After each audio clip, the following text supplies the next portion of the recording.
Jaxler. All right, good morning, everybody. Good morning, PAX East. How are y'all doing? My name is Jaxler, and I have a very special game to show y'all. This is Neopets, the Darkest Faerie for the Sony PlayStation 2. I've been running this game for about 7 years now, and this is one of my favorite speedruns, just point blank, period. If you've seen the run of this at AGDQ, I want to say 23, I don't want to say unrecognizable, but there is a ton of new stuff that hasn't been seen on a live GDQ stage, and I am very happy to show y'all some of this for the first time. So, warning in advance, I talk a lot, I talk really fast. One rule I like to have is that if you see something cool or you don't understand what's going on, make as much noise as you want, all right? This game is wild and I want to hear it, okay? On top of that, very start of the run, I'm gonna try to explain the trick I'm going for in advance a little bit. I'm gonna try to get out of bounds at within the first 20 seconds of the run, using a trick called Lucy Pull. You'll know it when I get it, when you see it, but essentially I'm trying to stack multiple jumps together. I'll just leave it at that for now. This game is really complex under the hood. This is an 80% run. Goal is to beat the run get to the end of the game and credits as quickly as possible. The little cloak next to it, that's just kind of like a legacy sort of speedrun category route. It's a whole thing. I'll talk about it a bit more later, but PAX, are y'all ready to get started for day 2? All right, let's get this run going in 5, 4, 3, 2, 1, go. All right. Like I said, very start of the run, I'm gonna be going for kind of a tricky, this is a very, very new development, so I'm gonna, weirdly enough, be kind of quiet right at the start. Like I said, if I hit this, you'll know it. If I don't, there's a much easier out of bounds strat that I'll do at the start instead, but let me see if I can hit that real quick.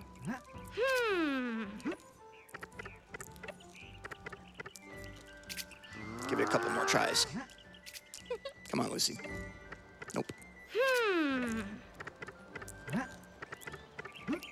There we go. Yeah, there we go. Nice. So that's called the Lucy Pull. Essentially, whenever you're talking to an NPC and are in midair, it considers you to be on solid ground for a little bit. So if you pause buffer to get rid of that text box, you can jump again.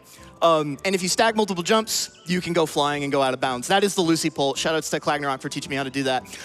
So you might notice something wrong. We are cataclysmically out of bounds. Whenever you're out of bounds in this game, there is a massive invisible floor at y=0 that extends infinitely. And I literally mean infinitely. I've left my console on overnight just with a rubber band attached to the left stick, and I've gotten to like millions of coordinates on the x-axis. It's incredible. The cool thing about this, though, is that if there's a piece of solid ground that the game thinks is like the playable area and you're on this like invisible floor, it'll teleport you on top of it, and that is what is called an upwarp. And this game kind of has like a seamless open world thing going on, so if you make use of those upwarps properly, you can get to places you're not supposed to be yet. So we skipped like the entire intro like area of the game, and then I'm gonna try to do something a little tricky where I'm gonna try to, this looks like a rock, right? But what if I told you there was a potion? So there's a potion here. This is meant to be retrievable in Act 3 of the game. And you'll see what that does in just a second. I'll go ahead and equip it just for now.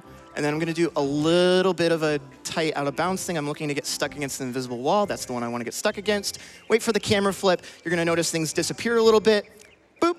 We're gonna reappear on the other side, basically going through part of the world as it's loading to prevent accidentally popping back inbounds. And that potion I got allows me to run around really fast. So you're not normally supposed to have one of these at the start. So it's like, I wanna say it saves about 40 seconds or so in movement every time you get your hands on one of these, and we're gonna be getting our hands on a bunch of these.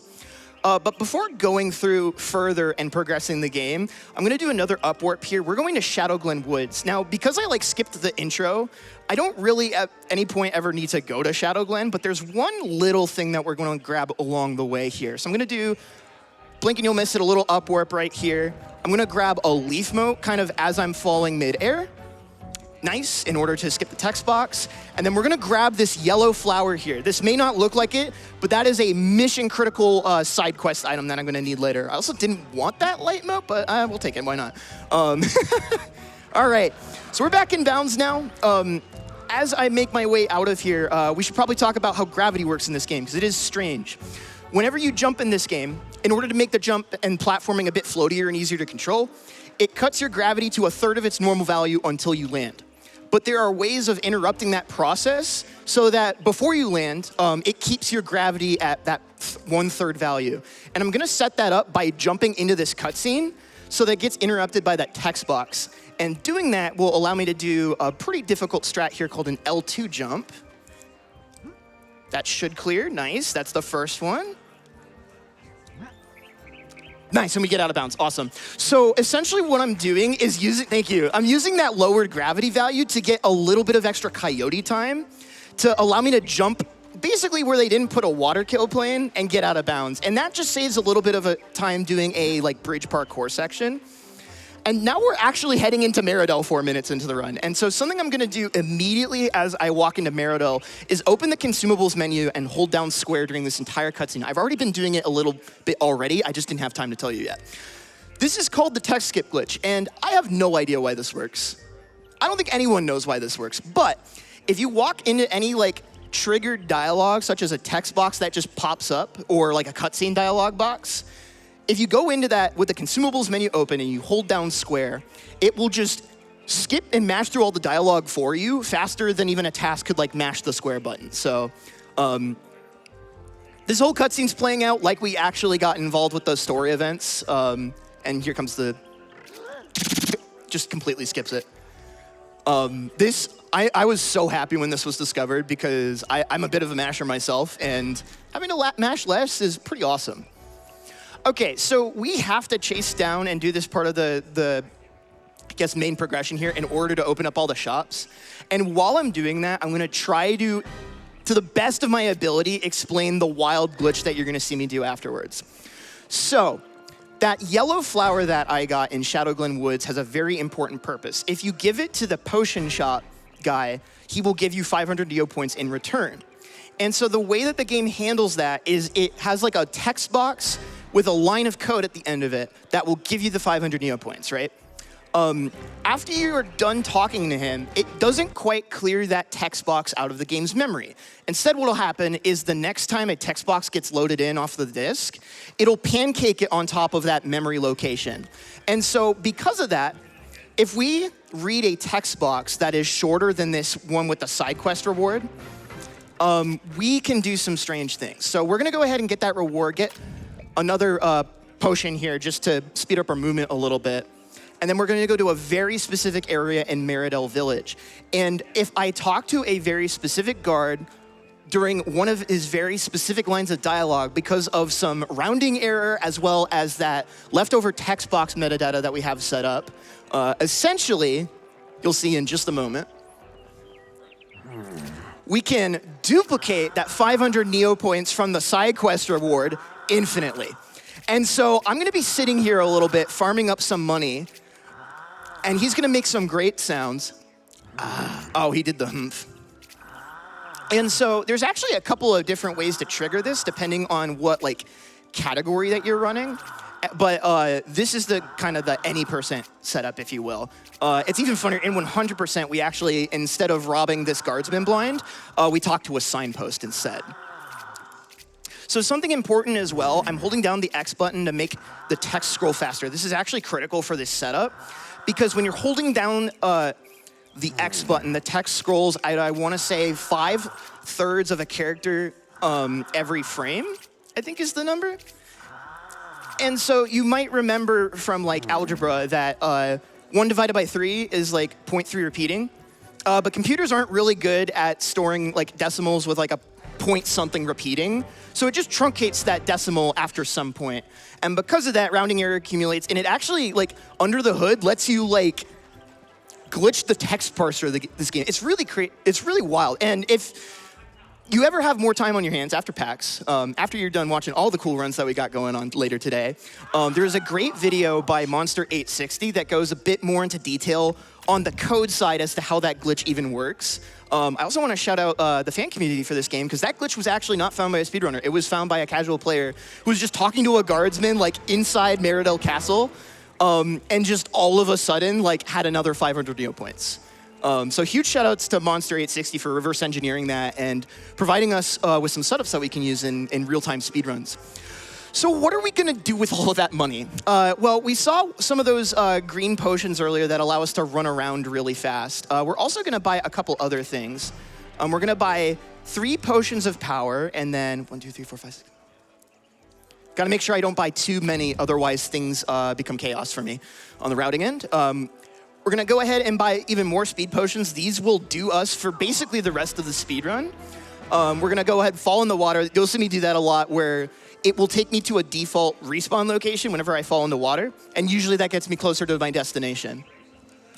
All right, so this is probably, like, if you've seen a run of this game before, this will probably look very bizarre to you. I'm actually gonna make a save here. This is not for safety. This is actually a crucial save that I need for later in order to do a really strange and bizarre glitch.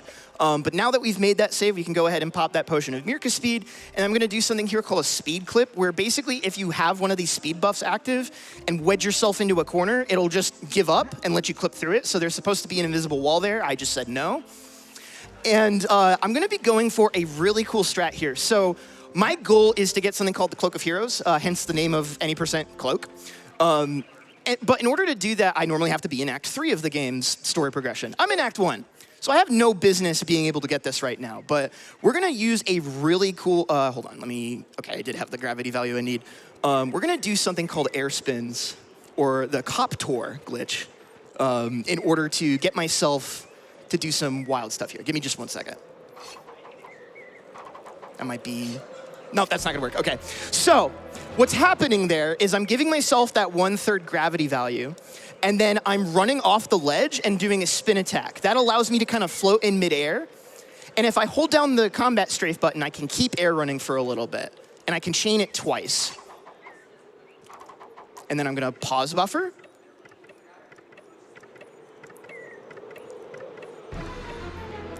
One frame after I fall into the water, I will magically teleport into Kagam Valley while it's unloaded. This is gonna allow me to run even further out of bounds. I'm gonna do a little teleport up here, and this is going to take me to the unloaded, basically, version of the the abandoned mines, where you would normally go here for Act 3. So I pop into here, it's going to look very dark and spooky. We're gonna jump in bounds and we're in there. Let's freaking go, all right. That can go really, really bad in a bunch of different ways there. All right, so we were making use of like those up warps a bunch. I'm gonna make another safety save here just because I'm a little bit paranoid. Because if I fall into the lava here in a second for a trick, I'm gonna try to, I probably shouldn't go for it, but it's super swag, so I wanna go for it. I'm gonna be going for another copter glitch. And then I'm gonna try to take damage on this minecart while mid-air in order to keep my gravity value at 0.3 so I can make this jump. That was really, really risking it, okay. And then, nice, okay. All right, so mind y'all, this is an Act 3 boss. I am absolutely going to ruin his life with a trick called shield canceling. So there's a 3-hit combo in this game that you have to time to make work. Like, you have to time the inputs, right? But if you hold down the shield button after the end of the last swing, you can just start another one immediately. And so we just stun lock him. Again, I'm using like the second worst sword in the game, and he's just kaputs. He's goodbye. It's over. So by going into here and defeating this boss, this is gonna hit a flag for us in the game's memory that says, even though you're in Act 1 and you're supposed to be in Act 3, we'll go ahead and let you, grab that cloak here in just a second. There we go, nice, okay. And so as I jump into this dialogue box, you're also normally supposed to save like all the Kagam villagers in this sequence, but if you save the mayor, all the rest of the village just magically teleports back to Kagam Village. I don't know why, but it's... This game is an enigma. I don't know what you want me to say at this point. But as soon as I'm done with this bit, I'm immediately gonna go fall into the water to put myself at the start of Kagam Valley, which is gonna put me right by kind of like the exit from Kagam Village into the valley.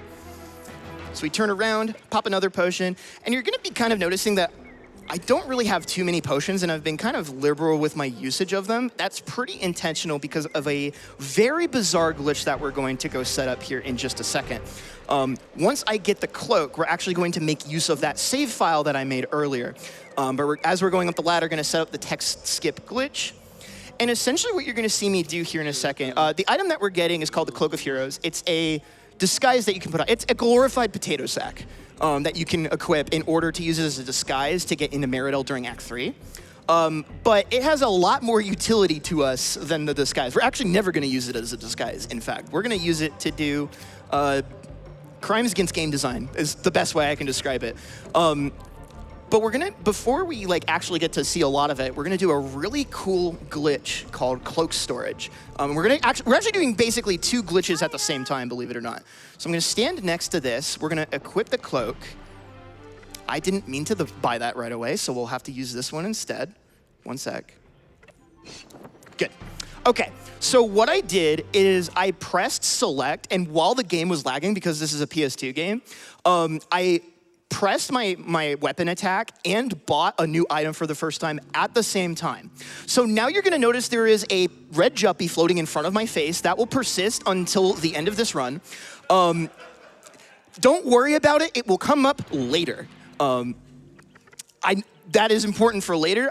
We're just combining 2 glitches at the same time, essentially, for rounding purposes.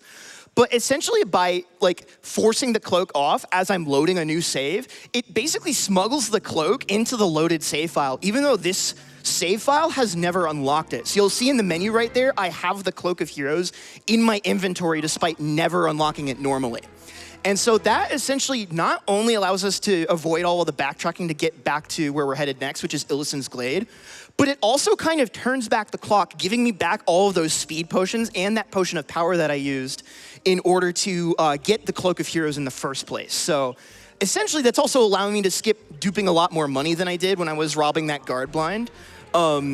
Before we continue, though, I'm gonna grab a couple of water motes here, and then we're gonna do a speed clip. So you saw me do one earlier. I'm gonna do it on this tree. Nice, first try.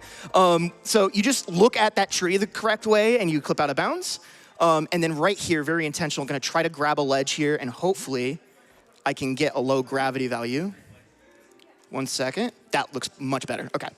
And then using that cloak, I'm gonna attempt to do something called a cloak dash.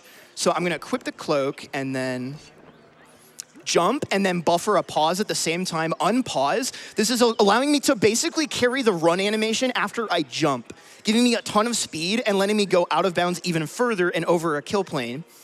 And then we're gonna do 2 upwarps back to back to get into Illisen's Glade that essentially let me bypass the entire main story mission. So there's one, oh, not quite, hold on. I have low grav, so it's a little awkward here. 1, 2, there we go, blink and you miss it. And we're already at the top of the treetops. And if you played this game before, you're gonna be a little mad with me that we didn't save any of the knights, but don't worry about it, they're fine. We're gonna do another copter strat. So I'm gonna grab that ledge right there to set my gravity to 0.3. Very important that you have a low gravity value when you're doing a lot of these weird jump and floats things. I'm gonna do a little stabby stab into the corner to give myself the perfect position to do another trick called a ledge fly. So now we're floating. Essentially what's happened is I've triggered a jump as Tor was trying to enter the ledge grab animation, which keeps you in the ledge hang animation, but with the speed of the jump.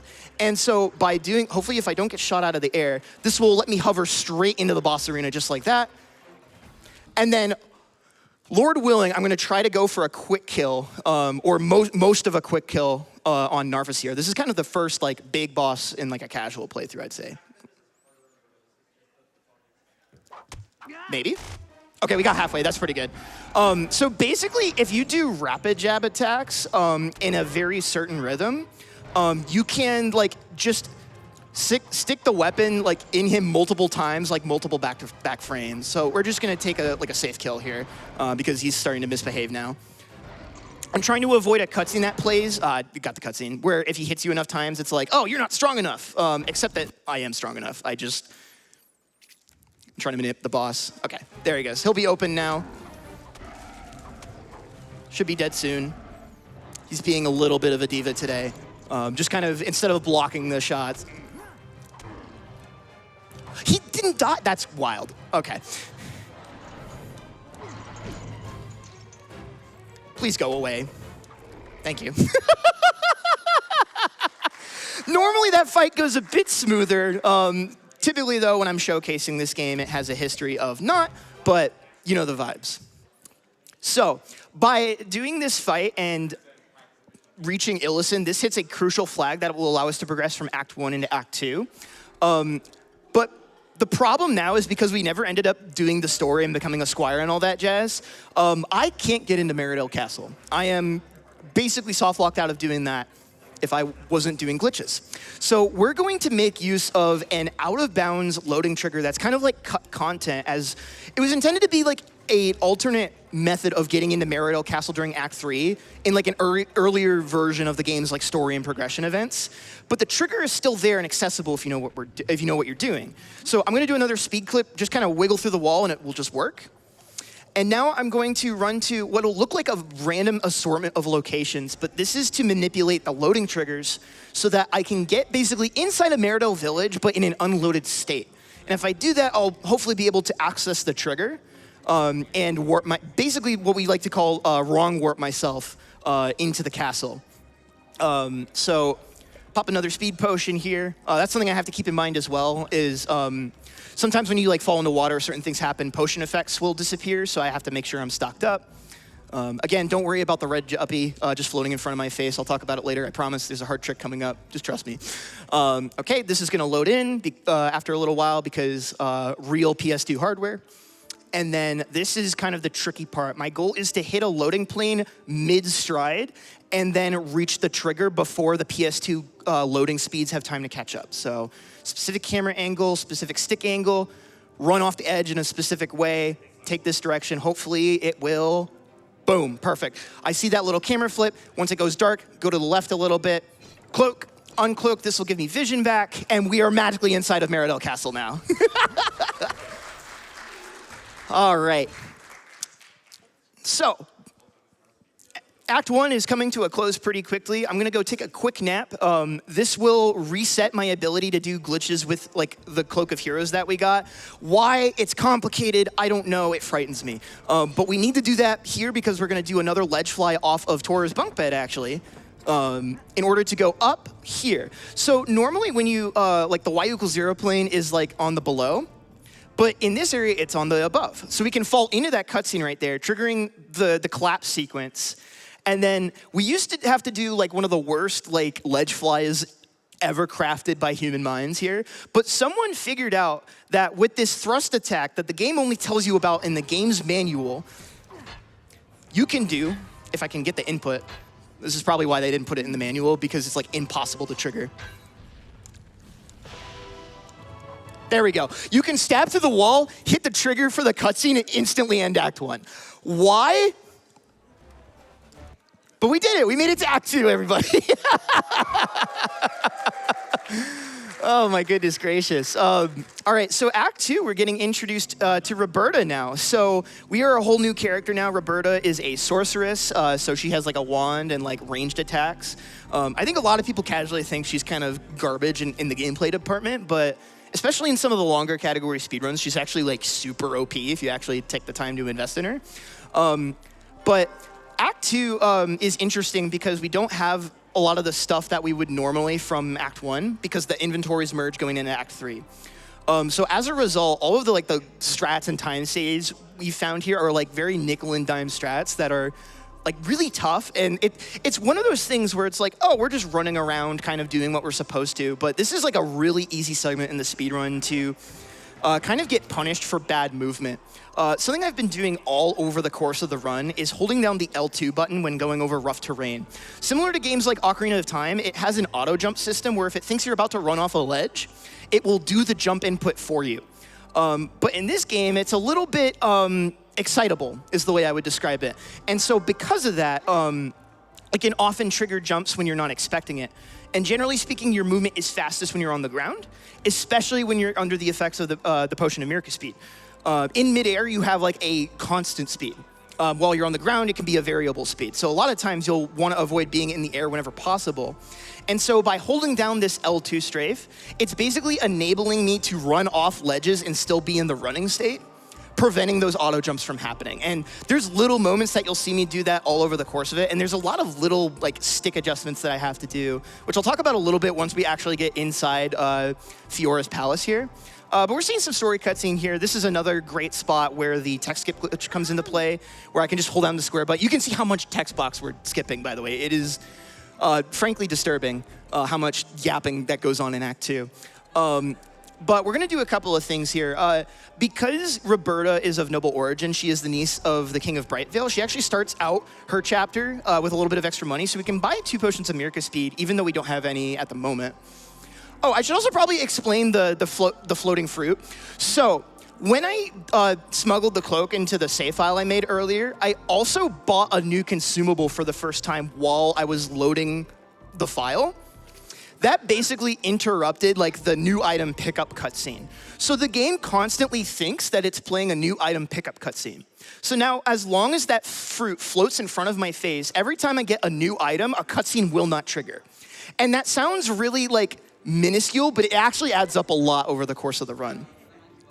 Okay, now we're gonna learn how to actually use our wand. So all that stuff I was grabbing around Fairyland earlier was to construct a weapon here out of like a twig and a couple of just brambles here. And then what I'm doing here is kind of the inputs I need to do for the tutorial, but every time I successfully get the inputs, I'm immediately setting up the text skit glitch in order to speed through it. And we'll see how this spellbook decides to behave. Oh, wow, that whiffed.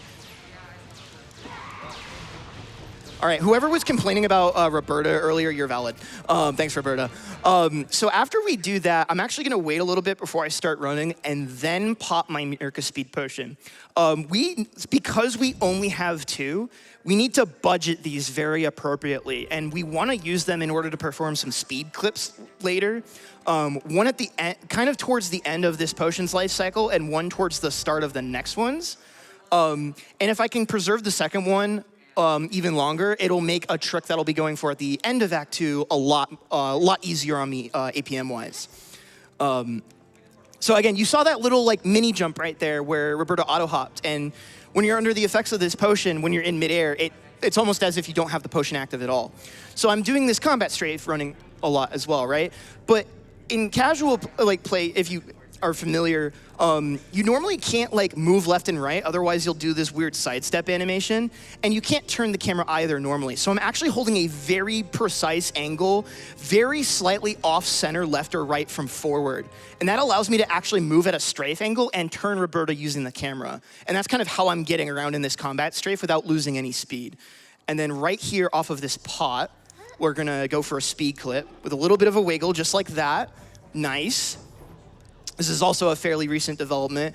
I need to trigger this cutscene from out of bounds, otherwise the game won't progress. And then by being out of bounds, I can fall into this cutscene oh, I missed the trigger, rats. We'll just take the jump of shame, unfortunately. But that skips a ton of the running around. There's like this whole underpass hallway that you'll actually see me backtrack through here in just a second. Oh, how did I get a pause input? That's wild.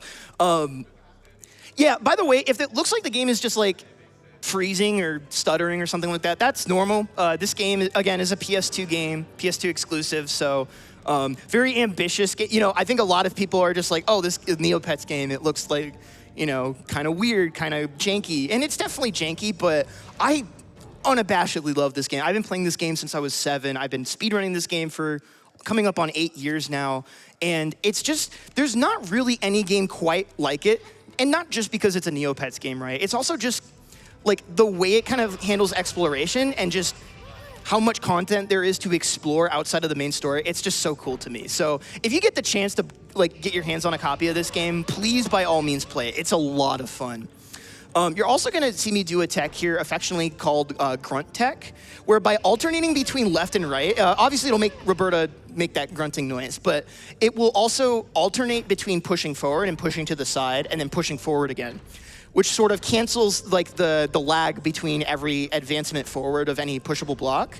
And that scales with the speed at which like you push objects each like segment.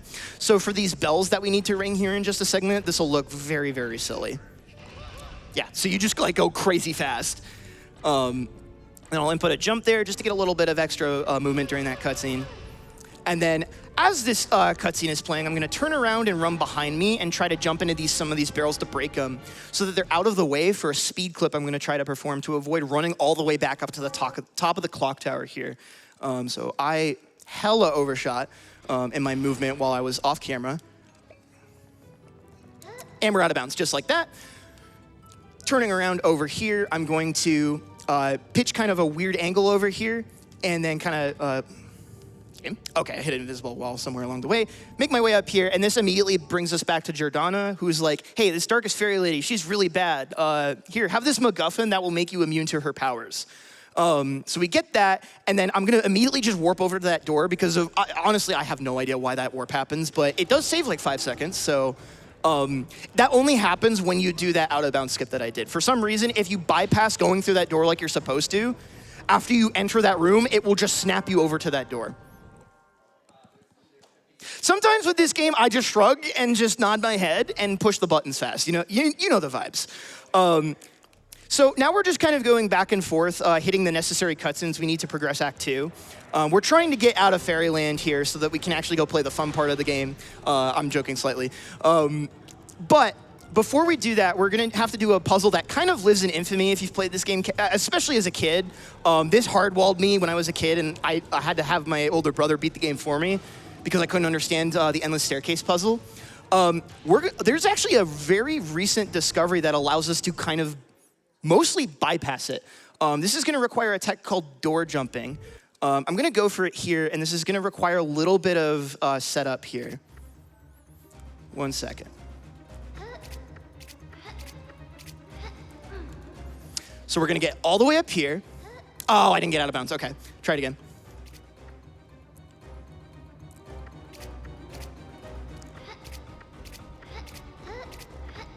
Nice. Okay, that should get us out of bounds. And then what I'm going to do is, the nice thing with Roberta is if you just jump and do a jumping attack really close to the ground, that gives you the low grav.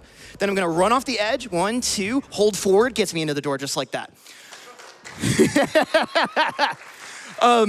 So if you missed that, I will get one more opportunity to do it again in Act 3 because we will be, spoiler warning, we will be coming back here. And that's going to get us to the end of Act 2, just like that. And so now Tor and Roberta are going to meet up because of plot contrivances. They're just going to magically end up, I think Roberta falls from the sky into the water, the same shore that Tor is washing up here in this cutscene. Tor's washed. Anyway, so the moment we start this act, I'm going to go ahead and pop that potion of Mirka speed and get into position here. I'm going to be attempting a mega jump here in order to... There's normally an invisible wall preventing you from skipping this fight, but we're going to try to skip it here. Didn't get the jump. Give it another shot. The longer this takes, the more likely I get shot out of midair, like that, for example, almost happened. Nice, there we go, okay. And you see we get the zoomies there as well. It carries some of your speed as well. And then we're gonna be doing another mega jump here coming up in a second to, oh, I didn't get the jump here. Okay, so I'm gonna have to, oh, nice, thanks game. I need low gravity here. Whenever you're doing a tech like a mega jump, the amount of your gravity value going into it will actually determine how far you get launched. So with a lower gravity value, you'll actually go higher. So I intentionally there made, for safety reasons mostly, made my gravity higher. So that would go kind of up and over a bit more. Normally, you can't even get across that bridge until going to Brightvale and then coming back and the bridge is magically fixed. But what if I didn't? Anyway, so that little bit of money I had left over, I'm actually going to spend right now on these Starlight Potions. These are going to be very important combat tools. No, I don't want to use one right now. They're going to be really important for a fight we're going to be doing. So we're going to be, unfortunately, not seeing a whole lot of Act 3 here. Act 1 and Act 3 have basically the same endpoint. So we can do a speed clip through this tree, and this will take us right to the spot where we, oh, I didn't get the load. Okay, I went a little too fast. So we're going to give, I need a certain thing to load in here, otherwise I can't actually do the trick I want to do, so. There we go. That's what I want to load in. If it will, please. Game? Hello? Hello? Okay, the game's lagging, so that probably means it loaded in. There we go. The game lagged, so that probably means it worked. All right, so now we're gonna basically do the exact same strat, and I'm gonna be quiet for just a second here while I try to set this up. So again, this is pretty tight. If I do end up failing this for whatever reason, no big deal. We have backups, obviously. Looking for the weird little camera flicker. Ah, I missed it, okay. So we're gonna have to go for the backup here, unfortunately. Oh, how do I go about doing this? Oh, this is gonna get complicated. Improvise, adapt, overcome. It's probably, oh, I could probably ledge fly somewhere over here. Sorry, I have to route on the fly a little bit because this is not how this was supposed to go. But that is what I get a little bit, a taste of my own medicine for going for the hard stuff. So there is gonna be like an invisible wall thing over here that's gonna block me. So maybe there's like a speed clip I can use to get out here real quick. That would be so cool. Okay, here's the invisible wall.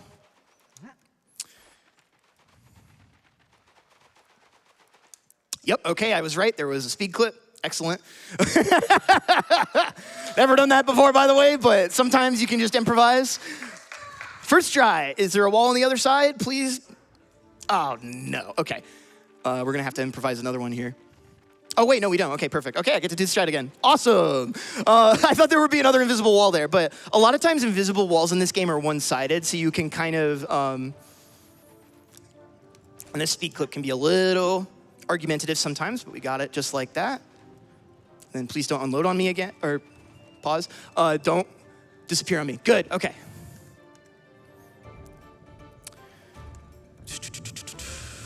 Okay. Right there, oh, I don't like that camera flip. Okay, we're good.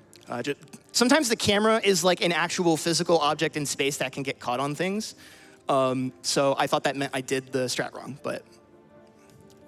Okay, we're gonna hold an angle a little bit more in this direction. This should get us there. Good. Pause there to make loading in here. There we go, okay, we got there. So that just goes to show that strat's not easy, right? You like, okay, we got there. Totally not coping. But now that we're actually in there, all right, I was really worried. I didn't actually have know that backup off the top of my head. So because I had to use a speed potion to get out of bounds to kind of back that strat up, I'm actually not gonna use one with Tor here. I normally would, but just for the sake of making sure that my potion route lines up, we're gonna do it a different way instead. So we're gonna go up here, and we're gonna do another one of those ledge flies. Now, the angle that you get sent by a ledge fly is actually dependent on a couple different factors, like your distance to the ledge and all that. And so there's normally a big bad boss fight at the top of the castle here at the end of Act 3 with the three sisters of the Darkest Faerie, but you might notice that something isn't quite right with them, in that they are completely inactive. And so by doing like things in this sequence, in this order, and messing everything up, you can just wail on these three in advance. Now, they won't die because their enemy AI isn't active yet, which means their ability to die correctly isn't active yet. But this essentially allows me to pre-damage them, which is really, really nice because these goobers deal a boatload of damage, and I have minimum equipment, so I would just get kind of vaporized if I didn't go ahead and do this. And it's just way faster than, if you've done this fight casually, you'll understand why it's very nice that I'm doing this in advance. And then to actually escape this room, because we are technically trapped, we're gonna do a ledge fly here off of this ottoman in order to get out of bounds. And then I'm gonna go ahead and make sure my menuing is good in advance. Oh, nope, I already beefed the menuing, there we go. Make sure I have the right thing equipped. We're gonna make use of those starlight potions. These will be a one or two shot on a lot of the enemies in here, so I'm gonna pop one on these two, and then jump attack this guy right there, and that should take care of all those folks. Wait for those to spawn in, and then I'm using a freeze spell attack in order to freeze these guys in place. This also has the byproduct of triggering a sort of hidden mechanic where it kind of does the equivalent of backstab damage, is the best way I can describe it. Hold on one second. Need to freeze these guys here as well. And then 2 potions. Oh, I missed one. Okay, we're gonna have to improvise here on this guy, but that's why we picked up this wind mote. And we'll just have to kill this guy the old-fashioned way. If it'll let me. These guys are notorious for having the worst hitboxes ever, which is why you generally want to freeze them so they don't run away from you. Okay, there we go. So now I'm going to swap over to Roberta. That's that fight taken care of. That can be really, really scary if handled improperly. Going to get that potion of power ready so that I can destroy the 3 fairy sisters just a tiny bit faster here. Again, I pre-damaged them already, so they're going to get out of my way pretty quickly here. If I can hit them. And yeah, you can kind of start to see the amount of damage that they do already. I actually got a heal there, otherwise game over probably. Oh my goodness gracious. Please. Yeah, and even with the like, you can see how like evil they are. Okay, there we go. Whew. Like, that's why you have to pre-damage there, because otherwise you are going to explode. I unfortunately got hit by a slowness debuff, so I'm actually gonna go ahead and, this is a very funny cheese strat that you can kind of even just do in your casual playthrough. If you swap characters, it will turn off any status effects that you have, negative or positive. So you can use that to just get rid of the slowdown effect there. And then right here, blink and you'll miss it, we're just going to wedge ourselves in here. And then this is gonna put us right in front of the library. And if y'all liked that door jump strat I did earlier to skip the infinite staircase, we're gonna get to do it again here. But this time I have a Mirka speed potion, which means I will get even more vertical more quickly. I'm gonna lock in here for just a second, make sure I get this.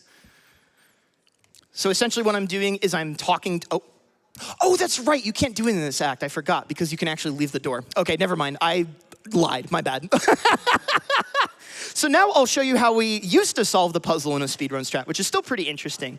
So the way that this puzzle works casually is you need to look at which hand is open-faced on the statues in the middle. But it's a combination lock that has the same password every time. So if you pass over the threshold that the game considers going up or down the staircase, then it will just kind of automatically let you go through it and not have to go all the way up to the next statue each time. So I completely forgot that that door doesn't lock behind you in Act 3. That is my bad. I don't know why I assumed. I guess I assumed that because as a speedrunner, I would never have any reason to ever want to open that door. Because essentially that door jump trick was predicated on the fact that it was a locked door and I could infinitely like re-trigger that text box. But it doesn't do that if the door don't open, right? Okay, so we got a little bit of a puzzle sequence here. We are already at the end of Act 3 now, going into Act 4. I'm gonna go ahead, there's gonna be a bunch of spots here where I'm trying to avoid dialogue boxes when possible. I don't wanna shoot at the Darkest Faerie, I wanna shoot at this target, if it'll let me. There we go. And I gotta be a little careful of the enemies here. There's a puzzle here as well that I need to do. 1, 2. Oh my goodness, he's got hands. Okay, please don't hit me again. There we go. Do the puzzle. Sometimes he spawns right away. Most of the time he doesn't, so the game is just being extra mean to me today. But this gets us into Act 4, and this is where Altador comes in, and this is where like the game like really picks up like story-wise and kind of where it starts to kind of get more integrated with what's going on with like the actual Neopets game on like the internet. But I have horrible news. We're gonna skip all of Act 4. Before we do that though, I am going to grab a very critical upgrade here. That is a Supernova mote. That is super effective against every type of Neopet. Sorry, I had to make the joke. And then we're going to do another ledge fly here. This is going to allow us to get out of bounds yet again.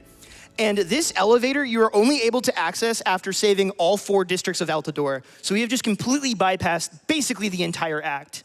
But we're not done yet. We're going to skip kind of this like weird section here where you're supposed to run around and find a bunch of buttons and hit them, which is really slow. So I'm gonna attempt to do one more piece of cloak tech. I'm gonna go for the cloak dash. So I'm gonna need to find a spot to basically jump slash against the wall in order to cap myself to a lower gravity. I'm gonna go ahead and do some menuing here in advance to set myself up for the puzzle afterwards.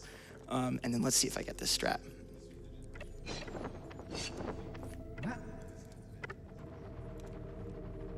We're in there, let's freaking go. All right. And so over the course of the run, I've actually been collecting one of each elemental mote, except for the dark mote, because finding a dark mote that's fast is impossible. So instead, we'll just use the one they give us there instead, so that we have to hit one of each of these switches with the correct alignment in order to solve that puzzle. And then now I equip that Supernova mote, and now we are going to be kind of heading into that final boss there. So, all right.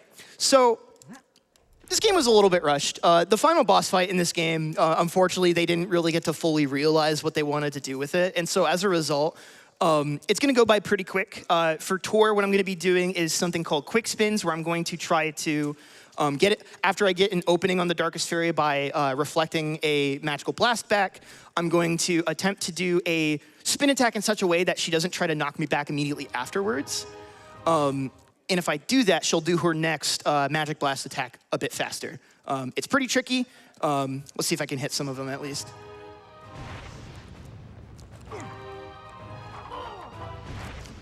I can't believe I was out of range for that one. That's wild. Okay. Fascinating. You're gonna shoot your shot? Thank you. All right, and then after the third hit, okay, so we got all the quick spins, that's good. And then you just swap to Roberta, and you just throw projectiles at her, and then she's, uh-oh. Hold on a second, I gotta steer. I gotta actually get out of here and probably, hold on.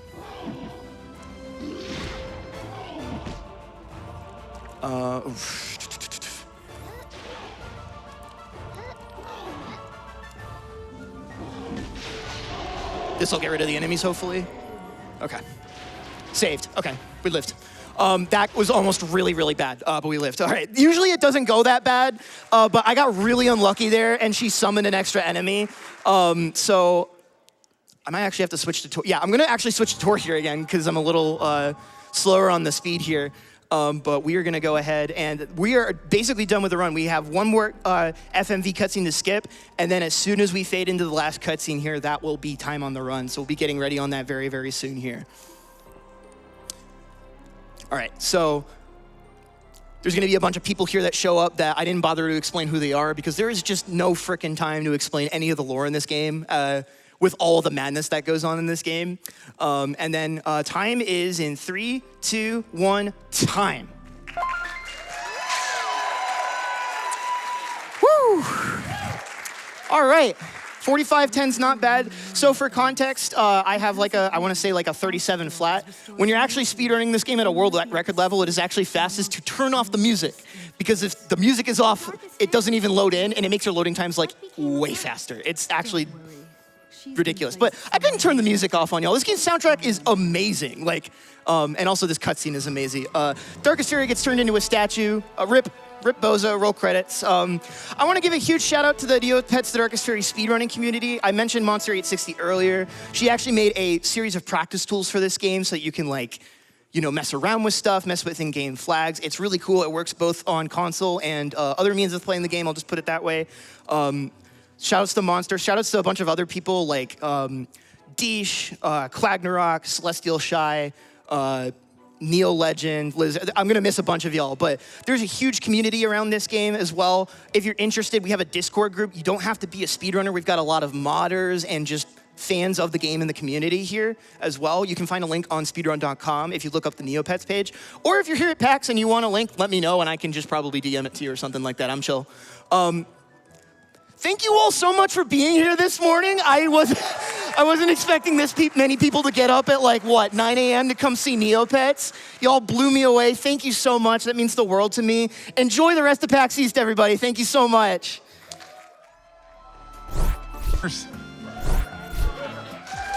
All right, welcome everybody. PAX East. Got some good people here today. So I'm T-Hurst Third. You can also call me Terry. I'm going to be playing Marble Blast Ultra. It's a classic marble rolling game from 2006 on the Xbox 360. I have with me Helix, fellow baller. If you want fellow baller. Want to introduce yourself? I primarily play Super Monkey Ball. It's honestly actually a very different marble roller, but close enough. I'm qualified to commentate this, I think. Absolutely. So we're just going to go ahead and get started. Time starts when I press the play button. So if you want to get a countdown in 5, 4, 3, 2, 1, go. Good luck. All right, so this is Marble Blast Ultra. The main objective of every level is to get from the start to the finish. Surprise, surprise. Every finish pad has this big glowing beam, and you want to get into that as fast as you can. This game has lots of tricks and skips, and here we're going to see our first one. This is a power-up super jump, and we're just going to use it to skip the entire rest of that level. Right. You'll see that a lot in this run of find a power-up and use that power-up to get to the end. You can't always do that. So for example, this level here has gems in it. Any level that has these red gems in it, you have to collect them all before you can finish the level. Oh, I missed a jump there. Did that on hotfix too. But you need to get them all before you can enter the finish. And that means that there's a lot of levels with more interesting routes than just get to the finish, which is pretty cool. And it means there's a lot of interesting routing opportunities to save time. Here's the first one with gems, so I'll just get these four, do a slope jump there into the finish. Now this next level is going to introduce friction surfaces. So there's going to be an icy surface and a high grip surface. But again, the important thing here is you're going to notice that I'm not really going to do this level. There's a wall here, but I'm just gonna blast over it. You don't even need to do the level. Just go over the walls. That was actually really cool. Another interesting mechanic this game has that allows for interesting level design is these gravity modifiers. Gravity doesn't always point down. When you pick up these arrow things, it changes the direction of down to the direction of the arrow. And you don't need to be on the correct gravity to finish. So right there, I did a blast on the wall to enter the finish sideways, which is pretty cool. Now, one thing you might have noticed is a lot of the time I'm sort of looking the wrong direction. I'm going at a 45-degree angle. So why am I doing that? This game does not normalize the input direction, and that's the nerd way of saying if you press two directions at once, you go faster. And so for most of the time, I'm going to be pressing forward and a direction because you literally just go faster by doing that. It's funny. It is kind of similar to boosting in Monkey Ball. There is a similarity there. You end up getting sort of different results with it, doing different things with it to go faster. But that'll be explained during the Monkey Ball run, which is more reason for you all to stick around for that run coming up next. Absolutely. Definitely check that out. But it's fun how both games have some sort of like diagonal speed increase thing. So this level introduces the hazards of this game. There's this fan, which kind of just blows you around, just applies a force in the marble. And there's also these bumpers, which if you hit them, you get bounced off. We might see a strat that uses them later. Depends on if I get a different strat or not. But you can actually use them to your advantage by bouncing up to higher surfaces. That's pretty much all the hazards in this game, besides just moving platforms and stuff that bounce you around. Now, we haven't yet seen the most broken power-up in the game. This is the gyrocopter. It lowers the gravity of the marble. And if you thought you could skip levels with the super jump, you can skip even more levels with this thing. You just fly over them. This is the most broken power-up in the run, and we'll see tons of just cool strats with it. This level is kind of a nod to this game's multiplayer. This game also has multiplayer, and there are some power-ups exclusive to multiplayer except for this level. This is the Ultra Blast, which fills up your blast. I haven't even explained the blast yet. And then there's also the Mega Marble, which I totally whiffed it, but when you get it, it makes the marble big. Good for multiplayer. And this level just kind of showcases them if you haven't played multiplayer. And yeah, the blast mechanic, I should explain that. You see this bar in the bottom left that fills up. Once it turns blue, you can perform a blast, which just gives you a little height boost. You can do it in the air, you can do it whenever. So it's kind of nice to have just kind of a little extra jump. And we're going to use it here, along with hitting that wall to blast all the way from the bottom to the top. That's a little bit tricky. You have to have the right speed and positioning to hit that, because it's not really a wall. It's just a tiny little That looked really precise. This is Gravity Helix. Helix, did you know they put you in this game? But how can I be commentating if I'm in the game? Am I commentating from the That's a game? good question. Has anyone figured that out? That's weird. Anyways, there's a jump pattern we do at the start there to get a consistent, fast way through that level, which is pretty cool. Here is Platform Party. It's the first auto-scroller in this level, in this game. I have a perfect track record of getting this right every single time. Never mess it up, especially not with tens of thousands of people watching. So, No, you got this. So it's actually super easy. It's never mess this up. We're supposed to ride a moving platform, but I'm actually just gonna build up some speed here and do a blast on that platform to just do it a little bit faster. There's an even faster strat on this level where you do an edge hit, which is another very difficult mechanic where you hit the edge of a surface up to the top. I've just never got it consistent, so I do that instead. So here, these ice surfaces are, it's tricky to change your speed on ice, and so There I do a little, you saw me do a slope hit to quickly redirect my speed. Yeah, and that's really precise. Hitting slopes like that, pretty small area, you have to be jumping really precisely at it. Yeah, it's not that easy. Here's a power-up. Take a guess what I'm gonna do with this power-up. Oh, the finish is over here. Oh, that's cool. Let's just go over. Yeah. Look at all this level I didn't play. That's so kind of them to give me these power-ups. This is Skate Park. It's probably one of the most technical levels in that there's just tons of gems in it. It's got the most gems in it for sure. And this is a physics-based game. It's a marble roller, and so every little action you do compounds with all other actions, right? So just getting your speed off by a tiny bit means you're going to need to adjust for it and correct for it. So levels like this kind of show, Perfect example. That, yeah, actually, I had just not enough height to clear a gap there, and I did a bounce. Maybe I could have saved that with a blast, but yeah, these marble games are quite precise and not very easy, but super rewarding when you pull off good movement. Absolutely. So if you ever played Marble Blast Gold, that's the original game. Marble Blast Ultra is the sequel to it, and many people might recognize Marble Blast Gold if they had an old iMac as a kid. Marble Blast Gold was pre-installed on at least some of them. And this is, plenty of levels are recycled from that game, and this is one of them. So if you recognize this level, you might have played Marble Blast Gold. Or Marble Blast Ultra. That also was a pretty popular game. Here's Half Pipe. Lots of skateboarding ramps and stuff. I'm sensing a theme. And it's the last one here. I'm going to do a blast here to hopefully... Okay, that was good. It's very easy to use the blast and then hit the wall and then... Yeah, that was really clean. Yeah, that was a pretty clean run. I didn't mention the time travels earlier. Okay, good. I'm glad that worked. That was a really cool jump. There's these little hourglasses you see, and this is a level where you're supposed to get them. See these hourglasses? What they do is when you get them, they pause the in-game timer. And so for ILs, a lot of strats involve find the closest time travel, collect it, and then make sure you keep collecting more and enter the finish before time even restarts. Yep, and by ILs, he means like individual level speed yeah. So trying to get the fastest time on an individual level. Now here I'm going to do a pretty difficult strat called a loop exit. Oh, okay, I didn't have that much speed, but I still made it. Nice. So that's a loop exit. Very cool and very flashy strat where you're supposed to use the loop-de-loop to go all the way around, but if you exit it at the right time, you can convert all of that horizontal speed into vertical speed. Very creative name, that one. Yeah, loop. You exit a loop. And that's the last beginner level, so now I'm going to enter the intermediate levels. And let me do if I do a line up here, I just learned about this the other day. You can do an edge hit right on there, which instantly redirects my speed. This level has some 90-degree turns, and it's pretty difficult to just change your speed 90 degrees. So cool strategies like that can be a big time save. Have we talked about air acceleration yet?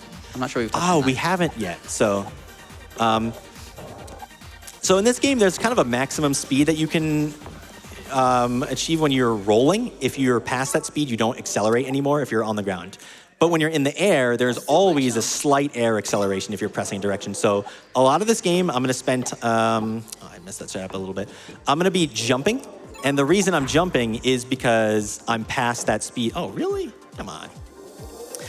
I'm past the speed where I get acceleration. So jumping a lot just means you get air acceleration and you go faster. And Monkey Ball is actually similar in that regard, but we Monkey Ball runners have to be a little more creative with it because we don't have a jump button. Yes, the jump button really comes in clutch. Here is going to be our first intentional death, and there's also a little hidden super speed back here if you're observant. And then I'm going to use that super speed on a ramp to hit this checkpoint trigger and then instantly respawn. And that means I can, again, instantly change my direction and I don't need to do anything fancy there. I just hit the checkpoint and I can respawn in it. So cool strat there. There's a couple other intentional deaths in this run. Here's around the world. Nothing too interesting to say here. It's just a pattern that you got to memorize. The arrows help you find the next gem. Marble Blast Gold did not have them, and so Marble Blast Ultra makes it a little bit easier. That's nice. We do enjoy quality of life features. Oh my gosh. The game exploded. This is very rare, except it's happened to me a couple times in the past few days. This game can just crash. We don't know why it happens. It just crashes when you do level transitions. Very rare. So you're too fast. Unlucky, they have to slow you down. Unlucky that it happened in the marathon. That's really annoying. Okay, game starts up. Let's get back to, we were on Skyscraper. Unlucky, but you know what? It happens sometimes. So this is Skyscraper. This is another auto-scroller level, and it's the first level where if we were doing ILs, we would see a strategy called a trap launch, which is pretty much what the name suggests. You get the marble trapped in between a moving platform and another platform, and it builds up a ton of speed for whatever reason and gets launched. They're very inconsistent. They're like, the direction and speed you get sent out is very hard to control. I will be going for a couple later, and if I don't get them, it's fine. But if I do get them, it'll look really cool. So we'll get to see, hopefully we'll get to see some later in the run. I really hope you hit at least one. They're so cool. They're so cool if you see them. But other than that, this is just a pretty long auto-scroller. So just gotta get these last couple gems here. We're hanging out, we're playing the game. How's everybody's Friday? How many of you are excited for Portal 2 later today? I'm excited. That'll be such an incredible run. I mean, the entire rest of the event, our schedule's packed. I'm biased, I helped with it, but still. So I should mention that while the finish trigger looks like it sort of goes up infinitely, it actually doesn't. It only goes up like 2 of these square tiles. And so for levels like that, where I have a whole bunch of vertical speed, you actually have to be pretty precise to enter the finish. It's not nearly as high up as it looks. So it's very easy to overshoot the finish here. There with a cool little blast, you can skip a little bit of platform movement there. Here's another level with a pretty cool route with the gems. You start off going backwards and get the gems out of order and grab a super jump to get to what's supposed to be the first one. Oh, well, bumper hit. Little bonus as a treat. Then we go get the same super jump again and use it again. The power-ups respawn after a couple seconds, so you can use them more than once. So in the road less traveled, I'm going to do another blast strat to skip from the bottom to the top. And actually, I use the timer as a cue here. So I wait for the timer to get to 11 seconds, and that's how I know I have enough blast to do this strat. I start going with the jump pattern, blast on there, and I can get from the bottom to the top and skip out on a lot of that level too. That seems like a pretty specific bounce you had to get to. Bouncing off of a curved surface is really difficult. Yeah, you want to hit a really specific angle there. Exactly. If you hit the wrong spot, you won't make it.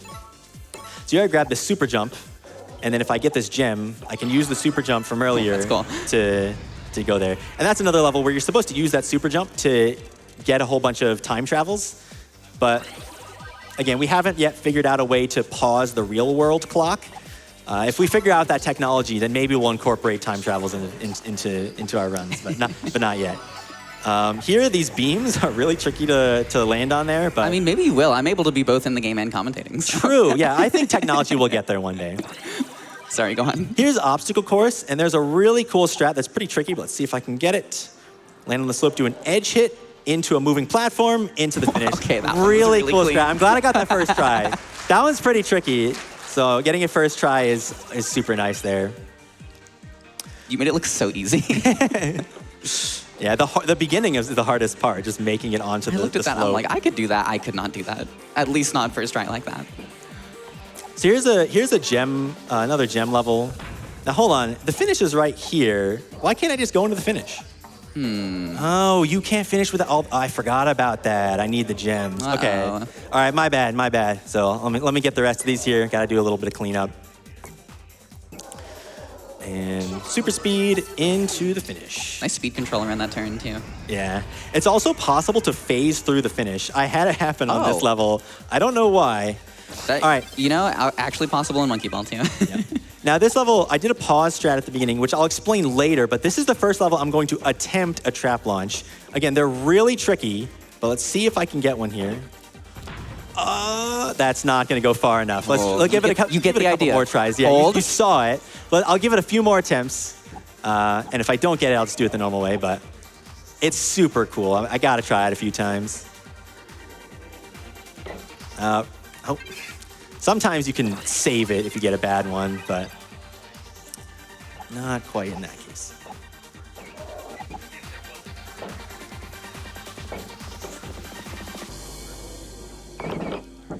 Oh, I hit something. That one looked like it might have worked, but I hit something. Again, the direction is very unpredictable.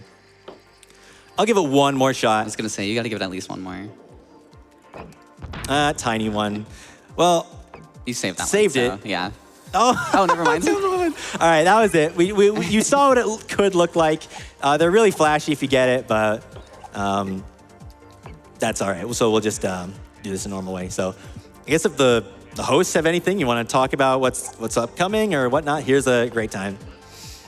You also saw how inconsistent trap launches can be. Yeah, for sure. I mean, I can say some things. Yeah, go ahead. First of all, if you are not subscribed to the Games Done Quick YouTube channel, youtube.com/GamesDoneQuick, all the VODs from this event will be uploaded there.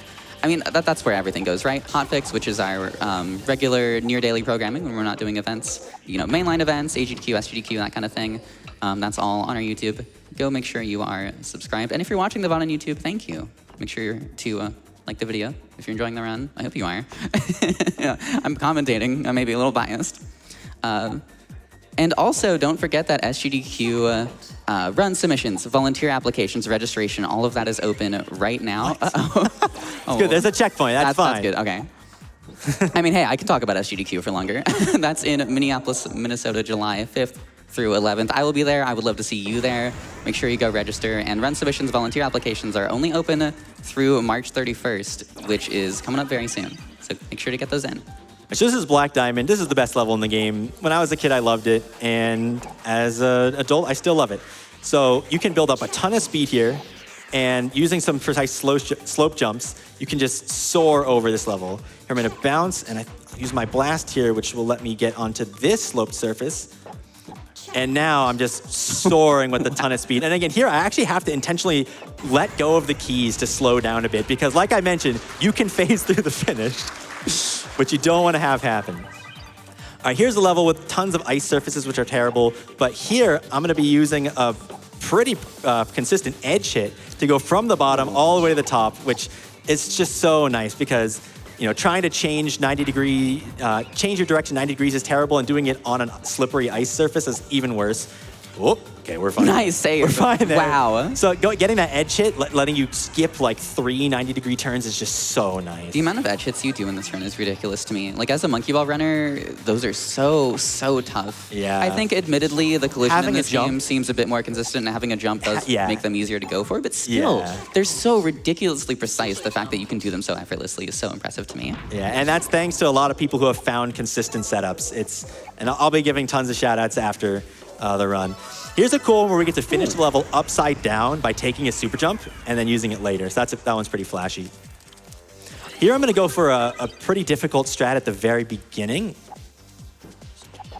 Jump there with a slope. Very nice. That'll let me get here. And then I got to follow it up with a loop exit.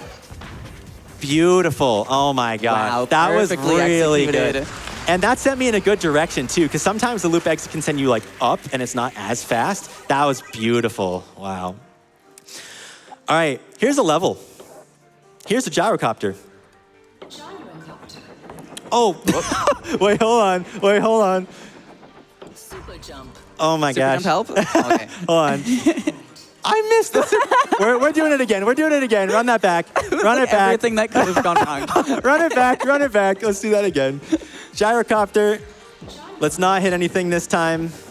This is a level I don't feel like playing. Let's just go to the end. You saw what happens when we try to play it. All right. Here I'm going to do this pause strat again. So what am I doing there? So you see this animation at the start of this like start pad, which releases the marble. When you pause the game, the countdown is actually still going. And what that means is when you release, when you unpause, you'll get released slightly early in terms of like the game time in the level. That doesn't actually save any time by itself because the timer still starts in RTA against the same time, but it changes the platform cycles because the platforms are now slightly delayed from what they're supposed to be. And so it can be used to make some platform cycles easier. And in fact, in this case, it just makes it easier to make it onto that first one. Here's the gyrocopter all the way to the end. That was a whole lot of like precise movement and jumping and pathing that you just did while completely talking about something almost entirely different.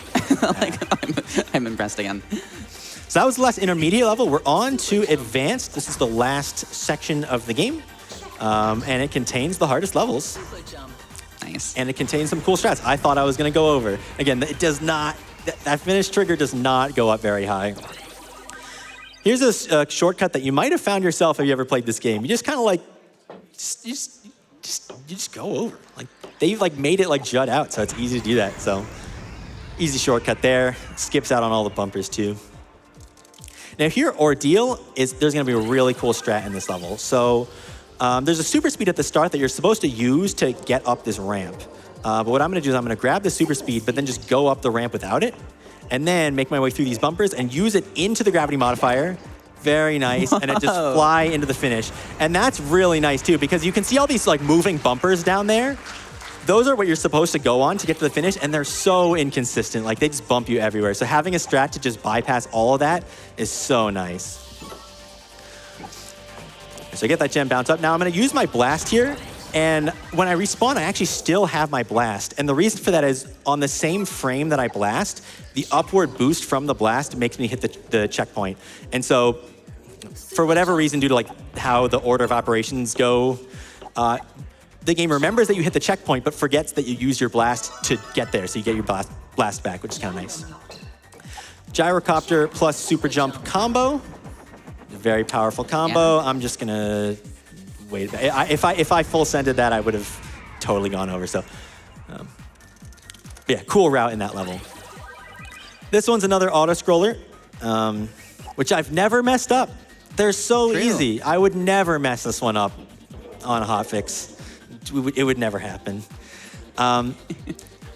If you have seen Marble Blast Gold speedruns, like on hotfix in 2024, there was a marble rolling marathon, which if you haven't seen that marathon, go watch the whole thing, and then also watch the 2026 one. Go watch them. I'm maybe biased. I'm also biased. I helped host them. Zelna did a run of this level in which he used a shock absorber power-up to do really cool strat with these blocks over here. Now you might be wondering, what's a shock absorber? And it's something that they removed from this version of the game. So can't do that strat here. Just gonna take it the long way and start pressing the button when I'm at 46 seconds. Go! It's so easy. I would never mess that up. It's so easy. Here's Ramps Reloaded. This is another kind of quick one with some gems. That's a little bit, just some cool technical movement. Traveling salesman problem. Yeah.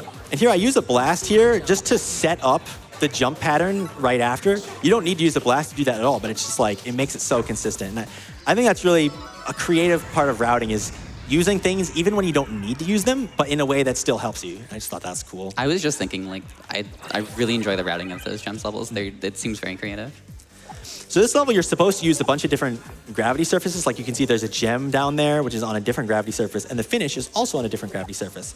I'm not gonna do any of that. I'm just gonna come up here. I noticed you said the word supposed to. Supposed to, so I'm just gonna have the super jump, bounce off the wall, use the super jump, and then just go into the finish. All on the same, right, cool. same gravity. So that's a pretty cool setup there. So here at the beginning, I'm gonna wait for just a bit to let my blast fill up. And I'm gonna go use that to get to a checkpoint right over here. Saves just like a second or two. And then the rest of this level is precision jumping. Every jump counts here. Didn't get an edge hit that I was supposed to get there. But you wanna beat this level in the smallest number of jumps, because every jump has a fixed jump height. And so each one of these jumps, you wanna make it to the next platform. You should blast there, get to the end. That ending in particular was really clean. Yeah, that's a very satisfying level when you get it clean. Here, Acrobat, I'm gonna do more power-up smuggling. There's 3 super speeds in here, and I need to use 2 of them while keeping the third. That looks good.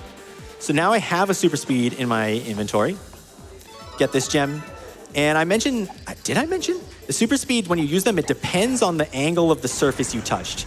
And so here, I jump on that slope, so that way when I use the super speed, it actually sends me slightly up in the angle of that slope. And lets you do that cool finish.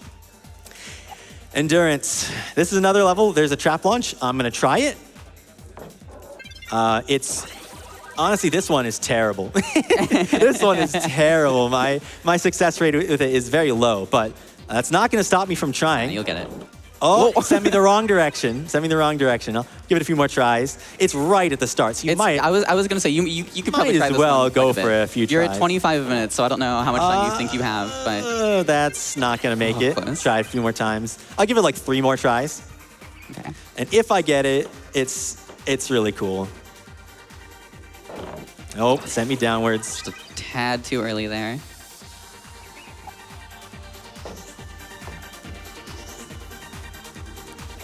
Nope. No, don't exit level. I'm not that mad. All right, this will be my last try. See if I get it. Nope. Well, I tried. You saw what it looks like. Again, it's super inconsistent. It sends you downwards. It sends you upwards, but not with enough speed. So just going to ride the moving platform here. Now, I can go for a bonus trap launch. Get ready for this. This one's mind-blowing. Oh my gosh! Woo! We got it. Let's go. That one does absolutely nothing, but it looks funny. That's the joy of it. It just looks funny. All right, so the rest of the level is an auto scroller, so just gonna ride it out. I will take this moment to say, I know we're beginning to approach the end of this run, but please stick around after this. If you are enjoying this, you will enjoy Super Monkey Ball. Yeah, I'm biased. I'm really glad that. I mean, come on, Marble Roller block. Yeah, I love this little mini marble block Yeah. at PAX East. So I implore you to stick around. You will like Monkey Ball. Cool. And with a good trap launch, you can beat this level in like 15 seconds. So you can see how much of a time save that would be. Here's battlements. This is the last place where I could get a trap launch, but if I don't, it's like not a problem. There's one right in this elevator here. I'll see if I can get it. I got a tiny one. If you get it, it's nice, but if you don't, you're almost always gonna just be safe inside the elevator, so. I do a cool edge hit to conserve my blast. I knew you weren't going to play that intended, but I didn't know what you were going to do instead. Now you can use my blast there to skip a little bit of platforming. So that's a cool strat there. Threefold maze. This is a big gem level. I'm going to be going for a pretty precise setup at the beginning here. I'm going to use my blast to get this gem and then jump on the gravity modifier. That was really good. It's very easy to mess up that little sequence. And here I'm going to take another intentional death to change my gravity. So by getting a checkpoint and then respawning at it, it'll reset your gravity to whatever the gravity of the checkpoint is. And a really flashy finish here too. Get the gem into the finish. Nice. That sequence there is really cool. So half pipes, you can build up tons of speed and height in a half pipe just by going in it back and forth a few times. You're supposed to go in it and get through a bunch of different ones. We're just going to use the same one, and by landing in a precise spot, you will get the same outcome every time you just make it all the way to the finish. That's another cool one there. Monkey Ball and other indie marble rollers, actually. You can also do that with half pipes. So this level has some weird geometry. I don't know if it's like bugged, but you can see how there's like these like little seams. It might be hard to see on the camera, but you can see like little seams in the level. And we can actually use those to our advantage here. What I'm going to do is grab this gyrocopter, get this gem, and I'm going to... Oh, I didn't get enough height there. I think I might have blasted too early or something, but... okay, we didn't get to see it, unfortunately. I wanted to use the gyrocopter to get all the way here and then do a little hitch on that seam there. And if you get it with just the right speed, you can go all the way up to the top. But that was actually not that bad. I didn't die there, so that's all that matters. Here I'm going to do a precise camera lineup. I messed it up. Let's do that again. I'm putting my camera in a specific spot here so that I get an edge hit here to go over that. Oh, I did a natural bounce. Didn't want to do that. Bouncing versus sliding in this game is another thing that's like something you really got to get used to. Whether or not you bounce on a surface versus sliding on it. Super jump. Is one of those things that just takes time to get used to. And there I bounced instead of sliding. Extreme skiing. This level has a really cool setup. Similar to Black Diamond, the other like kind of skiing level. Oh, I got an edge hit. Let's do that one more time. Where I'm going to bounce off some slopes here. And then do... What am I doing? Did the same thing twice. No, don't exit. No. Bounce. And jump into another slope. And I'm just going to soar over this huge gap and make it to the end without needing to do it. Not first try, but that's still such a cool strat. I just have to show it. Threefold Race. This is kind of a souped up version of Threefold Maze, which we saw a few levels ago, where they added some more gems and moved them around and moved around the start and the finish. And so there's a really cool route here. Grab this gyrocopter for later. And there's a gem that's like really low and then a gem that's really high, and we're gonna use this to sort of get both of them right away. So do a bounce there, get the low gem, the gyrocopter blast to get this other one on the way. Here's the high one I was talking about, and we can get that other gyrocopter, which we can glide straight to the finish. So really big level. This one's also in Marble Blast Gold, and I don't even know if I beat it as a kid without the gem arrows telling me which ways to go. So this is we're coming up to the end of the run. This is the third to last level here, King of the Mountain. I'm gonna grab this super speed here, and we're gonna do an edge hit and then use the super speed to get all the way up to the finish. This is a really long level with tons of different sections. I can't even show it because there's a wall blocking it. But by doing that super speed strat, you just skip all the way to the end, and it's very satisfying. So this level starts off, it starts with an auto-scroller, but then there's an intended shortcut halfway through. And for the individual level, you can also do a trap launch, but it's awful. So not worth going for RTA. But we want to do the start the same every time, so these bumpers are on the same cycle, because these bumpers are just evil. Evil, evil bumpers. But you might have been able to see this hidden super jump. You can grab it if you're positioned well. And now there's this moving platform, which I can use the super jump with the moving platform and my blast to just get all the way to the finish. So that skips a good amount of the waiting for the moving platform in that level, which is pretty cool. All right, here's the last level in the game. So time should end in hopefully about 30 seconds. I'm gonna do another pause trick in the game to make the platform cycles a little bit easier. Because I need to make a platform right over here. Right here, and now I'm gonna do a jump on the platform to get that gem upside down. Get this one here. Gonna bounce on this gem. Let's do it again. This level is pretty hard. In Marble Blast Gold, this was not the last level, but in this one, they made it the last level because it's very difficult. All right, let's do this again. Upside down gem.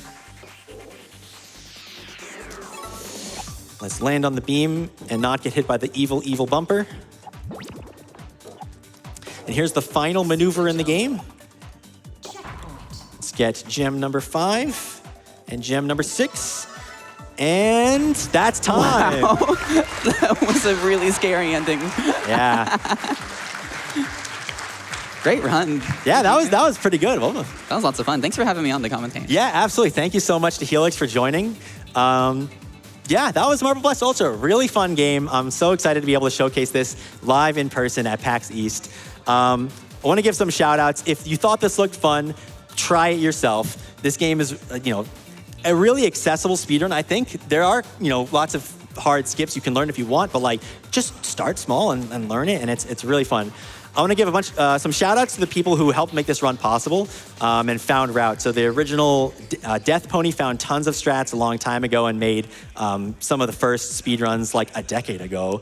And a lot of those strats are still being used.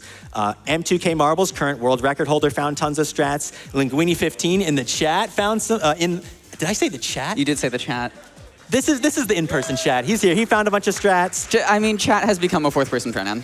Age Dude found strats. More people, I'm forgetting names, found tons of consistent strats that make this time literally save 5 minutes off the world record in 2 years. So, and I've achieved times that I never thought I would be able to, thanks to all these people. So, I've been TRS3rd. You can find me at twitch.tv/TRS3rd. Play Marble Blast. Go to marbleblast.com. That's it. That's all for me. Thank you so much. Stick around for Super Monkey Ball coming up right after this. Stick around for Monkey Ball. It's similar but different. You'll enjoy it. Yay! Yippee! Monkey Ball! Good morning, everybody. How are we feeling today?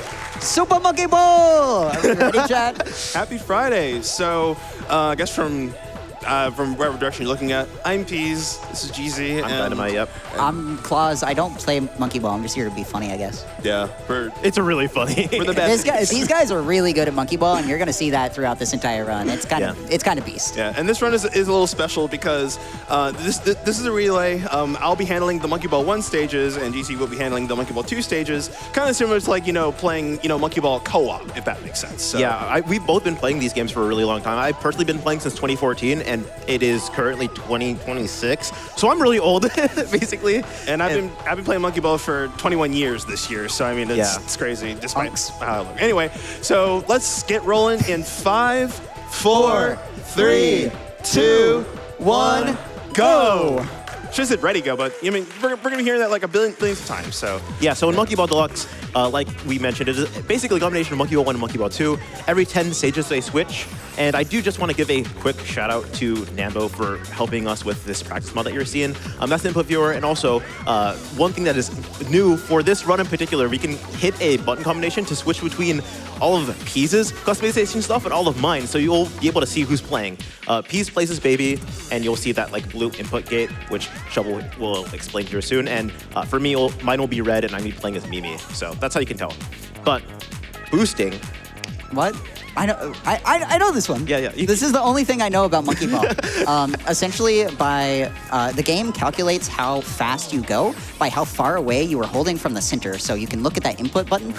When you're holding straight, that's bad. That's not that fast. When you're holding diagonal, that's actually way faster because the gate is actually a square. And so diagonal further away from center than straight. There's more distance there. Yeah, it just helps with your acceleration. I learned that in high school algebra. Yeah.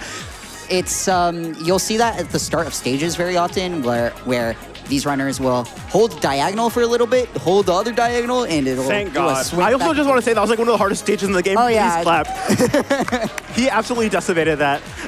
Yeah, it's not easy to first try that stage at all. It's kind of infamous if you've played Monkey Ball. And that's the DNA of Monkey Ball right there. Falling through stages, using gravity to your advantage, and flying to the goal. You'll see that a lot. I also just want to say thank you everyone for being here. The room is like pretty packed. Like look around. That's so cool. It's really awesome. Peas here going for a quick corner boost off of one of these ledges. You'll be seeing this a lot too.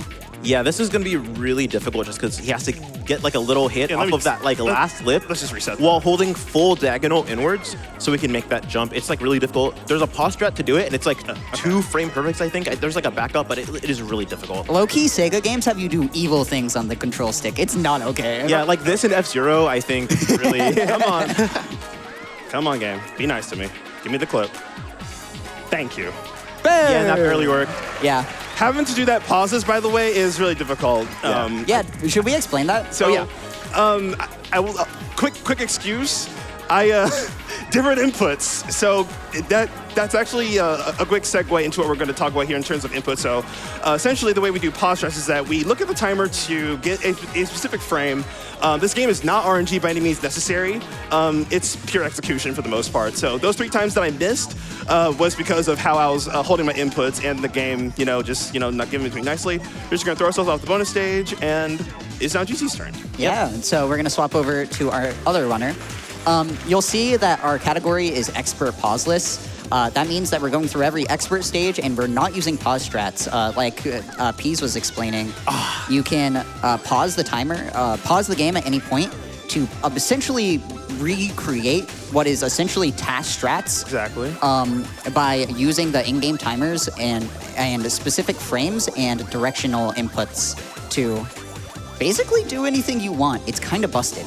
Yeah, so fair warning, there are a couple of stages where, personally, if I keep making, mistakes, doing pauses, I will try to remember 1 or 2 pause frames so we can just keep playing the game. So just a quick little secret. But anyway, that's totally not a secret anymore now that I mentioned it. If we rip a pause strat, don't worry about it. But anyway, so the thing about Monkey Ball Deluxe... It's fine. Yeah, the thing about Monkey Ball Deluxe is that... There we go. WR control. That this game is a combination of Monkey Balls 1 and 2. So this is actually the story mode version of Expert. So this you would see. So this is essentially World 5, for example. So the starting platforms are a little different. But again, Monkey Ball 2 stages. They all have a starting platform versus Monkey Ball 1. And Oh, party ball. yeah. I've never seen a party ball be that rude on this level. So this game, to answer the age-old question, are you controlling the monkey or are you controlling the ball? The answer is you're controlling gravity. Yeah, the answer is neither. Yeah, so you're essentially controlling the goal, like the stage and the everything all at once due to gravity. I think that's what makes this game very much special. And if you're very big into physics, I think you'll definitely appreciate how this game, was designed. I was a computer science major, and I did not like doing physics. Anyway, oh, that was beautiful. I skipped physics in high school because I was like, I can just do something else, right? It's fine. I'm saving it. This stage is ridiculous, by the way. Having to climb up all this, the way up here. It's an expert for a reason, obviously, but like, Nice. boom. So now, this is our second warp goal, I believe. The green goals skip one stage, and the red goals skip 2 stages. All right, so toggle here. You're gonna notice the background change. This is not canon. This is actually, they just put it in there, just for vibes. For the love of the game. Yeah. Super Monkey Ball has really amazing vibes. If you've ever seen like a 2000s drum and bass mix and you see a cool background, it's probably low-key from a Monkey Ball game. Beautiful combination. Oh, I accidentally switched early. It's fine. Oh, you know what? Let me add that. Technically, this is a Monkey Ball 1 stage, but guess what? We're gonna be a little funny today. I actually learned the score IL for this for the showcase, and I don't even get to do it because I accidentally switched the level early. Wow. I mean, all right. So that's a bonus HP. We could throw ourselves off, but here we go. One of my favorite splits because of the music. I love the underwater theme. Yeah, this underwater. Listen, I'm a Monkey Ball 2 player. This underwater is really good. I like the vibes here a lot more. And there's like a little submarine that goes past. If you are eagle-eyed and you can see into the background, it's really cool. Also, that was really difficult. How many days of oxygen do they have left on the Super Monkey Ball submarine? Are they chill? Are they good? They're probably chill. I mean, people are concerned about like the oxygen in the ball, but like they can just be in the ball forever. It's like a defense mechanism kind of. Anyways, Monkey Ball lore is absolutely wild. Do not ask what happened there. That's don't never happened before. Actually, yes, it has. I also just want to mention the controller that we're playing on is mine, but we're playing on P's Wii. The controller that we're playing on, you can show it to the camera or whatever. I actually built it myself. It's so cool. It's a JP white on the back, and then it's like the teal front plate. It looks beautiful. Our station in the game, by the way, guys. Nerd. Done. Nerd. Extremely impressive holding forward there. And if you thought that was cool, check this out. Bang. Yeah, and that one's actually really cool. All right, one of my least favorite stations in the whole game, not because it's hard, but because I hate it. Oh dear. Yeah, there's actually a pause strat on this.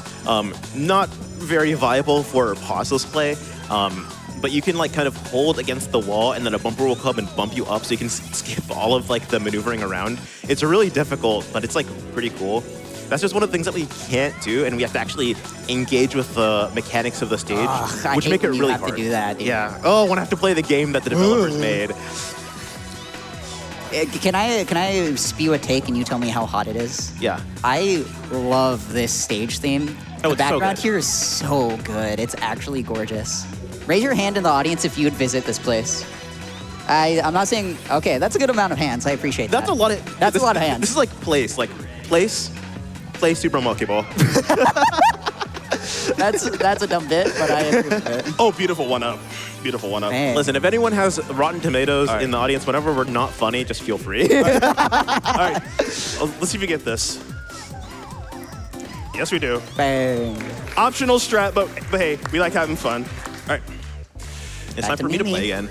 So, welcome to the boiling pot, where if you were playing Monkey Ball 2 story mode, you would not be having a fun time. It's literally the next Monkey Ball 2 split, and the one thereafter. Very challenging. So we're actually That was gonna like challenge mode. Yeah, I know that one. yeah, so we're gonna be skipping opera. Not the not that. It's more on the lines of. Gotta hit that though. Yeah, I'm a musician after all, I don't sing, but anyway. Yeah, this stage not. I gotta lock in. I gotta lock in for this. All right. You can explain rapid pausing if you want. So pause this means we're not gonna go for pause stress, but that doesn't mean that we can not mash the start button here to get on this wire. Yeah, so essentially, GZ is going to pause over and over again to get That a was so good handle at tapping on right his ball control, which allows wires like this, which are maybe some of the thinnest in the game, That was too fast. It's fine. to actually be easier to navigate. These things are ridiculous when you don't pause. So I've done it like once or twice Same here. only without pausing. It's just really difficult. Yeah. yeah, I think I have a replay on this save actually of me hitting Tier's pauseless, but hey, We should have just booted that up and like called it a day. just exit the game right now. Anyway, we're gonna go to Neopets here, and you're gonna notice the starting platform is actually different compared to. Oh, That happens on this version. okay. It's like a little Zorp. Oh, here's your fun little fact. So this is not actually Monkey Ball Deluxe on the GameCube. This is essentially a fan-made version of the original Xbox port / PS2 port of the game, because people just didn't like how this game was being played on not a GameCube controller, if that makes sense. So we have notches. Those controllers are just straight analog. So I think you should have just notched the Xbox controller, low-key. I think it has virtual notches, but it's like it's a little It's too bad. aggressive. And so I actually run the original Xbox version of Deluxe. I currently I have the world record in Master Warpless, I think. So, yeah. That's how you know he's good at Monkey Ball. And like not to toot my own horn, I don't even play like Monkey Ball 2 stages. I just play the game sometimes, you know. But yeah, nice little detour. So I get it. Shut up. All right, so this is going to start the bubbly washing machine levels here, because for whatever reason, Sega decided to put the beginning of the next split as stage 9, and then, you know, every 10 is just a bonus stage. So. Yeah, usually for the 5th level in any challenge mode, difficulty, I guess, is the word I'm looking for. There's a bonus stage, but there's not a bonus stage in this. So in Monkey Ball 2, they actually lost a stage, so they just put the last one from the next split into the next one. Yeah, it's very strange. Monkey Ball Pachinko. Yeah, if you've ever played Pachinko, it's like that, but it's like a... Yeah. Is this I'm trying the my original hardest. U-Plinko? Yeah, this is the U-Plinko. Can we get a cheer if you've ever heard of the horse Plinko gif? No one cheered. No that one- room was I don't dead even- silent. Our jokes are not funny. Okay. All right, Sega. Yeah, if you didn't know, this is a Sega game on the GameCube. They had a few of those. All right. They should have released it on the Dreamcast. Low-key, that'd go hard. Honestly, yeah, doesn't it have a notch controller? So I'm gonna tell you right now. Yes. Yeah, I think it does. These sets of stages are my absolute favorites in the whole game. I mean, I guess I love desert like areas. It doesn't help that my second favorite check in Mario Kart 8 Deluxe is Dry Deserts. I mean, my fault. Dude, I'd get lost here and imagine the baddest Oasis. I heard a couple giggles. Right. Yeah, I'm really envious of Peas because Peas gets all like the fun Monkey Ball 1 ones because in the middle of Monkey Ball 1, there's like no warp pools. It's just really fun stages. But like the entire middle of Super Monkey Ball 2, like Expert is just rough. It's like, oh yeah, this is the worst split in the game. Oh, this is one of the worst splits in the game. Oh, this is one of the worst splits in the game.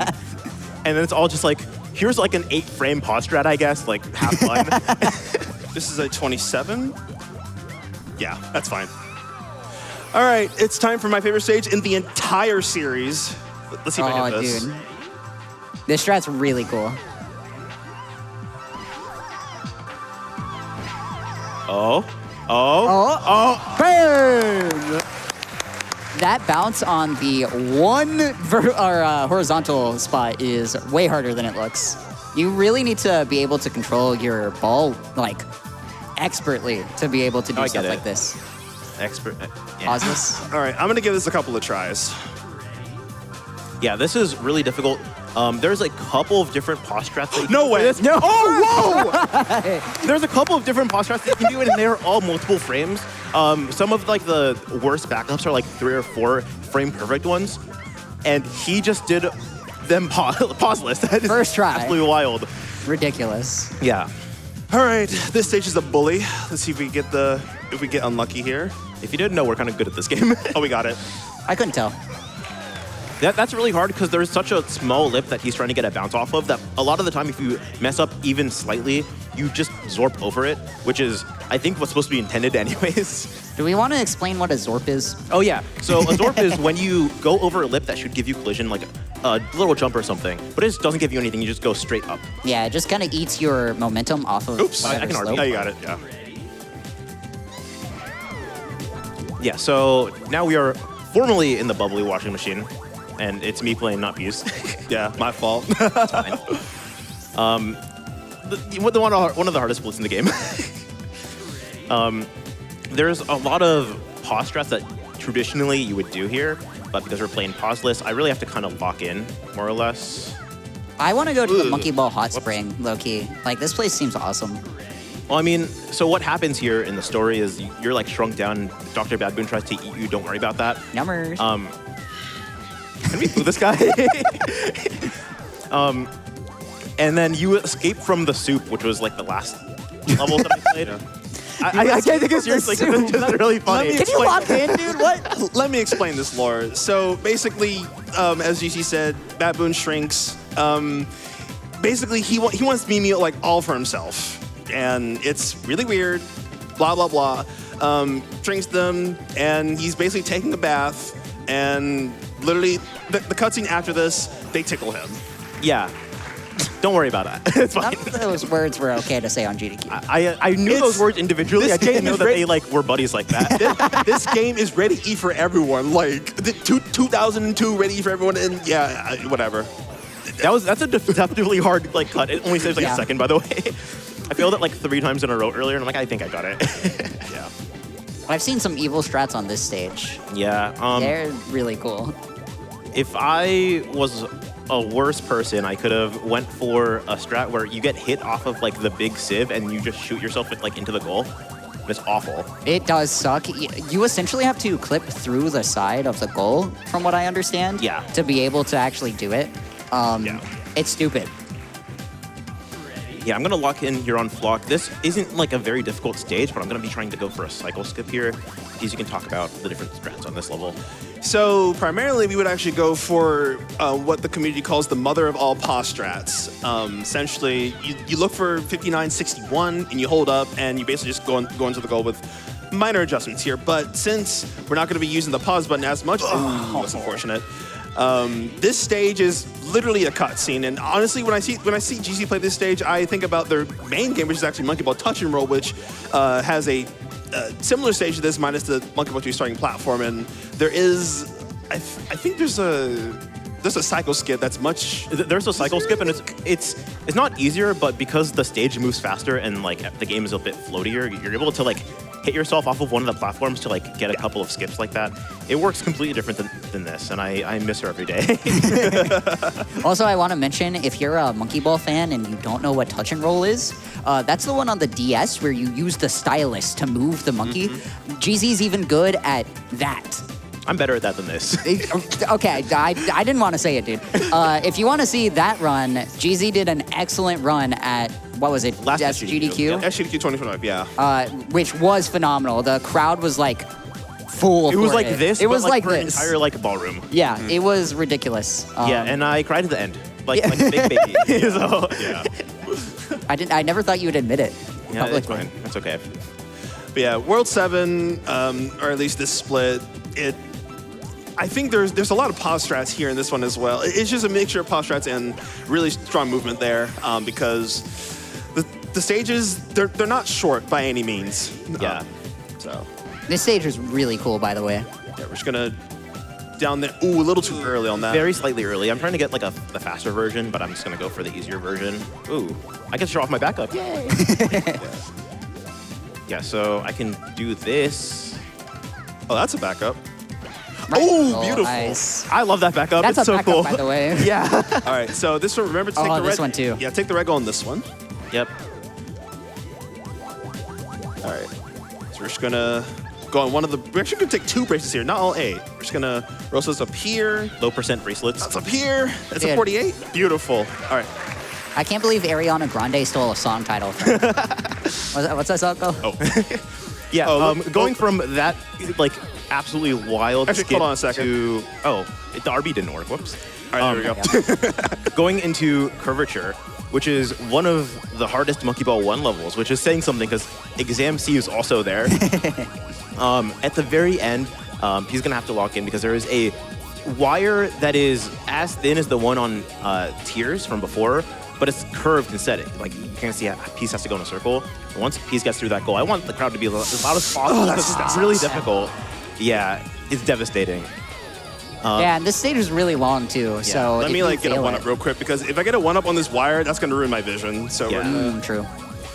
This game has routing. I was gonna say, are we worried about lives? We have 81 monkeys left. I actually am worried about I'm a little worried about lives. So...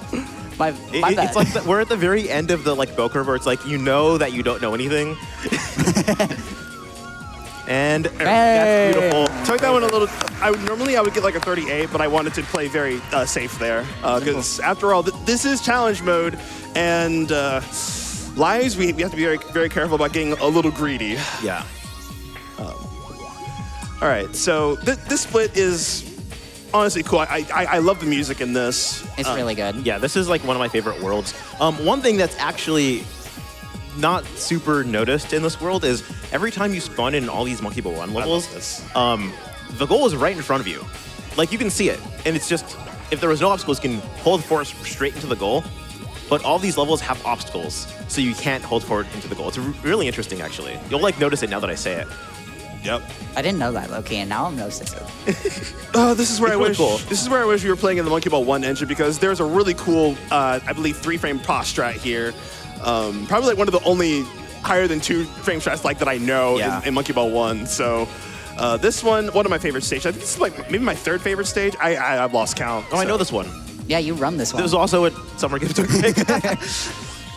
Oh, okay. Yeah, it's a little particular just because he's going to be on this platform that goes like up and down, and he has to time going forward to like get as much of momentum as he can to get a bounce into the goal like that. That's Loki, that's what my Foursquare games looked like in high school is all I thought about during that stage. By the way, not be guys, athletic. sorry I did the motion, but I didn't say the word. That's all I'm going to say. Oh, well, I didn't notice it until you said that. Yeah, my fault. Mods? Can we, production? Can we get a round of tomatoes for this guy? All right, so we're just about out of this split here. There's one more pretty cool strat that I learned recently. Let's see if we second try this. The stage is pretty nice, by the way. I love Super Monkey Ball stage names. What do you mean bowl Beautiful. open? Well, it's like bowl, but it's like open. That didn't make any... Whoa. Well, it's like bowl. Okay, this one I get. Oh, yeah, this is like when they fight. Yeah. Yeah, I feel like this makes a lot of sense. All right. That's going to be us later in the parking lot. So welcome to On World hands. 8, arguably the hardest world in... that's fine. This stage has an interesting name. What do they mean by that? I wouldn't know. So I like to call this stage Complex Cream. Shouts to Complex Plane, because the strat that you would do here is, I think roll off like one of the edges and then bounce off like the switch. Yeah, I hate trying to do this with the Switch, so I'm trying to do the Switchless version, which is a little bit more difficult, but I like it better. But I'm getting bullied by the level. Yeah, I'm just gonna do the Switch. That was savable. I could have made that. Is that how that works? Pass you the controller, 3-person relay. That's crazy. That's crazy. I'm not Yeah, this around level is that. really difficult. Usually, in Monkey Ball 2 challenge, I hit off the wrong angle there. I thought we were worried about lives. We are. Well, there's like a almost. Oh, that looks forward. good. That looks good. Yeah, Hey. Nice. yeah. There's an almost hold forward on that, and it's like so much more nice. Okay. Oh yeah, this is. Oh, this stage rules. This is cool. Don't worry. This is intentional. Oh, dude. See, personally, I saw this setup for the first time, and I'm like, I've never played Momentum like this. Neutral play. Yeah, I think it's your like, stick has drift, bro. maybe a little bit. A little bit. Ooh. Should be all right. I'm going Words spoken by the damned. Yeah, playing the stage the actual way is not that nice. I'm not getting the like little jump. Okay, there's like a jump that you usually get there, and it doesn't do very much. It's used in the posture. I don't know why I thought I was going for the posture. it's like used in the pause strat to like skip like the entire like mechanic of the level, but I use it pauseless, and it's like really cool. And I was doing that, and it's like not working on Pieces of Wii, and I don't know why, and I'm gonna blame Pieces of Wii for that. That's okay. It worked on my Wii U, so I don't know. Okay. Okay. I don't know, man. And kind of convincing argument. Listen, and it was on purpose for the lives. How about that? Yeah, I'm glad you did it because I wasn't gonna do it. There we go. Someone's got to be the lol cow here. So factually, we have 68 lives. I can die again. It's like not hard. Well, then it won't make joke. The joke won't be funny because the number's not. Anyways, Enough. oh, oh, thank you. You know what? It's because of the life count. Well, the false life count. It's like We're not gonna die again this whole run. Yeah, you know how I like how I say we as if I'm part of the crew. yeah, you're part of the team. Oh, right. You know how like in Melee there's like the 69% buff? It's like that. I don't know what you're talking about. I play Melee and I'm like, no. Yeah. When you're playing a set on stream and you're at 69%, Oh, I you get like it. you like JV whatever you're on. I'm glad the joke explainer logged on. Oh, well, It's fine. It's fine. we're gonna have to do a stage now. We have another warp goal. It's fine. Yeah. So there's a warp goal here on warp, which isn't like the biggest deal, which is why I was just trying to get through that one pretty quick. Warp is difficult, but it's like not that bad. And I don't like playing trampoline, so it works out. Yeah. Yeah. You can really see the power of boosting here while like going across these. These are way harder to grip if you hold just straight. But when we're holding the diagonal, you can see we actually like move upward. We're supposed to be sliding down. Yep, and then I can crawl up here. I just have to take this a little slow. And we're good. Nice time bonus. And we still are playing the right amount of levels, so it's all right. And so the stage after, we're going to have another warp goal. So we're going to be seeing the green goal. Oh, I forgot about that. I'm scared now. See, I just wanted to make sure because I don't want to get trolled, respectfully. We're not getting trolled. It's okay. It's okay. Making Peas play a stage he hasn't practiced. Well, if it's Monkey Ball 1, then, I mean... You'll be fine, Yeah. but it'll be funny. If it's Monkey Ball 2, it actually depends because I do know how to play Master and Expert, so it's whatever. Don't you? Oh, barely missed. Into the gears with you. So This is actually the only category that uses a strat. It's very funny. Ooh, that was a post? That's unfair. Yeah, that was unfair. I'm feeling it this time. This is going to be the Goldilocks right here. Yeah, it's Little okay. quick roll. I don't mind the break beats, so I'm happy. I'm vibing. Yeah, the soundtrack of this game is just so good. How's the vibe, crowd? How we feeling? nice. There it is. Hell yeah. Oh, there we go. I was preempting the applause for you. Oh, that didn't work? Okay, whatever. That's okay. I just do it now. Yeah. Okay, we're All right, fine. you can see what I was trying to do there. One of the other best songs on this game soundtrack. Yeah. I'm just focusing a little bit. Yeah, There you go. the just there after Peace hits like the little platform just in front of the goal is really difficult, and he has like maybe 0.3 seconds to do it, so it's really rough. So it's another pause strat that I have to look at the timer for. I didn't look at the timer. I just looked at the stage. So, so my other favorite stage is coming up here. I don't know why, but like I think Rings is just satisfying to look at. Not because I'm a Sonic fan, but like I just love this stage. Monkey Ball player is a Sonic fan. Would have never guessed. I mean, yeah. I hate Sonic. Bring it in. I love FPL though. All right, 87 should be Clover. All right. Yeah, Clover is really cool. There's a couple of skips here. There's not anything that's like super big, especially pauseless, but Peas can do these like little skips on like different parts of the level, and one right to get in front of the goal, hopefully. Ooh! Okay. Whatever. W save. That was a great save. Now, unfortunately, this split is very short, so the next couple of stages afterwards, it's just going to be GC for 20 whole stages, because this game loves Monkey Ball 2 more than it loves Monkey Ball 1, so it's fine. We're gonna do something a little bit for context, because you know the screen time. You know, they're totally. I'm just kidding. All right. Going through Metamorphosis there. So this is the end of Monkey Ball 1's regular Expert, and so now GG's going to get us into Expert Extra. So we're gonna go for this once. You're, that's unfair. you're hateful. Yeah, Anyway, unfair.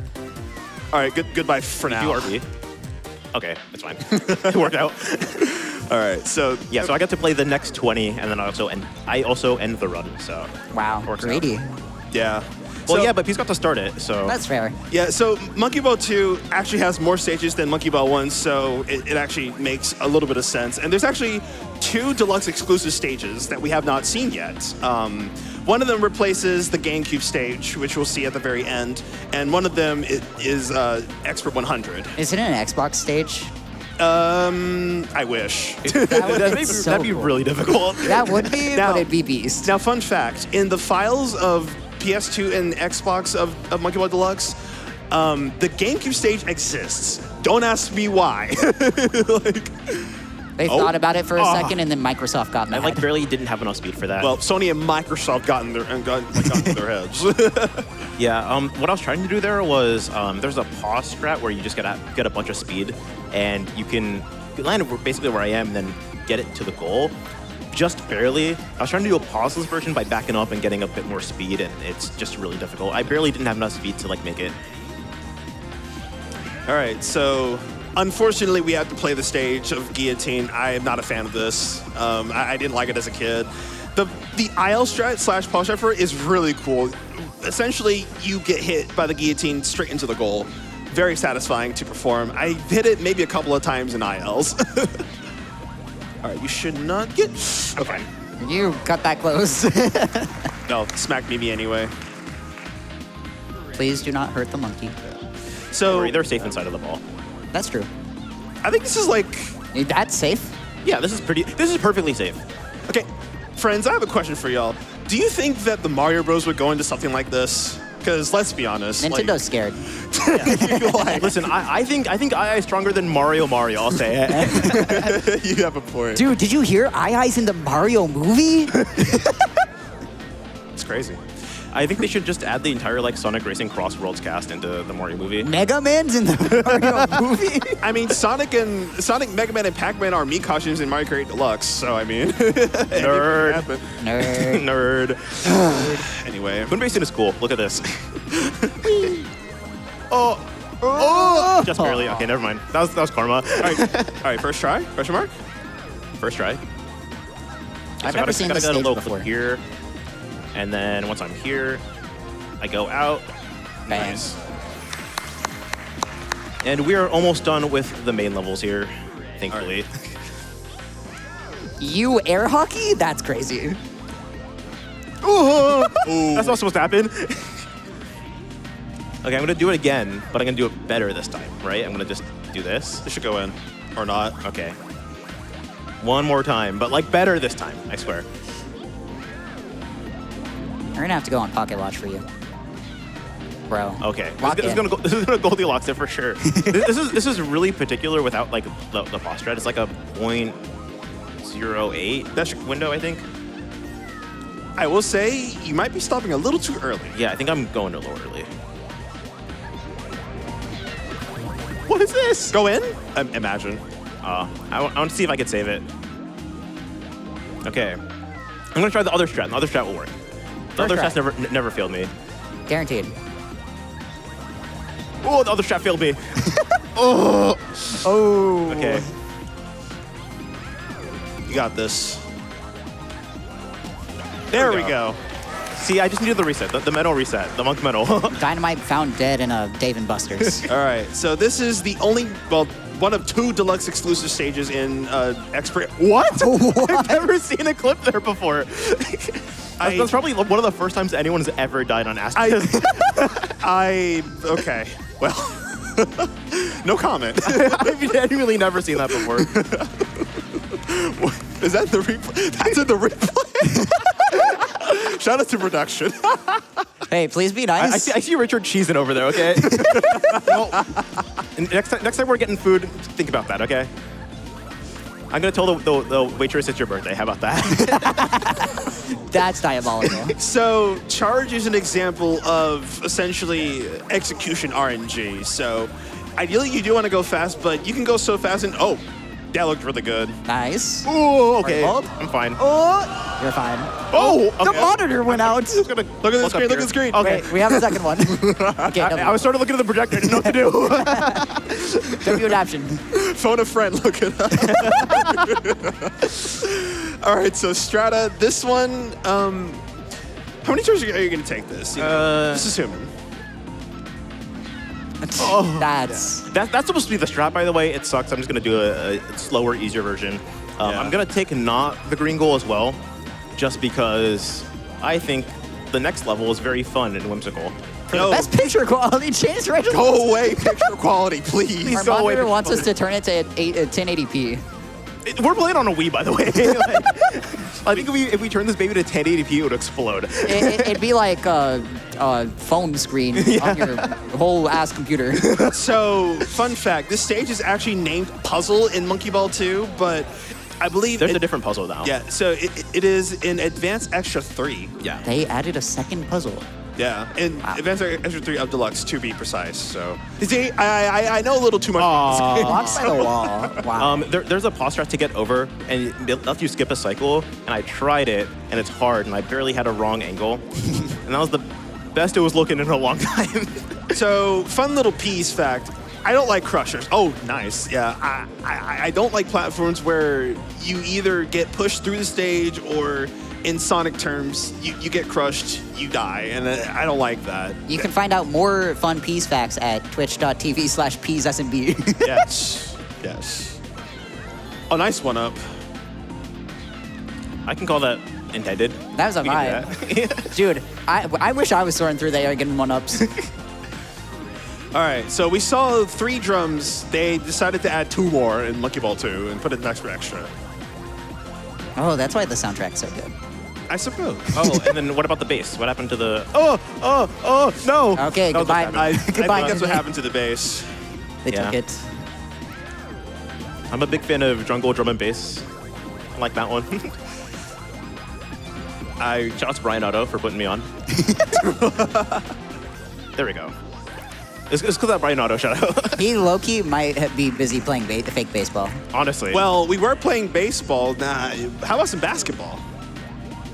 Oh, I get it. Oh, yeah, I it get took it, I me get a it. second because the wall was like in front. Shouts to whoever said that. Nice! I heard a couple of Kobe's and that was kind of sick. Okay, if an ESPN producer is watching, what's going on in the show tonight? Oh, okay, it's fine. Oh, this level is really rough just because there's a skip I'm gonna try and do. But I keep not hitting the button, so I'm gonna just do this normally. If I put the stage into reverse, I could stand in like a specific spot, wait until, please camera, okay. I can wait until the stage has gotten into a specific spot, so I could, it is that way. Help. I like forgot where I was going for a second. Also, on the note of, that's tragic. On the note of camera, if you've played any of the newer Monkey Ball games, you're actually free camera control. That's not the case with these older Monkey Ball games. Can we Lock in? go forward? Yo, it's just taken off without you, bro. Yeah, that's fine. I mean, You know what I'm gonna do? we're in space after all, so of course it's going to take off. I don't like when you say, you know what I'm gonna do, and then chuckle. There we go, it's fine. I don't have the timer queue anymore, but I think it's all right. It could be worse. Mimi is in danger. No way. Oh, so close. That would have been So close. awesome. I think that would have been clip of the century. Yeah, low-key. You know what? I'm just gonna do this normally. It's fine. This level is one of the hardest to do in like a speedrun setting with like skips and everything. So it's like understandable to like mess it up a couple of times. Yeah. Dude, low-key, Monkey Ball sometimes feels like Mirror's Edge. Like, without like a double jump in Oh, midair. hey. That might be coming up soon, is it not? Yeah, it's later tonight, before Portal. It's gonna be gas. Wait, why did it go this way? So I was just planning on getting a skip and I didn't think this far ahead. It's fine. So I will just yeah. know what to do now. Another fun little piece fact. I think I was 6 when I first played this stage. I could never figure it out.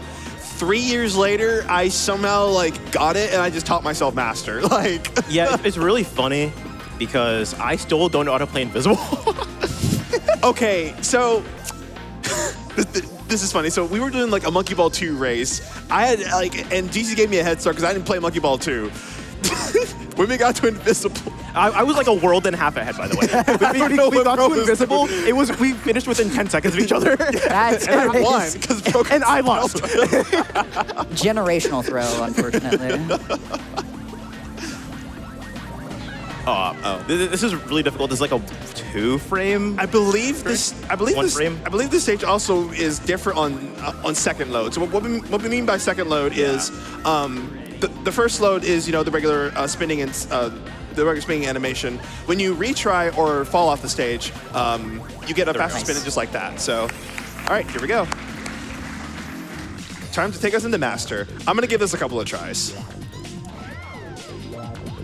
Okay, you know what? By couple, I mean only one, because I'd rather not, like, I see the life count, I gotta make a plan. We're fine.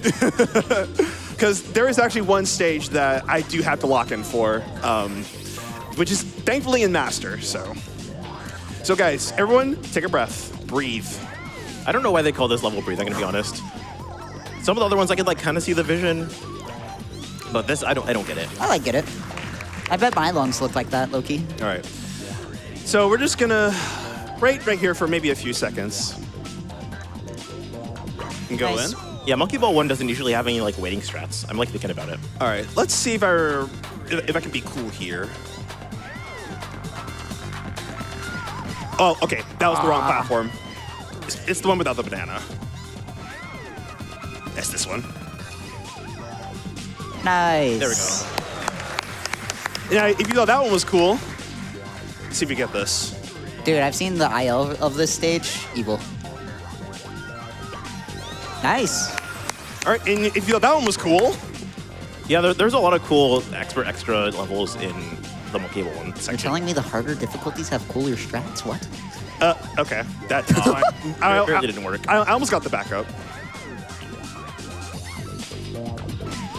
Nice. Nice. Yeah. You can actually go inside of the core pipe. It's very weird, but you can live, but Peas barely didn't. Now this stage is actually easier in Deluxe because of the cycle. I'm gonna slow down here. I played it safe and I got punished for it. That's the nature of Monkey Ball. All right, let's try this again. And that goes in, beautiful. Nice. All right, 18 shoutouts to Amusement Vision, the same company that also made F-Zero GX for the GameCube. I know that one. It's kind of hidden in the Jiggy. Oh, I know that guy. I know. Isn't that guy here? Yeah. All right, so this one is actually not as easy as it looks. Well, yeah, but I have to play this one later, but harder. So. Yeah. Ooh, that sucks for you, bro. Oh. Please don't trauma dump on stage. Okay, that was good. That was good. That was a good backup. All right, Daluma. I love this stage. I don't understand the vision behind the name Daluma. I'll say it. So there's a pause strat here that we unfortunately, I know the SMB1 version, but I haven't really taught myself the SMB2, or sorry, the Deluxe version. So I'm gonna scare y'all for a little bit here. So watch this trick. Completely optional. Finish with no stage, like. All right, bro, that has to be slower. Yeah. Whatever. I am so happy that I completed the extra level. Does it switch? Crowd, are you happy we completed the extra level? Yeah. Yay! All right. Everyone's happy here at PAX East. So welcome to Master, everyone. I will say, DZ has more stages than I do. So when we get to the latter half of the base master, that'll be the last time I play the game, unless GZ like goes me and bone Lucy plays on Master Extra because I kind of know how to play that. I mean, it's fine. But anyway, so this one, this one's a little interesting, I would say the least. But I think we're gonna go in. Dude, I rode this ride at Six Flags one time when I was a kid. Oh, that's evil. I'm just gonna go back down and I'm gonna take another loop. Do you have time for that? 20 seconds?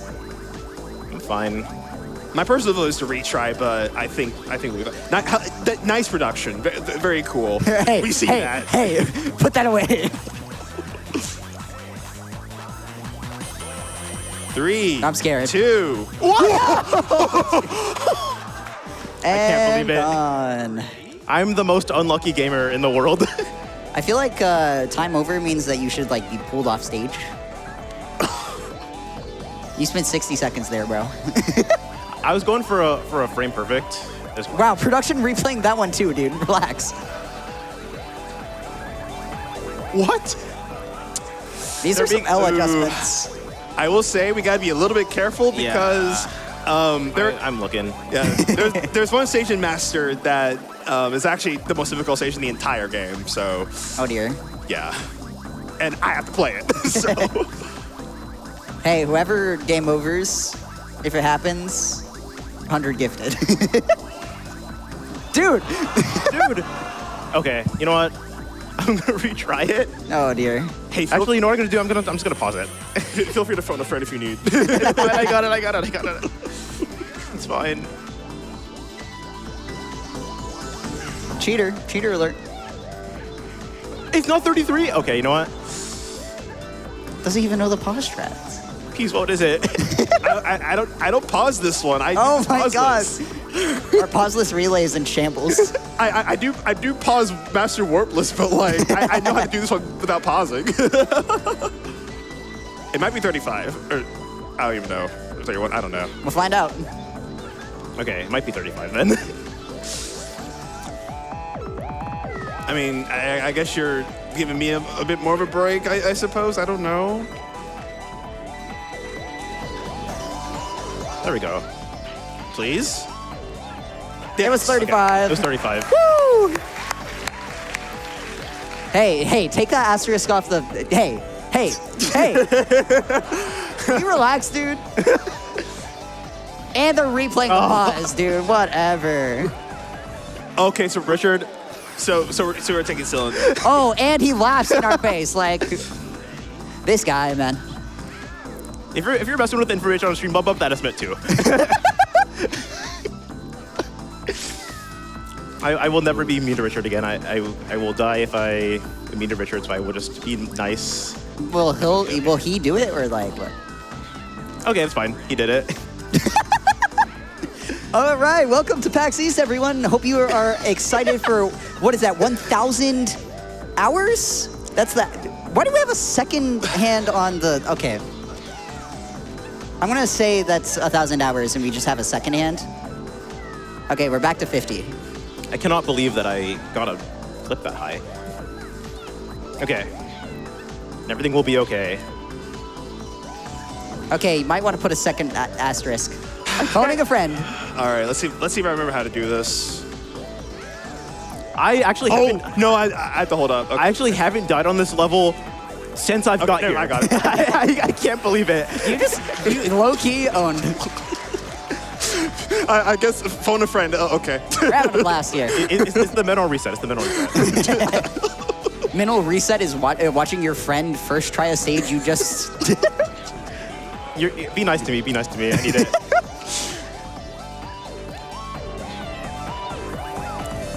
That goes in. Nice. Yep.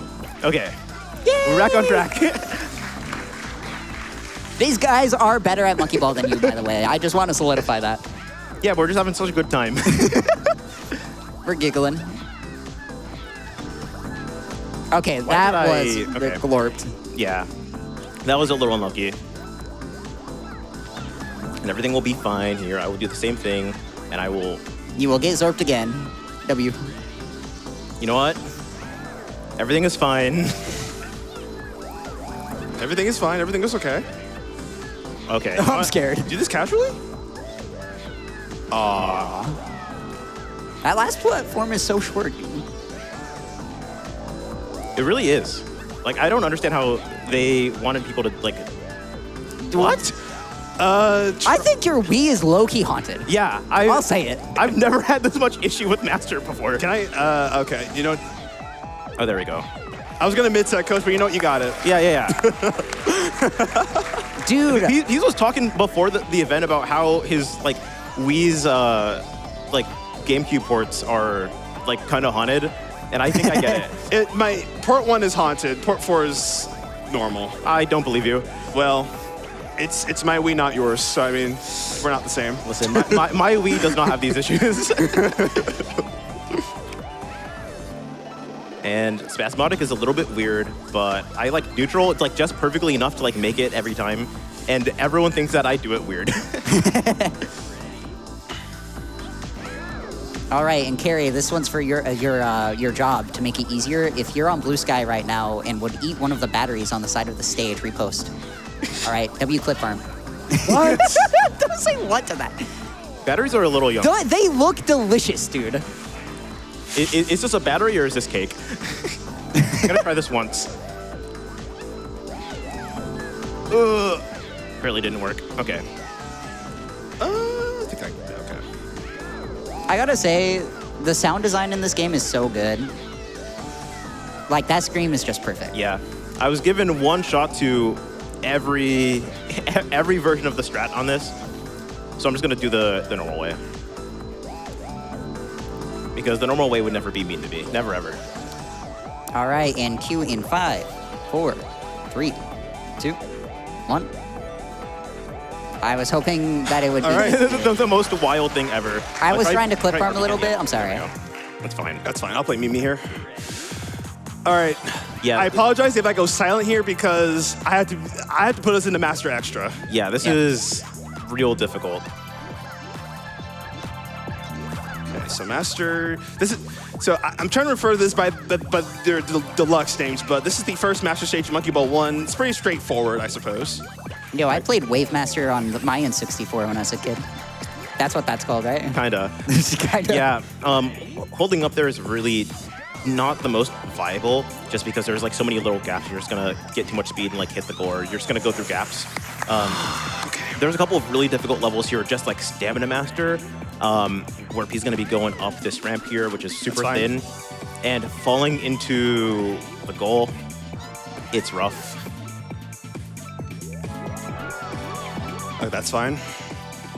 Yeah, once you'll see it, like you'll not understand how like this strategy was concocted, because it's evil.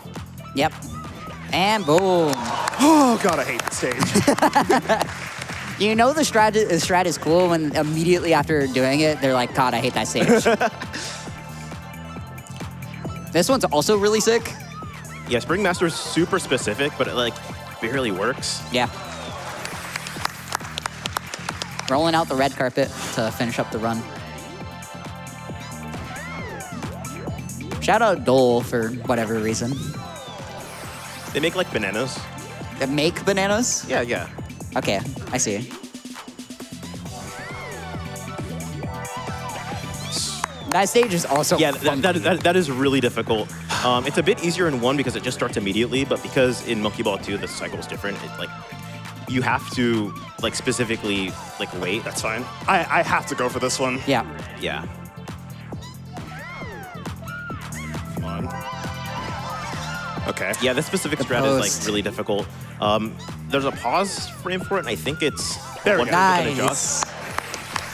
We can call That adjustment is perfect. really hard. I should have enough lives for Bridge Master. He's not even concerned about having enough life for Planet. First trying that one. Okay. Here we go. Yeah, this is Bridge Master. This is the hardest level in the game. And there's a couple of little skips here, but it is just all execution. Oh, dude. That was perfect. Oh. We're going to Master Extra, everyone. Yep. Yes, we are. Bang. And everyone say bye to II for now. And bye to Peas S&B for now. Yay! Good work, Peas. RB. Yep. Oh my God. Okay. Now it's up to me to finish it. Lock in. Gulp. Gulp.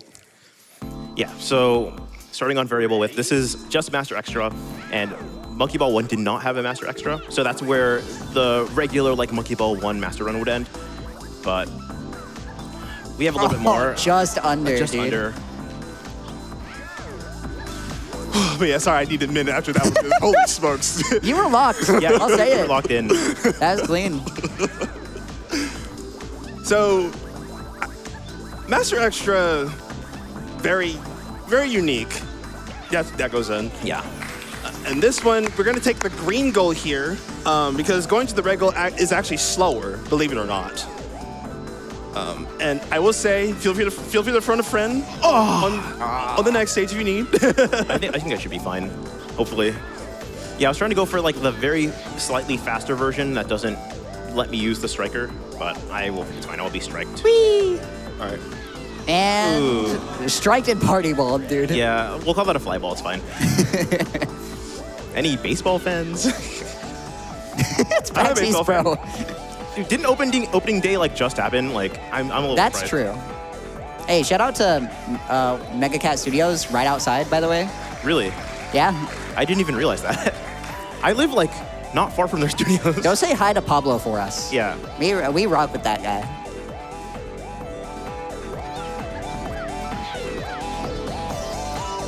And Not enough speed, barely. unlucky. You did slow down just a teeny Yeah. tiny bit. So this is Complex Planet. Shout out to Complex Planet again.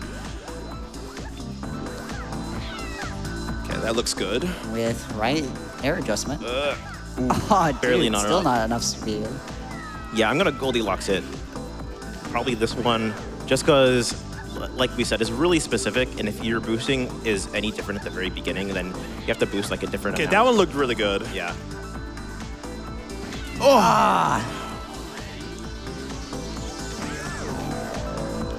Yeah, it's almost like they put some of the hardest levels in the game at the very end of the run. All right, crowd, I want you to raise your hand if you've ever seen this stage in your life. Nice. Okay, we have some monkey ball players in here. Let's go. And this one, we're going to take another green goal. Nice. Yep. That's a really specific adjustment, but it's not so bad because I practiced. Yo, I wrote this on Six Flags too. And that's what they call in the business of Beautiful. throwback. And so we're coming up to the last stage. Time is going to be when GZ crosses the goal. Yeah, this is a bit of an auto-scroller, but easy. If you have any shout-outs, now's the time. I'm going to be quiet, actually, because Really? you got to focus on getting to the end here. It's there. There's one more, right? It's this one. That's why. So Destiny is essentially Nintendo, or I guess Edgemaster as well. They play very similar, but yeah. This one, they're just equally as difficult. Slow and steady. All right, just one more rotation here. And crowd, I want you to make some noise if you've enjoyed this run after we finish. Time's gonna be coming up here in a second. There are And- people sitting on the back wall watching this. Oh my God. Excellent job, y'all. And that, my friends, is Super Monkey Ball Deluxe and Super Monkey Ball 2. Yeah. Great So- work. All right. So, wow, 111. What? That's crazy. 111 times? Wow. Nice death counter. I thought I had it turned on. I've never seen this credit sequence in my life. I didn't know they had it like that. Yeah.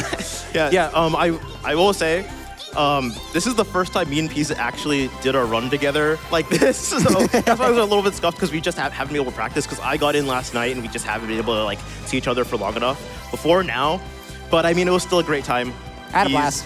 You're my Oomphy. Thank you for doing this run with me. And we didn't game over, so that was that's even more meaningful.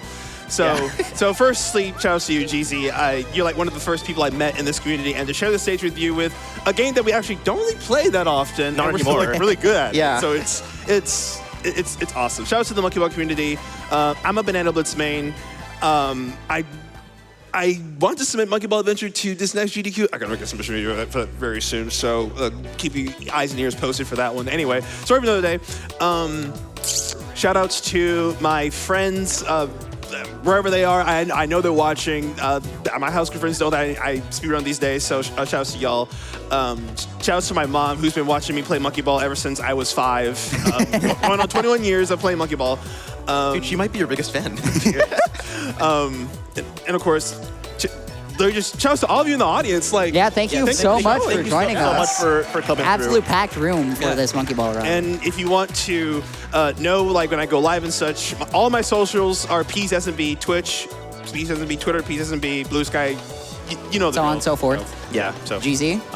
Yeah, I usually play toss and roll, though now that I've gotten the GDQ run and I had a couple of records, I've mostly given that up. I play a couple of indie marble rollers. I still play some Monkey Ball 2 fan games.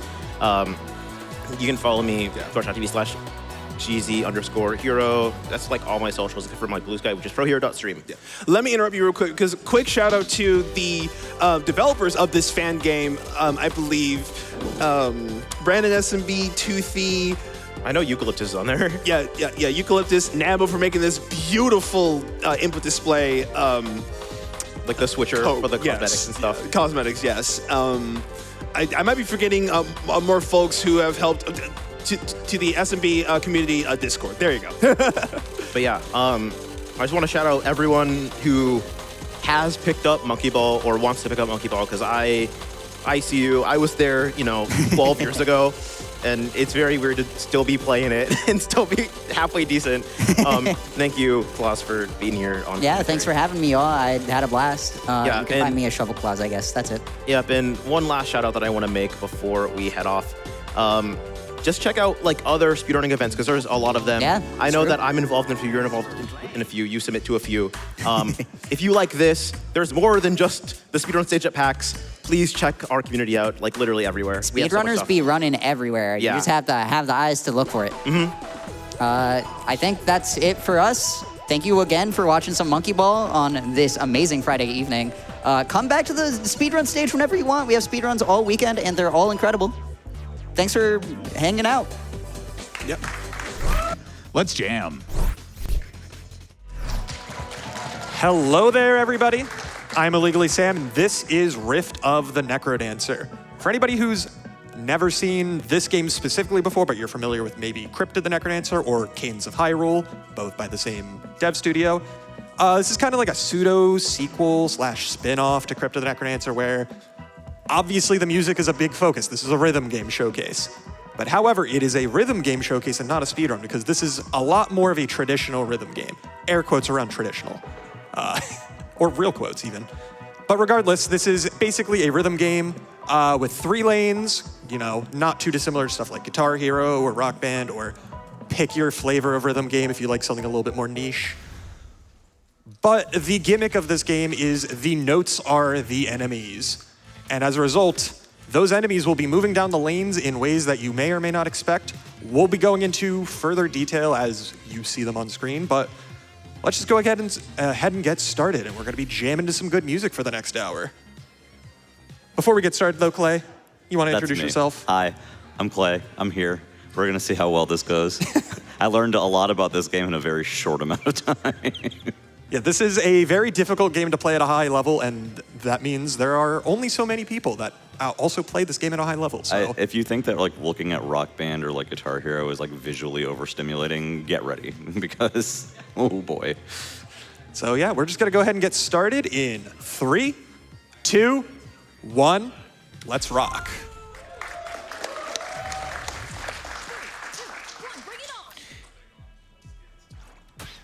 All right, well, we already got some interesting things going on here. The arrow that you see in front of you, besides the enemies, are also traps.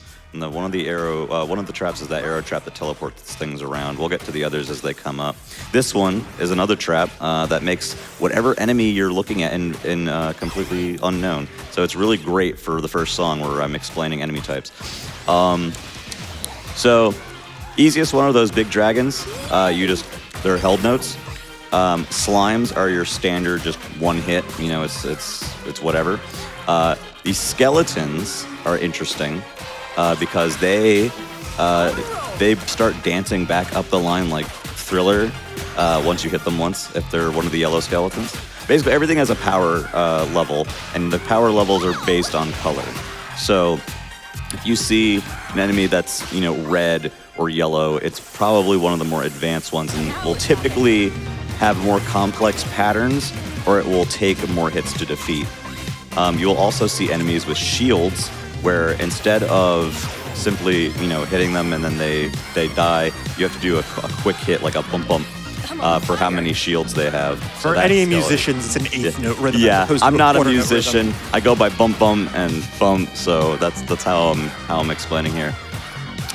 We've got these armadillos here, which are interesting because they are triplet notes, and their power level determines the sequence. The yellow ones are actually the easiest because it's just a triple, like dun dun dun. But the others have different variances. And then you see these big happy skull heads, and they poop out skeletons. Basically, the way they are facing determines where they spawn. They'll spawn on their current tile and the tile behind them. So basically, when you blow up a skull, the next beat are the two skeletons that it forms. These bats are a little confusing at first glance. They swoop. So anytime you hit a bat, it moves in the next area, in the next lane that it's facing. But if it's a red bat, it actually swoops back and forth like an actual bat. And you'll notice some of these enemies, when he hits them and they do another hit, they will actually loop around the other side of the lane. It very much depends on what direction they're facing. We have zombies here, which are very interesting. The green ones bounce off like ping pong. They just kind of dart. The red ones actually loop. So you have very interesting variances on these enemy types where it's not just, the red one is inherently stronger. They'll have actually more complex patterns. But the most basic enemy are the slimes, and then the white skeletons are also just one hit, they're gone. You'll notice under all of these enemies there are different symbols, so usually you see circles. Circles indicate notes that are on the downbeat. There's also a diamond that is on the upbeat, and then if you see a sort of star symbol underneath them, their timing is somewhere in between. We'll wait until another harpy shows up, but they're the other type of enemy we haven't talked about yet. Yeah, there's a lot of enemy types in this game. Yeah. There will not be a pop quiz at the end. My brain is scrambling, and me trying to read this is going to be impossible. These are the harpies at the end right there. They move, so basically they wait a beat and then they move 2 beats at once. So they have a very odd movement pattern that's really great at annoying ever-loving crap out of Sam. Yeah, and in addition to the interesting mechanics of this game, this also has a phenomenal 32-song original soundtrack featuring a ton of different artists, some of whom you might recognize because some are not new to the franchise. Some of them are completely new, but you might recognize some elsewhere, like Alex Mukala with this song here. Yeah, and this set list has a little bit from each composer, so you can kind of hear the variety in the soundtrack. The other item we haven't covered yet is there are food items. If you notice on the left, you see 10 out of 10. That is your health. So, in another game like DDR or something, you start missing notes and the bar goes down. Here you have specific hit points. And there's different food items that will each give you a hit point back, and they have different strengths. So the weakest is the apple. You'll eventually see cheese and a drumstick and like big, I'll call it wall meat. To help restore health. And obviously, if your health hits 0, that is a fail. These shield skeletons are always very scary because you have to do the beat right after. It's not a full beat, it's an 8th beat. And then here we have some star power brewing up. So if you're familiar with Guitar Hero, there's some star power that you can deploy with the spacebar for extra points.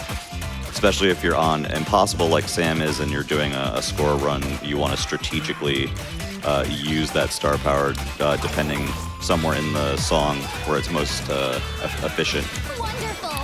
These black skeletons that you're seeing here, you hit them again, and then they start dancing backwards. And what's funny about the dancing skeleton is that they go backwards until they collide with another enemy, and then they head forward. So they kind of like sashay basically back down the line. We have the red zombies right here bouncing around. They're bouncing off of enemies, but they will loop if they hit an edge. There's an apple. And again, we have those dragons that are basically just health notes. A lot of star symbols underneath these, so the timing for the hits is a little sketch. Yeah, the funkier the song, the funkier the patterns, basically. This song is very funky. In terms of the control screen, just to touch on it real quick, we mentioned that space will deploy star power, but You can use WASD or the arrow keys, and you can use them in tandem. But there's only 3 lanes, so there's actually a use for the down key where if all 3 lanes are occupied, you can use the down key to hit them all at once. So it's a lot of, there are some finger aerobics going on here. Sam has his way of hitting things in a way that's comfortable for him. It's not too dissimilar if you have ever played DDR on a controller where you're using the D-pad and then the face buttons to handle the notes. There are some, you know, combinations of notes where you will need to use both hands. So, you know, you do need both. Got some star power building here, or sorry, being used here. Here comes the zombies again, and they ping pong off enemies too, which makes them even more annoying. Yeah, the zombies are, without a doubt, the hardest enemies to read in this game. Yeah. So there's going to be a lot of songs in this game where I'm not even trying to read the zombies, I just memorized where they go. Yeah. Something fun about this is that if you, the combo system, so if you, you'll notice that there's food, and food is helpful. So if you collect food, it adds to your combo. If you miss the food, it does not add to your combo, which means unless you get all the food, you cannot get a full clear on a song in this game. All right, this next song is by Jules Conroy, aka Family Jules. He is not a newcomer to the franchise. But if you're familiar with Family Jules, you probably will know what to expect from his music. This is a good example for the armadillos as well. The yellow ones are triplets, so it's the da-da-da-da-da-da-da-da. We've got alternating harpies, which are always annoying. There's actually an enemy type we have not seen yet, still. And again, you can see the bats, again, not only do they take more hits, depending on their color, the blue are the most basic, it's just 2 hits. Yellow is 3 hits, but then the red ones are 4 hits, and they swoop back and forth instead of going forward. So you need to be paying attention to which direction the enemies are facing as well. It's very critical.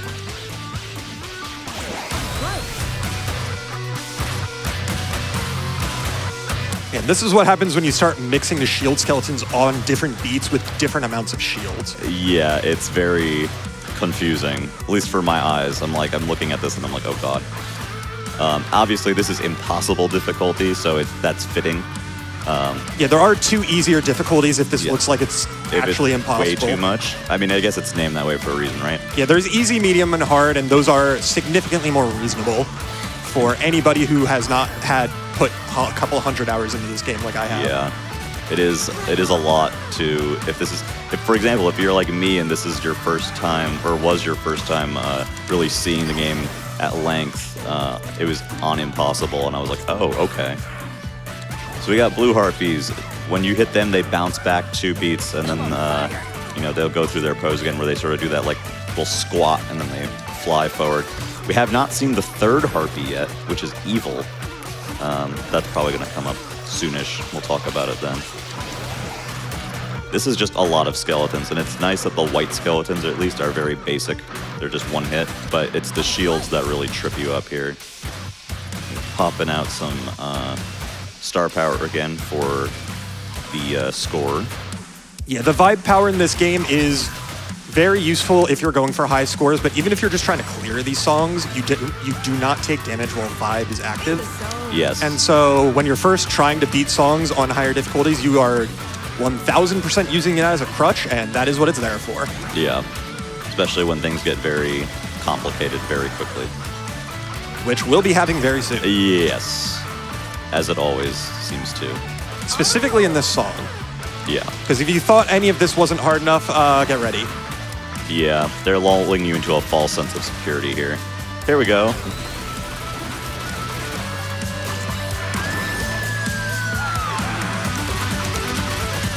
Now we're talking.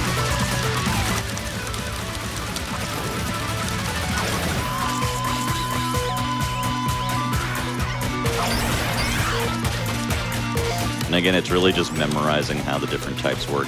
These red armadillos are interesting because they are triplet notes, but they're only the 1st and the 3rd note, whereas the blue are the first 2 notes in the triplet, so it's very confusing. And like I said, in true Family Jewels fashion, yeah, There was a guitar solo, and the guitar solo was the hardest part. And you know what you shouldn't do is overthink it while you're playing this game. Yeah, that is another cool thing that this game does with the charts, is like it kind of takes the song name and like weaves it into the actual charting of the song. Because like that song, a lot of the patterns genuinely aren't that hard, but they make them look very complicated, so you overthink it. Yeah. So this is the red harpy. The red harpy moves 2 spaces every beat, which makes them very annoying, and they creep up on you very suddenly. They are the worst of the harpies. But yeah, it really comes down to memorizing the enemies, their patterns, what they do. And luckily the game actually does have a built-in bestiary where you can check out all of the enemies and all of their patterns to kind of get yourself familiar with them if there's any tripping you up. This game also has a very robust practice mode, which lets you slow down the game, start songs from specific points, isolate it to just like a couple measures if you really wanted to. It's very, very useful for actually learning these songs. Yeah. I have made ample use of it. It is the only reason I've been able to learn a lot of these songs as well as I have. Yeah, I was very impressed by how robust it is. And I guess just to cover real quick, the game has, obviously you can just pick a song and play like we're doing, but there is an actual story mode that features mini games and bosses, and there's other cool stuff. There's a daily challenge, and then there's a mode that we won't be showing, unfortunately, but is a remix mode where basically all the enemy types are randomized on the song, which is evil. There's a bunch of them that have not ever been full cleared, so we were going through them a few days ago, and it's like, oh yeah, nope, not this one, not that one. There's next level difficult, as if it's not hard enough already. So again, you have those blue harpies that bounce back after you hit them, so they take 2 hits, and they stagger them in the most evil ways. And this song is by another composer that we haven't seen yet. It's actually a pair of composers, because this is by Sam Webster and Nick Nosbaum. All of their songs are by the duo themselves. Oops. So they put those red bats on the edge there because, they swoop back and forth, but that means they loop back and forth. Yeah, so this song is actually pretty chill for the most part, but there are a good number of patterns in this one that are just difficult, and plus, they throw a lot of red harpies at you, which... Yeah. This is still relatively lower tempo. There are going to be some higher tempo songs later that it's just, yeah, good luck. Yeah, a lot of this game on Impossible to me, as someone who's not good, is good luck. Yeah, because one of the ways that they make some of the easier songs difficult when it comes to these higher difficulties is they just make the entire thing double speed. Yeah. And then, I know we haven't seen them in a minute, but the game has a few traps, and one of those traps is hot coals. You know what that does? It makes everything double speed. So what if we double speed and then have them run on hot coals to make it quadruple speed? That does happen. It does happen. This game is very evil when it wants to be. Hearing the noises always makes me think of Rhythm Heaven because they're like funny noises. And that last enemy we haven't seen yet is the one that makes me think of Rhythm Heaven the most. But he's not here yet. See those harpies just come right down so fast. And the funny thing about the enemy noises is when I listen to the songs just out of the context of the game itself, it just sounds wrong. Because like a lot of these songs, that's how I know them. And that's how it's done. If you look in the bottom left corner after each song, you can actually see what my high scores are and how I am not getting terribly close to them, because this is not the setting I normally play this game in. Yeah. 3, 2, 1, come on. Oh, here we go. Now we got that red armadillo again, where it's 1-3. Yeah, this is a triplet song in that it is very much swung, which means 1-3. Things are not going to be on the beat. Yes, things get messy very quickly. Awesome. Again, just a reminder that the blue is the first 2 notes of the triple. We got these evil zombies that are just, you see things moving towards you and like everything's obviously moving on the beat, so sometimes you think something is gonna bonk and it doesn't. It's just slightly ahead. Good work. These zombies are doing a lot of work right now, weaving. So here's the last enemy. These are the Blade Masters. The Blade Masters will hop down and then eventually they choose a spot to stop and charge, and on the next beat, they immediately reach where you have to hit them. So they're the most rhythm-heaven enemy to me. But they always give you that, you know, here's the charge phase, and you know the next beat they're gonna hit the end. The problem is you never know when they're gonna charge until Correct. you actually learn the songs. It does vary on a song-by-song basis where they stop. And it can also vary within the same song. So that's fun. Kindly giving us some apples here with some harpies. Again, remember, if you want to get a full clear, you do need to collect all the food. Bam, bam. Also, any violin fans, violin solo. Yeah, this song's great. Absolutely fantastic soundtrack from what I've heard of it. They try to be cute and stagger the Blade Masters in interesting ways.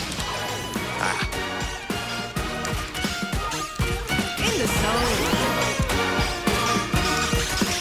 Like, that is unreadable to me. That's because you don't read it, you just listen to the song and play what the notes are in the song. And Yeah. just don't pay attention to what it actually looks like. Not a very good listener. That is unironically like one of the better ways to learn a lot of the songs in this game is just listen to the song, learn what beats are where in the music, and then realize, oh, that's just what I'm supposed to play. It's very tricky when you have the bats of different health and patterns all mixed together. Like, we don't care about the skeletons or whatever, they just die. Green slimes, they just die. But the others, it's like mixing that and having to remember that, you know, oh, this enemy does not die immediately. So you have these red skulls here, and they're particularly evil. Because when you hit them the first time, they actually move forward. Hit them the second time, and then they poop out their skeletons. And they loop. So you saw that last red one was on the left. He hit it, it went to the right lane, hit it again, then it pooped out two skeletons, one on the spot and one behind it, and it just causes all sorts of chaos. Yeah, that ending section there was also, when I was first like getting good at this game, that ending section was just like, how are you supposed to read this? What is even happening like, with what's these happening with here? these skulls? And now I'm just like, oh yeah, just do this. Blah, blah, blah. And it's like, oh yeah, I know exactly what I'm supposed to be doing there because I can like actually read it now. Speaking of songs that you're good luck trying to read. Yeah, so we have, there is that intensity system, by the way. I'm Yes. sure you can probably surmise. Oh God, forgot about this one. Yeah. Remember when I said some songs are double time? Yeah, well.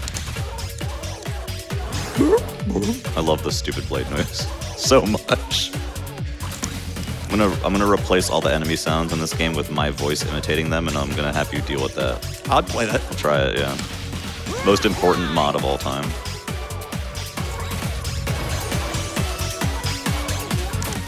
I'm on fire. See, this is fairly nice, and then it's actually...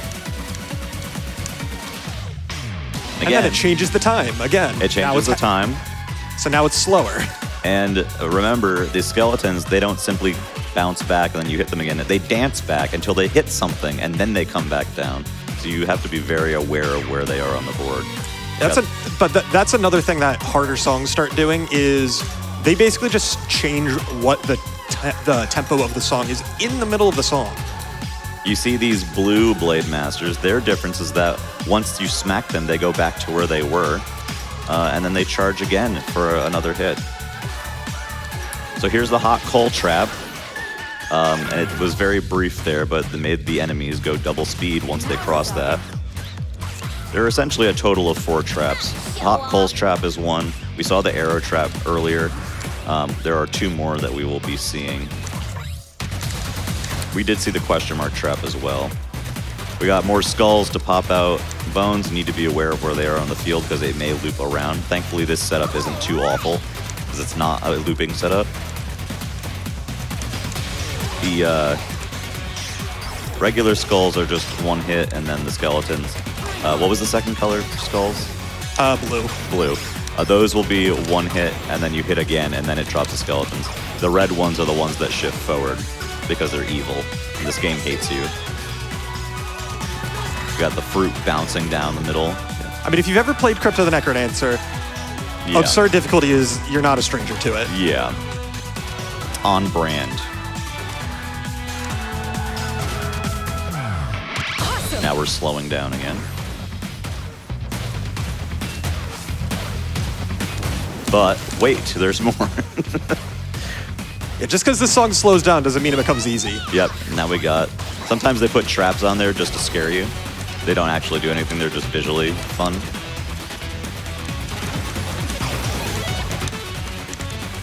Yeah, this is literally just... That's a little more readable.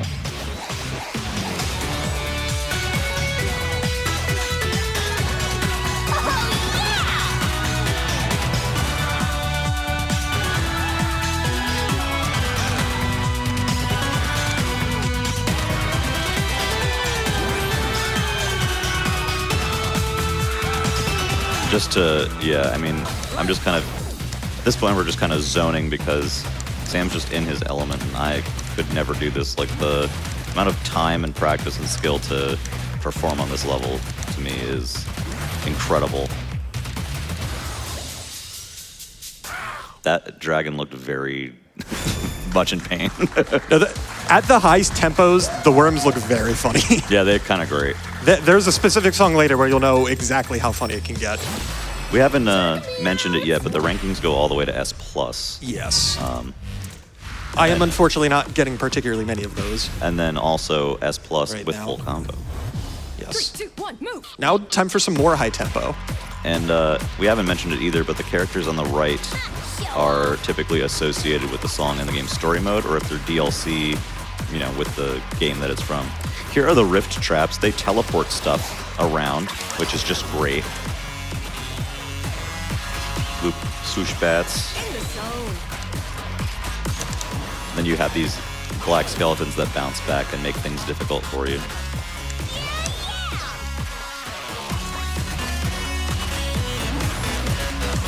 I mean, the big thing is he hasn't, you know, failed a song yet.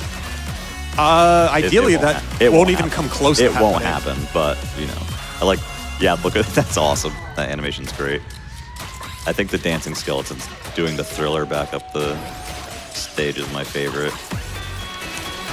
Now you have these rift traps that are just moving things around. And sometimes they like to scare you just by like placing them on the map for fun visual stuff.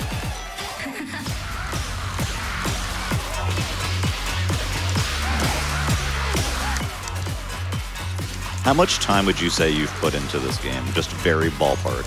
About 300 hours. Yeah, that seems about correct. Honestly, I was expecting that number to be higher.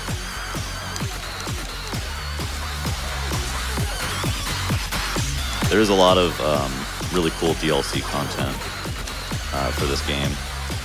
They added the daily challenge recently, which... Well, that's been in there since launch. Oh, okay. My bad. Daily challenge is basically a random but consistent chart for one of the songs in the game. We mentioned earlier there's a remix mode that kind of randomizes it. It's that, except it's a consistent seed every day. You only get one shot at it.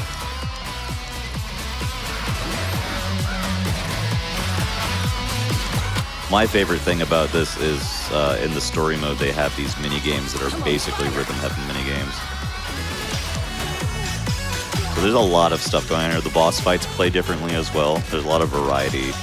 Obviously most of it is this style of gameplay, but they do liven things up by throwing you some curveballs. For example, like disappearing cheese. Yeah, some of the rift traps are very mean because they either put stuff in front of you right before you're supposed to play it, or vice versa.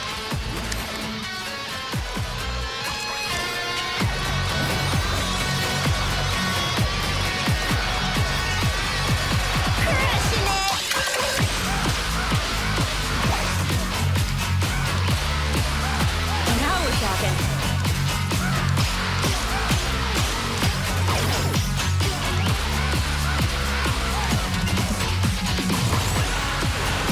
Those red bats were very mean. That's just funny. Yeah, like I said, they have some fun with some of these charts. Yeah. They try to make it visually very fun to watch. Not bad. Yeah. It's like internally, I'm not happy with a lot of these performances, but like, I also am aware of the fact that, oh yeah, I'm literally not doing this in the safety of my bedroom back at home. So like, yeah, I'm not going to play the safety of your bedroom. Yeah. Yes, as opposed to here, the scary PAX speedrun stage. So I'm going to show off a fun little feature. Oh, yes. Every single song in this game that is either an original song or an original remix has this shopkeeper mode. If you've played Crypt of the Necrodancer, you know what that means. If you have not played Crypt of the Necrodancer, look at that guy on the right there. He's going to join in soon.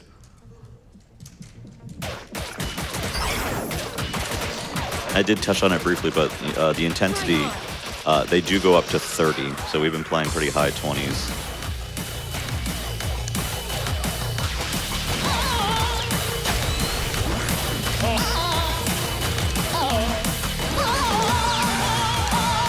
You saw another trap there briefly, the question mark trap, which makes the enemy unclear after it lands on it.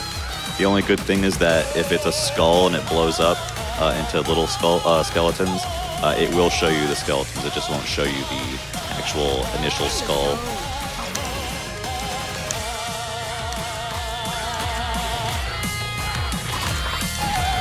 Personally, I think it should be required to full clear every song with the shopkeeper on for 100% completion. I agree with that, honestly.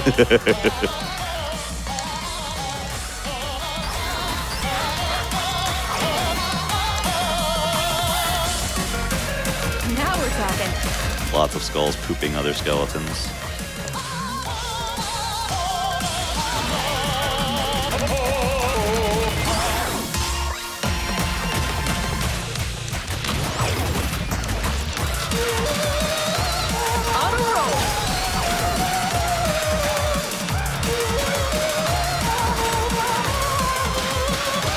Incidentally, I don't think I asked you if, is it possible for a worm to cross over a question mark?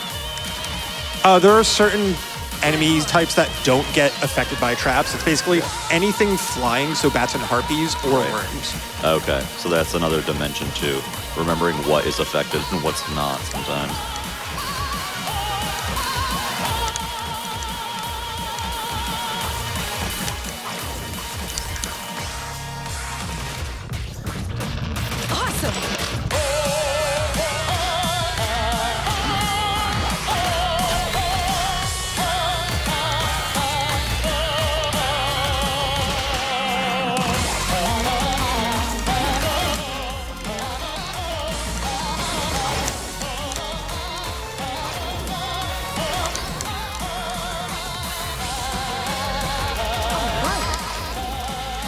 See there, after he hits the skull again, the skeletons do show you that they are skeletons that get pooped out.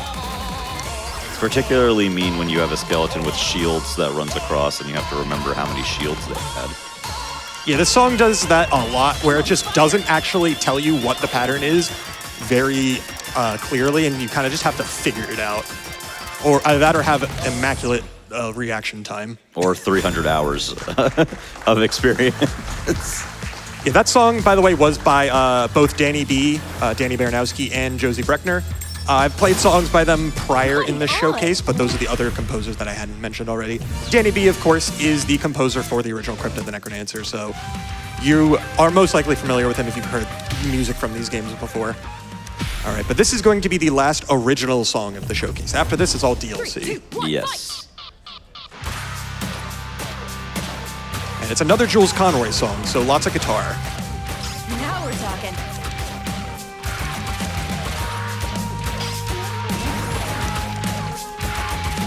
And that character on the right there for this song is Reaper, which is one of the bosses from this game. So this song is actually the song from that boss fight, meaning you don't actually play this chart in the story mode, you do the boss fight. And as a result, you unlock this afterwards, and you can just play it as a regular chart instead. Yeah. Which is just kind of fun, because it's that way for all of the boss fights, plus the credits and the tutorial song. And the tutorial song, funnily enough, is evil. Yeah, the tutorial song is a 26 intensity song. Yeah. On Impossible. Oh good, armadillos. Hope you remember what all of those timings will land.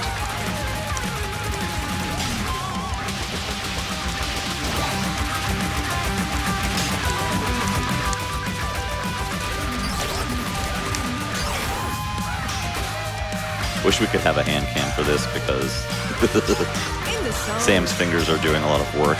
I am pressing a lot of buttons. There are a lot of keys being pressed. Mostly with my right hand because I am right-handed, but I am using my left hand liberally when it makes sense. I don't know why I thought you were a lefty. You betrayed me. So here's the arrow trap. It shoves them in the direction that it's showing. It doesn't necessarily shove them left or right. It can shove them up. It can shove them at a diagonal.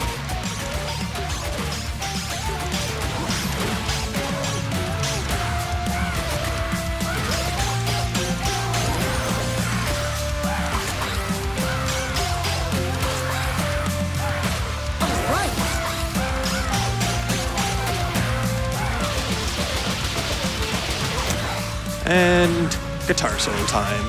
Here we go.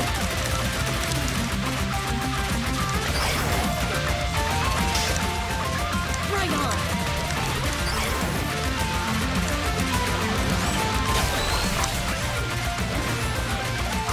I do think that the armadillos are some of the most evil just because of their timings. For me, they're really not. Okay. They're predictable is the thing. That's fair. Zombies are way worse, because good luck reading them if you don't already know where they're going to go. Yeah, especially since they ping pong off of enemies. And then red harpies are just, at high tempos, just absolutely Yeah, screw you. they're just, all of a sudden, they're in your face. Because they're, again, they're moving 2 beats every beat. All right. There's a lot of these songs that I haven't quite gotten the full combo on just because there's like one section that I always miss a single note in or something like that. This is one of those songs I've come very, very close in the past. But that song obviously is not easy. But now we're onto the DLC. Starting with some Super Meat Boy.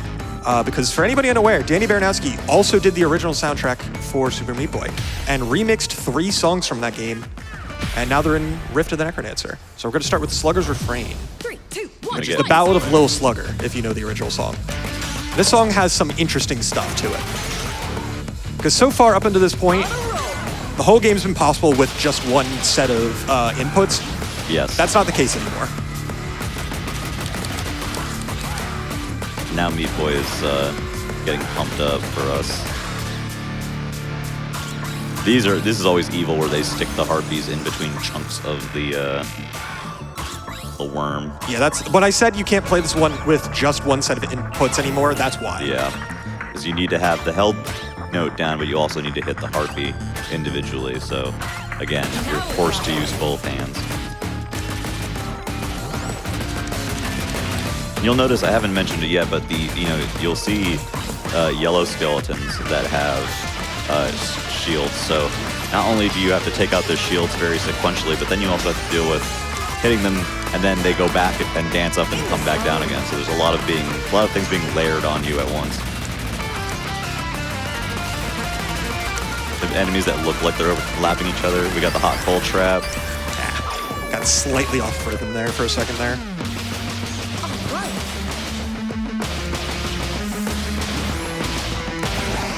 And here we got more things in the chunks of the worm. I keep calling them worm. Is it a dragon? It's a worm It is with a Y. Oh, okay.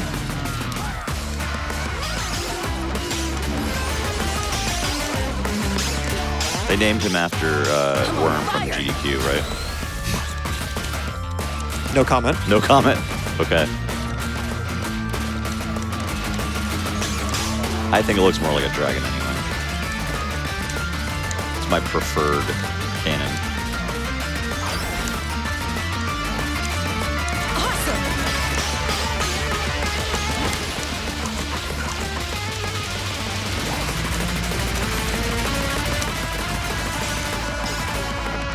This song also does that whole thing where it stacks shield skeletons, so they're basically offset from each other by a 16th note. Yes. And it looks like they're overlapping, and they kind of are, but also kind of not. Technically they're not, but they basically are. You got those harpies, red harpies just flying down. Evil to throw one shield skeleton on that worm when the others are all just normal skellies. Yeah, no, Like I said, they get very interesting with some of the DLC charting. I mean, for stuff they never did in the base game. For Super Meat Boy, it makes sense, right? It's It already does. impossible, so it's, you know, you're going to suffer in the music And world, speaking too. of games that are very difficult, it's time for some Celeste. Yes. Now, for these songs, sometimes you get Madeline, sometimes you get Padeline. Depends on the song. This is Scattered and Lost, which is the Chapter 3 song from Celeste. Which is me when I'm watching Sam play this game, completely scattered and lost.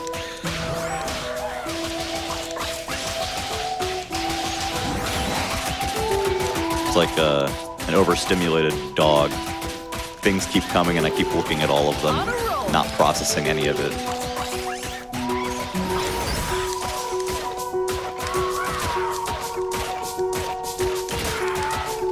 And again, just a reminder, we do have those icons underneath each enemy. Circle is the downbeat, diamond is the upbeat, and then the star icon is somewhere in between, and it does actually vary depending on how many points there are, but we don't really need to worry about that for these purposes.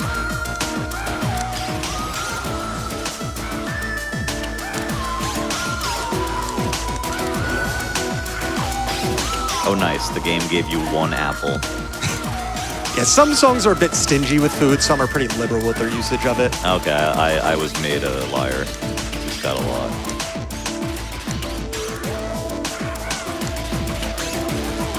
It's definitely easy to see how if you lose the rhythm, you can get derailed very quickly. Right on.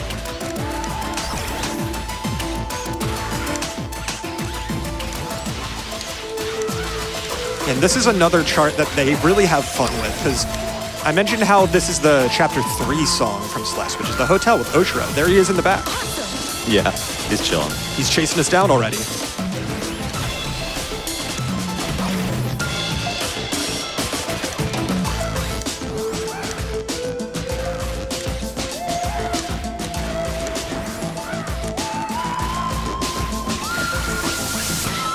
There he is again. Now we're talking.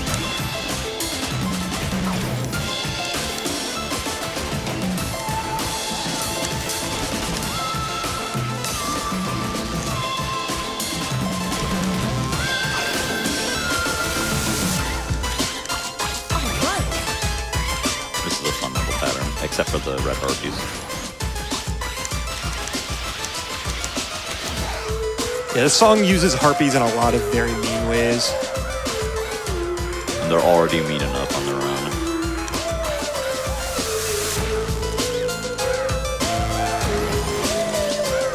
And again, the blue harpies reel back and make you hit them again. The green harpies will just die immediately. I'm on fire.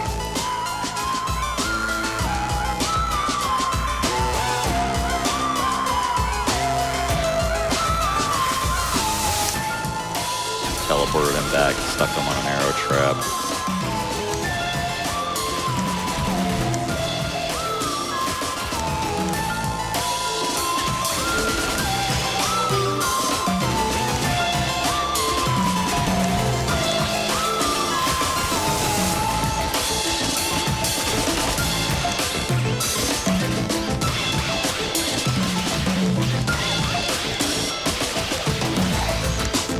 Tricky shield skeletons in that last little bit.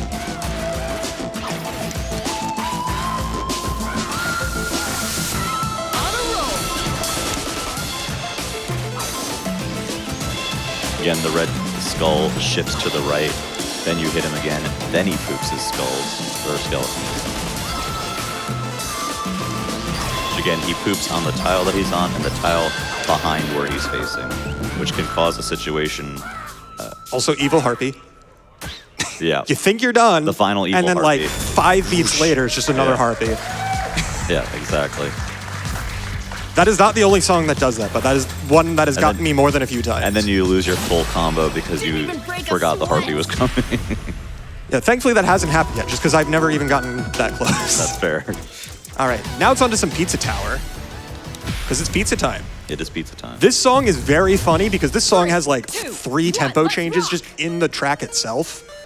Yes. They incorporate the different versions of the song that play depending on your remaining time. Awesome. Here we go. Peppino looks concerned. As he should be. Yeah, he should be.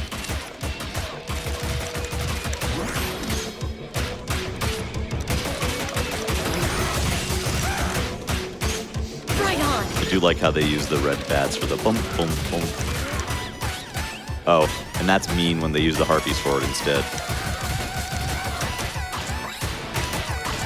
Like, you think that's mean? I mean, I think a lot of things I've been seeing are pretty mean. That's not even the worst thing in this song. Here we go. But they ignore all that because they're harpies. You get to get scared for a second. Now we're talking.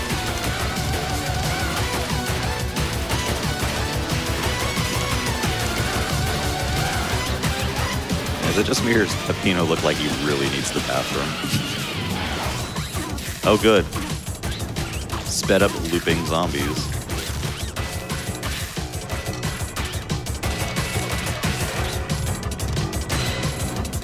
Flaming cheese, of course.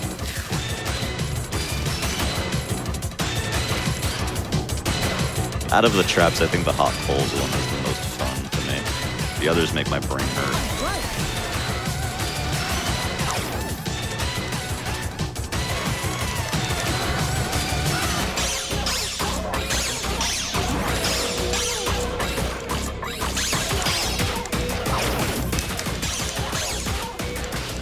In the zone.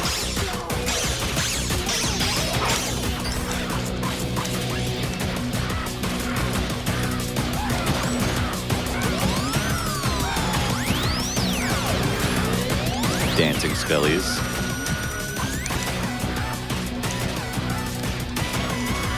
I'm on fire. Oh, that's burnt. Shout out to that apple. Yeah. It's a pretty bad apple. That song's actually not in this game, Clay. Not yet.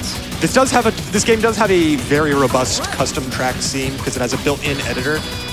So naturally, that has been charted. What a shock. I never saw that.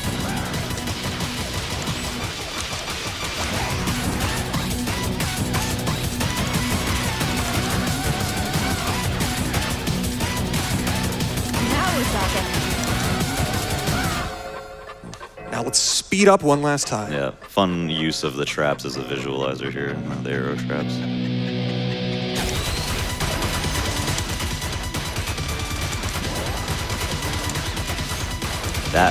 Those harpies on this speed they literally fly across the screen immediately.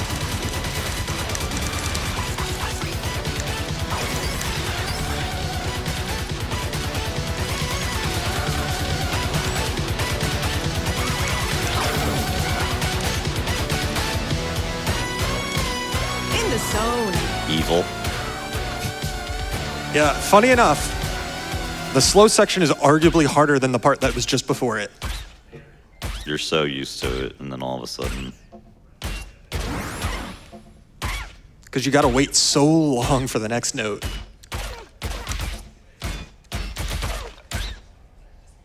All right. There you go. There we go. And the outro's like extra long because it's so slow. Yeah. Because it's based on the tempo that it ended at. If only they threw another time change and then had like a harpy just fly down at the end. I would have put it past him. Crushed it. All right. Miku. Can't have a rhythm game without some Hatsune Miku, right? Yeah, because not all of the DLC in this game is actually from other video games. Wouldn't it be wild if this song also had Shopkeeper mode and they both sang simultaneously? I would be here for it, I honestly. would be down. The duet of the century.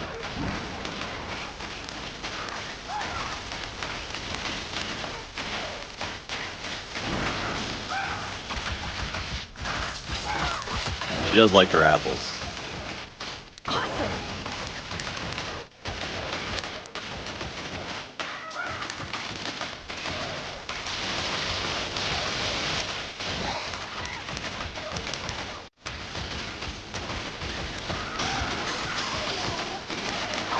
Those Blade, what are their names? Blade Masters. Blade Masters. In this song, they don't charge until they're very close. Whereas a lot of the other songs we've seen so far, they start their charge pretty far up the field, like that. In the zone. So again, an example of how, depending on the song and how the song's going, you can have them choose their own timing differently at different parts of the song. Seeing another switch there.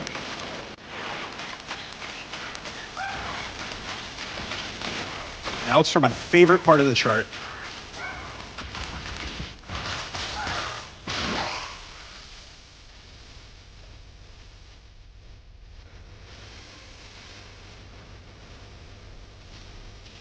I love counting.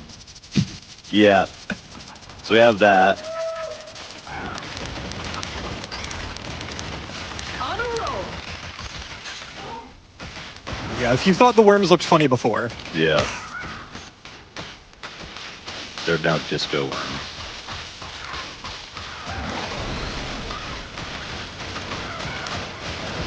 I love her holding her leek so excitedly.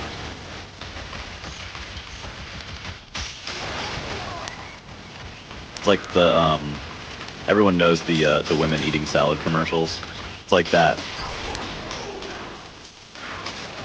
Really? Which one of my leek?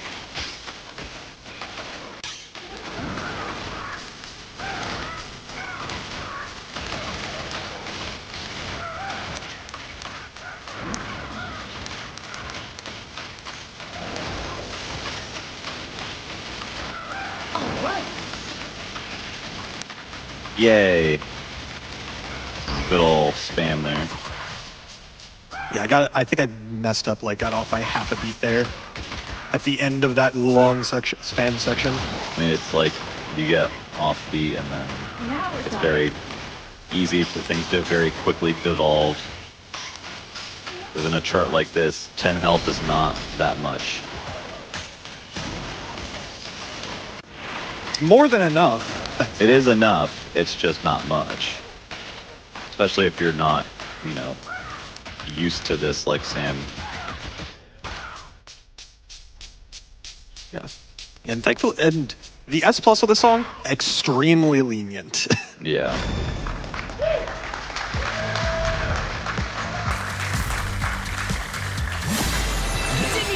See, there it is. Yeah. I was like 200,000 points off of my best score, which is not even an FC. Still an S plus. All right. There's a lot of DLC for this game already, so I will not be showing off all of it.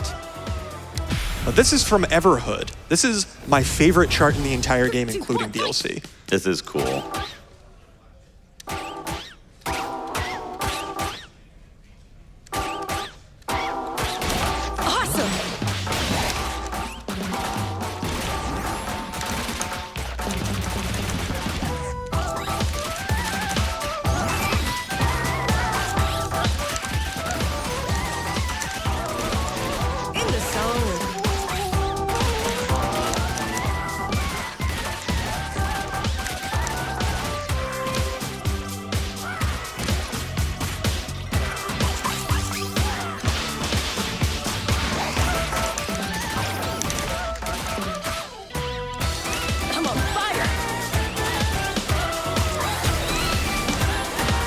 I don't even want to say anything because this song is just really good.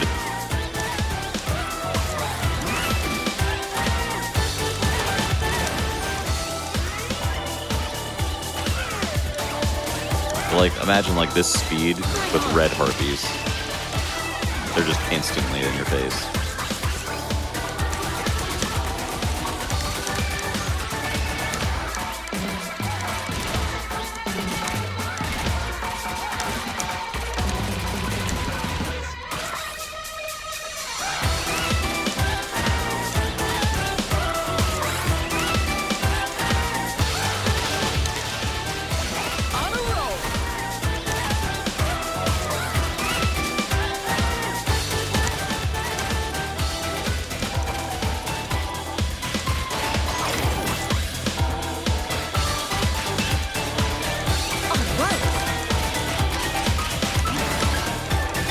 Worth mentioning, I guess, while we have some time, is the intensity levels of the songs in this game have changed over time. They have been re-rated to be as accurate as possible, especially when compared to other songs that may have been added later. And it's like, well, is this really worth a 27 versus this song that's a 26? So they do tweak that to try to make them more accurate in terms of what you should expect.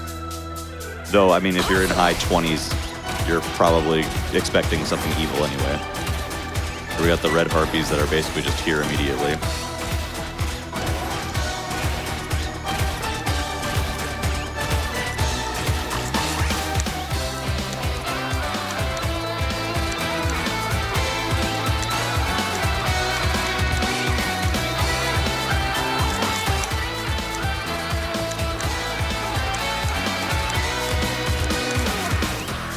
Not quite an FC, but I'm pretty happy with that one. Yeah.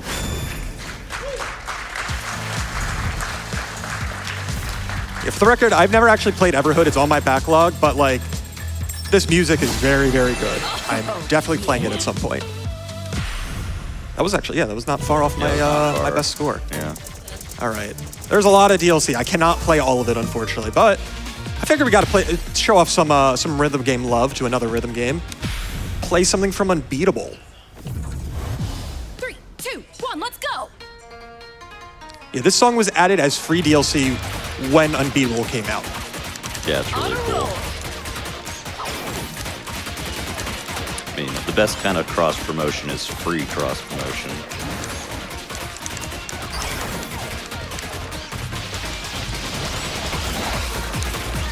Right on.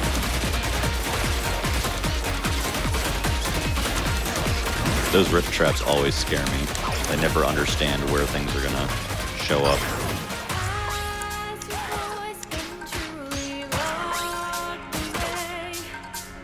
In the zone.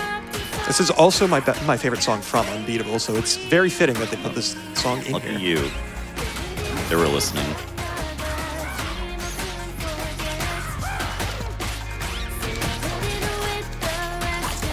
I'm on fire.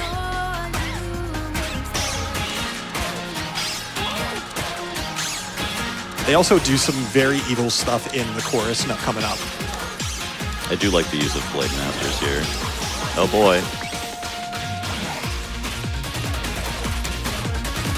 Mixing them shield skeletons with slimes. Oh.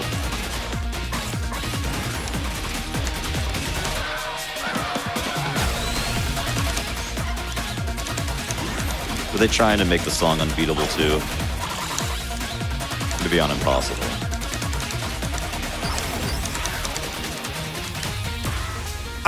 The song is way easier in this game than it is in Unbeatable, That's actually. actually kind of funny. On the hardest difficulty, or at least in my opinion. Yeah.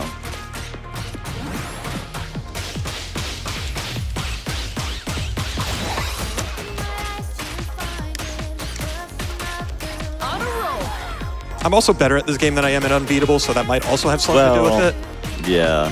It might not be a scientific declaration there.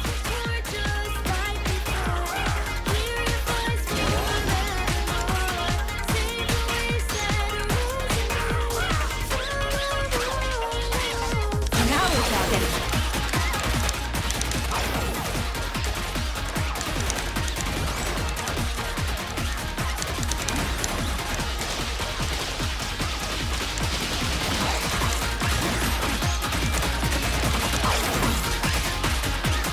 Might just be my lack of sleep talking, but this is just eyeball soup to me. Did that section a little while ago. Yeah, no, that section is just legitimately very difficult to read. Yeah, fun fact, I literally sat down at like 3 a.m. at the practice room at AGDQ and just grinded this song for like 2 hours. That seems correct.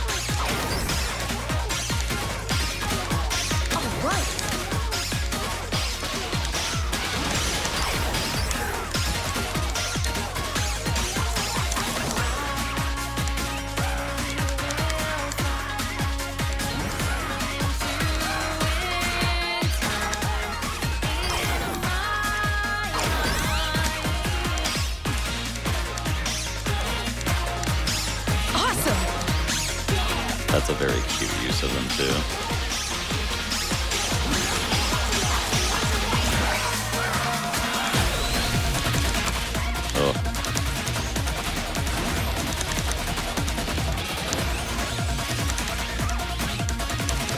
one of those things you like blink and it's you've messed up. Just shy of 2 minutes. Dang. So close. All right, but we're almost done here. We're actually coming up on the final song in the set list. And it's only fitting to finish off the set list with the most recent DLC that came out just 2 weeks ago, in fact. It's from Valhalla. Also, there was a free spin rhythm song, but I'm not playing that one because it's like 4 minutes, and I don't have 4 minutes left in the set list. Yeah. It's hard to pick when everything's a banger. That is the actual problem. Yeah. In the zone.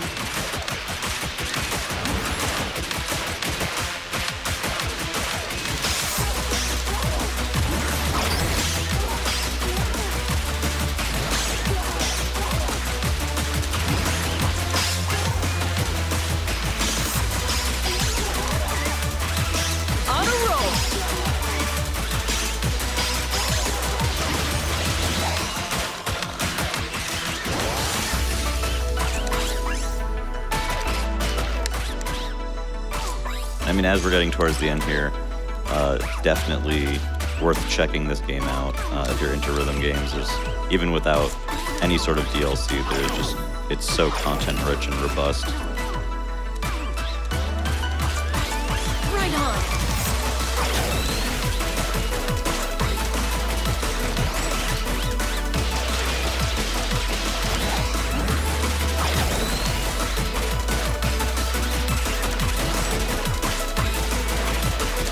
Now we're talking.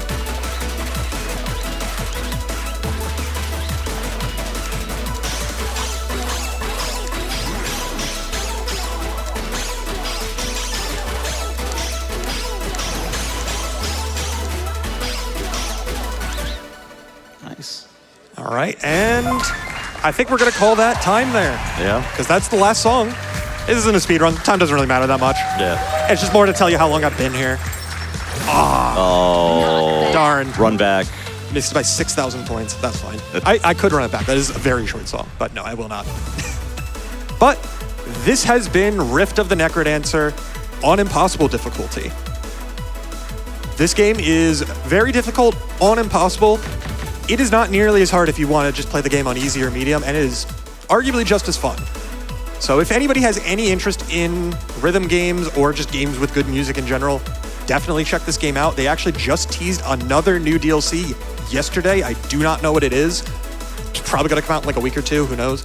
I will be playing that once it comes out. This game is great. Highly recommend it. Just listen to the soundtrack even if you don't want to play it. This music is phenomenal. But if you want to see, more of this game, like I said, go check it out. There are a lot of people who are way better than me. As you can see, look at these leaderboard positions. I'm like maybe top 50 at best on some of these. There's a lot of people way better than me. And I'm still like having a great time, even though I am not even close to the top of these leaderboards. So, check this out if you want to. If you want to see more of me for whatever reason, you can find me over at twitch.tv/illegallysam. I do a lot of speedruns of indie games. Not as much rhythm stuff. Maybe I'll stream this game from time to time, but if you want to see more of me, just feel free to check me out over there. Clay, you got any closing words for us? My eyes hurt, my feet hurt from PAX, everything hurts, I'm old. But also, most importantly, thank you for having me. If you are at PAX watching this, my day job does have a booth here. If you like survival horror games, head to the Dead Drop Studios booth 16105. We have a lot of cool stuff and cool games to play. So, yeah, thank you. Yeah, thanks for joining me, Clay, because this is a game that I cannot talk nonstop during, as you could probably tell. We sat in a Discord call for like 2 hours, and I'm like, explain this game to me. And I'm like, okay, there's a lot of information here. So I hope it was at least comprehensible to. I hope it was entertaining. That's what matters most. I kind of like letting the music rock sometimes because it kind of sucks when you're playing some banger music and some idiot like me is yapping over the whole song. So, but that is going to be it for me here today. So have a good rest of your PAX East. If you're watching this from home, just have a good day in general, and have a safe trip back from PAX if you are traveling here. Yeah, that's going to be it. How's it going, PAX? How we doing? Good to see y'all. Thank you so much for being here. It means a lot. If it's okay with y'all, I'm gonna play a little Dark Souls. Does that sound good?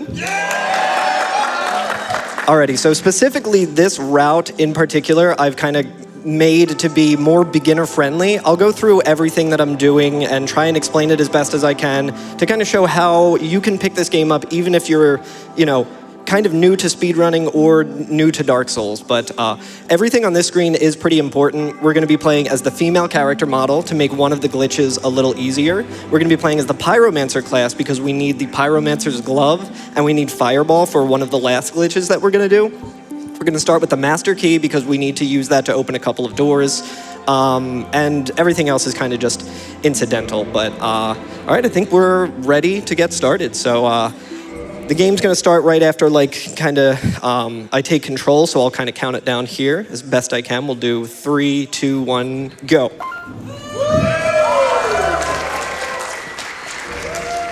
All right, so I feel like Dark Souls is kind of a game that doesn't really need too much of an introduction, but the speedrun itself definitely does. If you watched AGDQ 2026, you probably saw QQ's run, where he was doing ladder warping and Blight Town skip.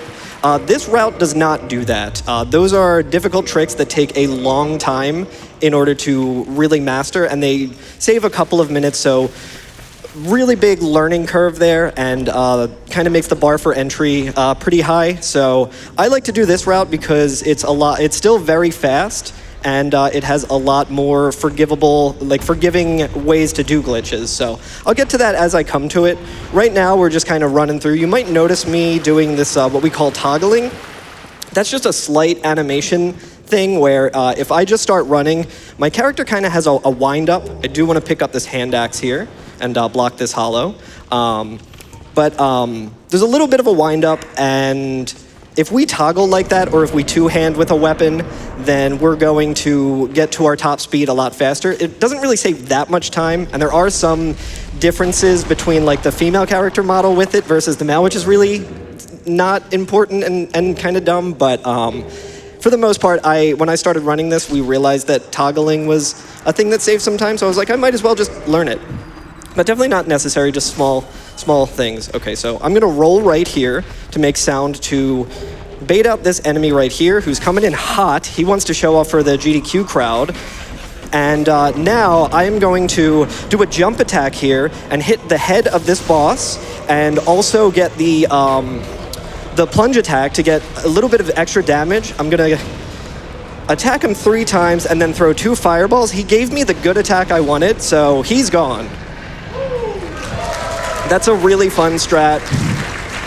And we don't need the Pyromancer glove for a little while now, so we're just gonna make our way to the next boss. I'm gonna be doing a slight strat here where I'm gonna run up to, like, this brick, I'm gonna jump, and then I'm gonna quickly open the keybind settings.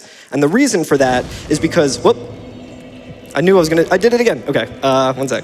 Okay, so that just lost time, but the idea is that you open up the keybind settings to get through to avoid getting a developer message that says, like, in Lordran, you can level up and kindle at bonfires, which, like, if you're a new player, those words, like, don't really mean anything to you, and if you're a Dark Souls speedrunner, you already know that. But if that message is on screen, I can't run, and I'm a speedrunner, so I want to run. I also, for marathon safety, I took the Firelink Shrine bonfire. That's mostly just to get me 10 Estus flasks, because if you're not familiar, a Pyromancer starts at level 1. So I'm running through this area with no armor, I'm level 1, and these enemies are pretty aggressive, and I can only take a couple of hits. So sometimes they don't, really react the way you want them to, but we're gonna do our first use of the souls that we got in this run right here by talking to this merchant. And we are going to buy the rapier, we're gonna buy the east-west shield, we're gonna buy the short bow, and then we're gonna buy as many wooden arrows as we can. So now we're level 1, we have 1 soul, but we have enough items that should make getting through the next couple of bosses easy enough. All right, so just gonna make our way through here. Hopefully these guys kind of behave. That guy didn't attack that I was kind of expecting, so that's fine.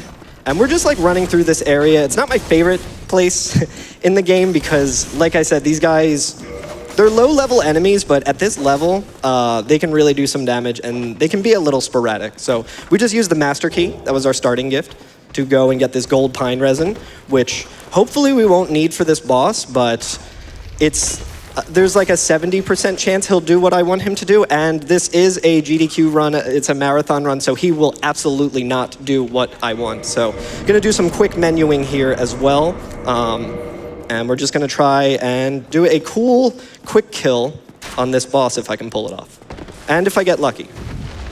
Just gonna drink here, set it up, roll once, backstep once, run. He did what I wanted. Let's see if he... There he goes, that's the second boss down, let's go. That has not been happening in practice at all. And there's two reasons why I wanted him to do that. One, as you can tell, it's very fast. Way faster than fighting him at level 1 with only being able to use the gold pine resin to, fight. And the main issue is because I want as much golden pine resin as possible for this strat, which is a little bit tricky. I'm gonna run here. I'm gonna shoot down the dragon. I'm going to use the resin here. And this is a little concerning, but we got it. Okay, so we really need the Drake Sword, and we really only need 1 gold pine resin to get the Drake Sword if we can get the Taurus to do the quick kill like that. And that's going way better than anything has in practice, so that makes me pretty happy. All right. I apologize if I'm talking too fast for people to keep up. This is still a very optimized strat, and there's a lot to talk about. Ooh, that guy, I think that's my that's never happened moment. I don't think that guy has ever hit me before while doing this. New fear unlocked. I probably should have healed up a little bit because of that. All right, I'm gonna do another quick marathon safety strat because I've talked a lot about how I don't like running through this area all that much. I don't wanna do that anymore. And if I were to die between now and the next bonfire, which is pretty much just down this hallway, I would have to run all the way through all of that again. But now we're setting up for a very famous Dark Souls glitch, Sen's Gate Skip. So what I'm gonna do here is, this guy, nice, he's fast today. Sometimes he likes to just chill and waste your time. I'm gonna run down here, I'm gonna stand at this pillar. I'm gonna wait for him to attack. I'm gonna parry him. I'm gonna walk over here. Ooh, I kinda messed it up. Let's see if I can get a... Okay, so I didn't quite get it there. It was slightly off, but we luckily have a couple other guys that we can use here. Let's try and get this guy to come. Of course, he was like finally going at a speed I would like him to, but they're trying to extend the marathon a little bit. Okay, so there we go. Now we got it. So what I did there was I used the axe to riposte into that stairwell, and I hit what's called a death cam. So if I were falling like out of bounds there, I would have gotten this like death cam to be like a cinematic way of showing you that your character is dying, and then I would have hit the death plane, which would have killed my character. But luckily, the geometry there lines up so we can activate the death cam and not hit the death plane. So the game thinks I'm dead right now, and this is a really weird view that is I always forget that this is like shocking to people because this is just such a like bread and butter glitch for Dark Souls. So people will be in my Twitch chat and just be like, wait, what's happening? And I'll be like, oh yeah, I should probably explain. But the reason we did all of this is because we want to get into Sen's Fortress, which is right here, if I can get my controller. The controls are very weird. A lot of Dark Souls runners will use keyboard for this because you just get a straight line with it. I like playing on controller, so I kind of like refuse to learn that I've never done it with keyboard, but that's kind of just personal preference. And now that we're here, the cycles will be a little off, but this is an area that's pretty notorious in Dark Souls for casual play. A lot of traps, a lot of suffering happens here. This is kind of like you're about to make your way to the midpoint of the game, and this is really where like the true Dark Souls starts here. But what's nice is all of these blades are on a cycle. So as a speedrunner, I can kind of just gauge all of the blades and not really have to worry about it too much. There's that boulder that is coming down and hits that snake enemy. We don't have to worry about that. You might also notice that I usually open the menu when I'm going through like a fog wall or climbing a ladder. That's just to save a little bit of time on menuing while my character is like idle. I'm gonna quit out here because that boulder that we just saw, another one is coming right for us, but again, luckily for us, Sen's Fortress is all on a cycle. So if we quit out, the boulder just like resets, so we don't have to worry about it at all. We just get past it. All right, so one more set of blades here. So this is like a pretty comfy part of the run, if you're kind of just playing it safe and you know what to expect with all of the different cycles and everything like that. You know how to manage your stamina. You get used to it after running it for a little bit. But if you're trying to run it optimally, you might try and cut it a little closer than you should, and you could definitely get hit by the blade still. But now I need to explain the move swap glitch, which is the main way that we're going to be dealing damage in this run. So we're still very low leveled. We're now level 4 because I did put 3 points into dexterity so that I could use the Drake sword that we got from the tail cut. So let me try and just do the move swap really quick right here. Okay, I didn't get it, and this is what is good about this route, is there is a more beginner-friendly version of it. Oh, I wouldn't have gotten it anyway because I forgot to do some menuing. I'll explain that in a second, because we're coming up on this boss. It's unlikely that you'll like die to him in this route, but to do this boss optimally, it's very difficult. So I'm kind of just gonna yap my way through it and try and explain what I'm doing here. So this is the Iron Golem. We're gonna run, we're gonna go towards this rubble so that his first attack misses us. We're gonna regenerate a little bit of stamina. We're gonna run and try and get a straight line right to his ankle. I missed one of the shots, not a big deal. Got 2 shots there. He's not really cooperating, but I think I should be okay. I need to do 400 damage to his ankle in order to get him to stagger so I can make him fall off with the developer intended quick kill. And oh, I can't believe I got that. Okay, so this should be good. His RNG there was really not good, and my lines were a little off, but luckily I have played this game so much. And I've failed at that boss so much that I've got really good at backup strats on him. So we are now at like the midpoint of the game. We need to run over to that building right over there. Unfortunately, it's not like Elden Ring. We don't have zips where we can just get right across there, at least that we know of. It'd be really cool if we did, because this is another section of the run where it's just running through, avoiding enemies. There's some complications that can happen. I am going to take another marathon-friendly bonfire here, just to level up, not have to worry about my souls, because I could die in this area. I'm still only level 4, and we need to get the rest of our levels for the rest of the run. So normally this one's kind of out of the way, so we would just go to the next bonfire that we need to go to anyway, but we're gonna get 17 endurance, and we're gonna get 28 strength. I think we only need 27 strength, but the more strength you have, the better, and I'll kind of get to that. But now that I have just a bunch of time to be running through to not really talk about much, I can explain the move swap glitch. And the move swap glitch, the way that it works is in Dark Souls, you can't two-hand a weapon if it is in your left hand. That is not how the game is coded. The only weapon that you can two-hand with your left hand is the bow. And with the bow, just some, casual platforming here. If you've played Dark Souls and tried to jump and everything, you're probably like, how are you doing this? This is just kind of practicing it and getting used to the weird jump mechanic, but I digress. Back to the move swap. The only weapon that you're able... Ooh, okay. See, that's why we heal there, because these guys are also trying to show off for everyone here at PAX, so give it up for the Painting Guardian.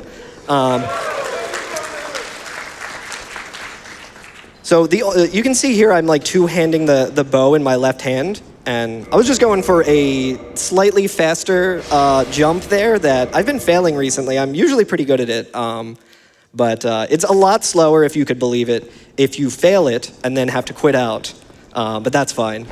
It's always good to go for.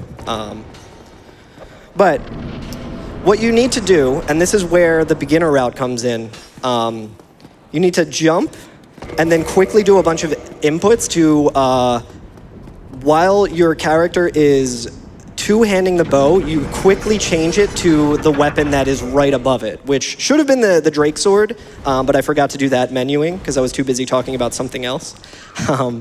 But what's really nice about the female character model in this game is that there's like just some slight animation differences. I think Catalyst has a video about like all the different kind of subtle changes in it that makes sense for glitches. I don't really know all that much. I just know what's like pertinent to this run.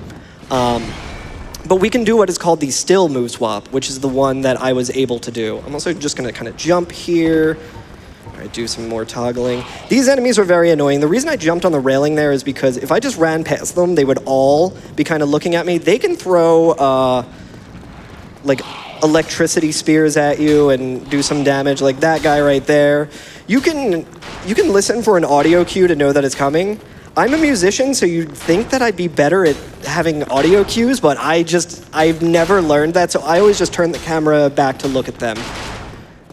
Okay, so this is gonna be a little dicey, but oh, that's fine. That's kind of expected. But in my trying to explain the move swap, I also forgot to equip the Drake sword, but it shouldn't matter because yeah, he's just gonna be a homie. He's just gonna get out of our way. He's a very gentleman act of that Silver Knight. So that's another infamous part of Dark Souls that when he puts his bow away, he will usually do that attack. So if you're far enough away from him, he'll just kind of charge at you and just fall right off. So normally this is the bonfire where we do all of our leveling up, but I like to have a little of the extra defense. I like to have a little bit of the extra stamina in that part because, I mean, you know, I was still getting hit by enemies. I was getting hit by the Painting Guardians and the Silver Archer Knight, but now we're just making our way to the next weapon that we're gonna get, which is the Dragon Tooth. And I'm gonna quickly try and explain another glitch that I'm gonna do here called a confirmation box dupe. So I'm gonna open up this chest, I'm gonna pick up the Dragon Tooth, and while I'm in that animation, I'm going to queue up using this Homeward Bone. And if you look here, I'm using the Homeward Bone, but I still have it. And I think I had 8 Estus flasks, and now I have 7. So what I did was, off of an animation, there's some frames where you can queue up your next action. And when you queue that up, you can go into your menu and then just queue up another action. So I went to go and use the Homeward Bone, opened up the menu, and used the Estus Flask. So the game was still using the Homeward Bone, but it used the charge of the Estus Flask. So any item that you have that will just give you like a confirmation, like, do you want to use this item, yes or no? You can duplicate it. So I promise I am going to explain how I'm doing the move swap while standing still like that. But we're coming up on a difficult boss fight, so the best advice I could give for this boss in this run, first of all, try and enter more to the left side of the fog wall there to try and bait out Ornstein's attack. Like this. Oh, he's acting real weird. That's okay. This is a little risky. Yep, that's okay. So you can see my stamina's not really great, even though we did level it up quite a bit. That is the main thing that we need to be careful with, because we're doing 2 attacks with the Dragon Tooth, and even though it's like a glitched way of doing the attack, it uses the amount of stamina as if you were using it twice. So we don't really have a lot to work with. That's why I like getting as much stamina as possible. But the best advice I have for this fight is just take it slow. It sounds counterintuitive in a speedrun to take something slow, but what you want to do is sometimes you got to go slow to be fast. So these guys are really difficult, but you can see the power of the move swap is that with the Dragon Tooth, I can stagger most bosses in 2 hits. In at least 2 hits, so we got very lucky there. Not really behaving, definitely losing time, but the important thing is just beating them.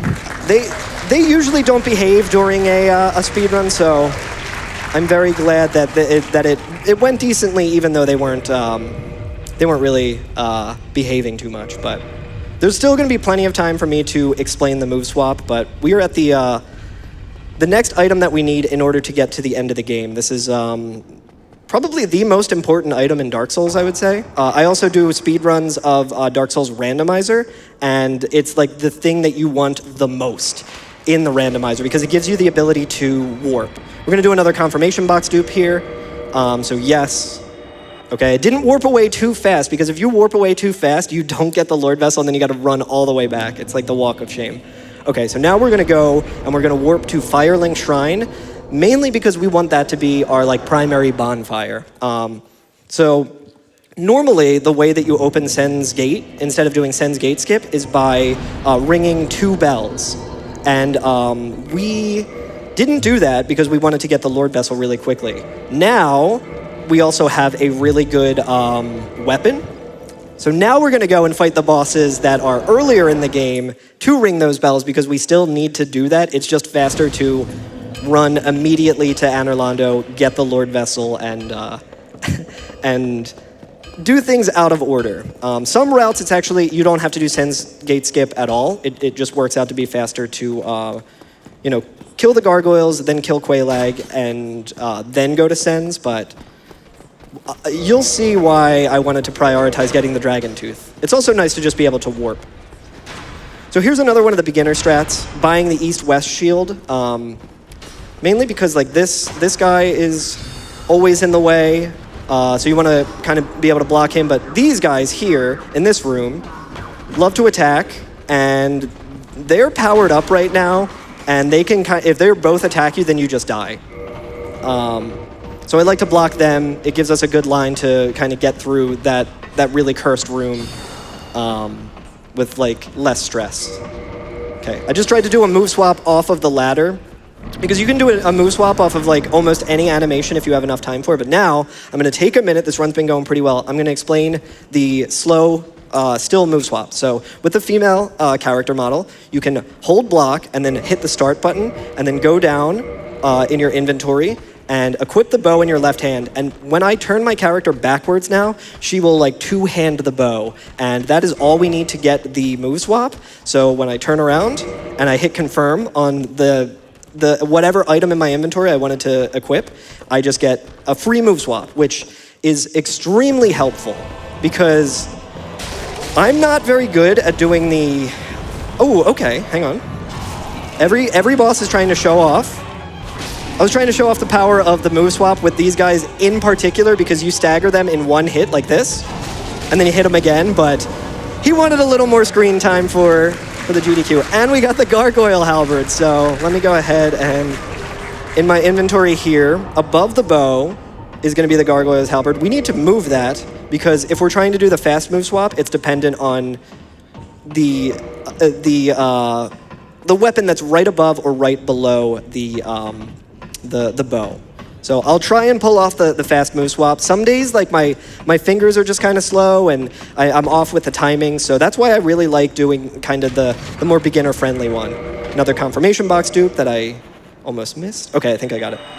So with that, it is important to mention that if you were playing as the female character, you do need to be two-handing in order to get the confirmation box dupe. It's a weird quirk that I didn't know about for the longest time. And I was just like, I guess I'm just bad at Dark Souls speedrunning. That trick really isn't that hard, but I can't do it. Anyway, this is Lautrec. We're just gonna use the Drake Sword again, the last use of our, he's a jerk. Again, this is another thing that just makes the route a little more beginner friendly. Getting this ring, we don't, it's actually slower to kill him and get this ring, but this ring will give us more HP, it'll give us more stamina, and more importantly, it'll give us more equipment load. So, when we're using the Dragon Tooth, now that we've leveled up our endurance to get our equipment load where it is, it allows us to fast roll. So I just need to make sure that I'm actually equipping it. My menu's a mess right now because like, it's kind of like a situation where like I can't chew gum and walk at the same time. I'm trying to like explain stuff and forgetting some of the menuing that I need to do, but here's the other use of our master key here to open that door. And this is another part of this being the beginner route. So if you watched QQ's run at AGDQ, he does something called Blighttown Skip, which from all of my friends who run this game who do Blighttown Skip, they say like, yeah, just practice it for like 100 hours and then you'll be able to do it. And it's like, I would love to. I unfortunately have not had the time to dedicate to it. So I like to call this Blighttown Skip. I'm gonna do instead a fall damage cancel. Ooh, that was looking a little close. I'm gonna explain this when I get on better footing here, but. Okay, so I also personally, Blighttown Skip is really cool. It looks amazing if you've seen it. You like walk on like an invisible pixel-wide seam. It's very, very impressive. I think this one also looks really cool. So what I did there was I did a plunging attack on a slope, and that allows my character to be able to do a roll at the end of the fall. So while I was falling, the game was trying to kill me with fall damage. I was high enough up that I was up high enough that the game would have just killed me. But because I was able to roll, I iframed all of the damage that the game was trying to do there. Okay, so another failed move swap. Again, that's perfectly fine. Just more showcase of the still move swap. And just, I could sit in that menu all day and not have to worry about the timing. So this is Quelaag. You can stagger this boss. It's a little more difficult because you have to hit the human part of this spider lady. So this is like the only boss that will not get staggered just from doing enough attacks with the... She's acting very strange. Every boss is acting strange. That's fine. Whew! All right. I purposely didn't say this boss is usually free because she also knew it was a marathon. But yeah, for her, you pretty much just do the move swaps and take her down. But the reason that the move swap works is because the game doesn't know how to handle you two-handing a weapon in your left hand. So it will just, like the bow doesn't have a running attack. So if you have something two-handed, the game just assumes it's a bow, and it doesn't have it programmed to do a running attack. So you just do the running attack of the weapon in your right hand, which has, it's a weak weapon, but it does 2 attacks, and that's what makes move swap so powerful. So we have almost everything that we need to beat the game now, so we're gonna just talk to this guy. He's gonna give us a coin. Thank you for the coin. He's gonna be very slow and make us say yes twice, which has killed PBs of mine, because if you say no, then you just have to wait a little bit. So not a big fan of this NPC. But we are going to purchase Homeward, and we are going to purchase the Thurlin Talisman. Doesn't matter which talisman, it can be either. It's just, that's the next one right on the menu, so I just go with that one. And we're gonna just ignore the snake guy. He's important to the lore, but not super important to the run. This is the only important thing in the run, is the Lord Vessel and this location. So we do have everything that we need to beat the game. So we have Homeward, and we have our starting Pyromancer set. So we're gonna go ahead and warp to Firelink Shrine. Another benefit of killing Lautrec is that if you don't, he will kill the Bonfire Keeper here, and you won't be able to use this bonfire, but we don't have that problem because we took care of him. And now I'm gonna set up for what is known as a spell swap. So the spell swap, this is a frame perfect glitch, but it's a little easier than most frame perfect glitches that when you think about it. So what I'm gonna do is I'm going to try and use the talisman, which I'm not expected to do, and I'm going to then try and use the fireball spell like that, and I'm going to use Homeward with the animation of Fireball, which allows me to control my character and then try and rest at the bonfire. So now I'm in the final area of the game. We're coming up on the final boss. We're gonna do one last, hopefully, we're gonna do one last move swap here. But the way that the spell swap works is the last known bonfire that we rested at was in Firelink Altar at the Lord Vessel. Normally, you would have to go and kill the last 4 bosses in the second half of the game, get their souls, put their souls in there. That's for a category called No Wrong Warp, which is a really great category, but not faster than any %. So it's also a lot harder. But what's nice is we were resting at the Lord Vessel, so the game thinks, okay, I'm gonna warp you back to the Lord Vessel. We started using Homeward, which normally has an animation where you kind of just like kneel down and it takes a while. So you can't move or anything, you just warp. But with the Fireball spell, we can then rest at the bonfire, whatever bonfire we're at. In this case, it was Firelink Shrine. So we go to rest at Firelink Shrine. The game is already trying to send us back to Firelink Altar, and then the game is also updating to say the last bonfire that we rested at was Firelink, the actual shrine bonfire. So it doesn't know where to put us. But the game does have a failsafe where it will put you in a default location, and that default location is, lucky for us, in the Kiln of the First Flame, so we don't have to deal with the second half of it. I'm gonna quit out here and just showcase something else that's pretty funny. There is usually a Black Knight here, but if you quit out, he just disappears. So if this fight goes well, you might be like, that looked easy. This fight is very concerning. Honestly, this fight is probably harder than just fighting him casually. So what I'm gonna do is I'm gonna avoid the first hit, I'm gonna roll, okay, we're gonna quit out because he jumped away. So it gives me more time to explain. The run's been going really well, so it's fine that this is, that we have to quit out. He's also pretty notorious for killing runners at GDQs. But we're gonna roll here in case there was a Black Knight coming at us. Then we're gonna roll, we're gonna do one attack, and then we're gonna run, do another attack. He's jumping all around. Every marathon run I do, one of these bosses loves to just jump around and annoy me.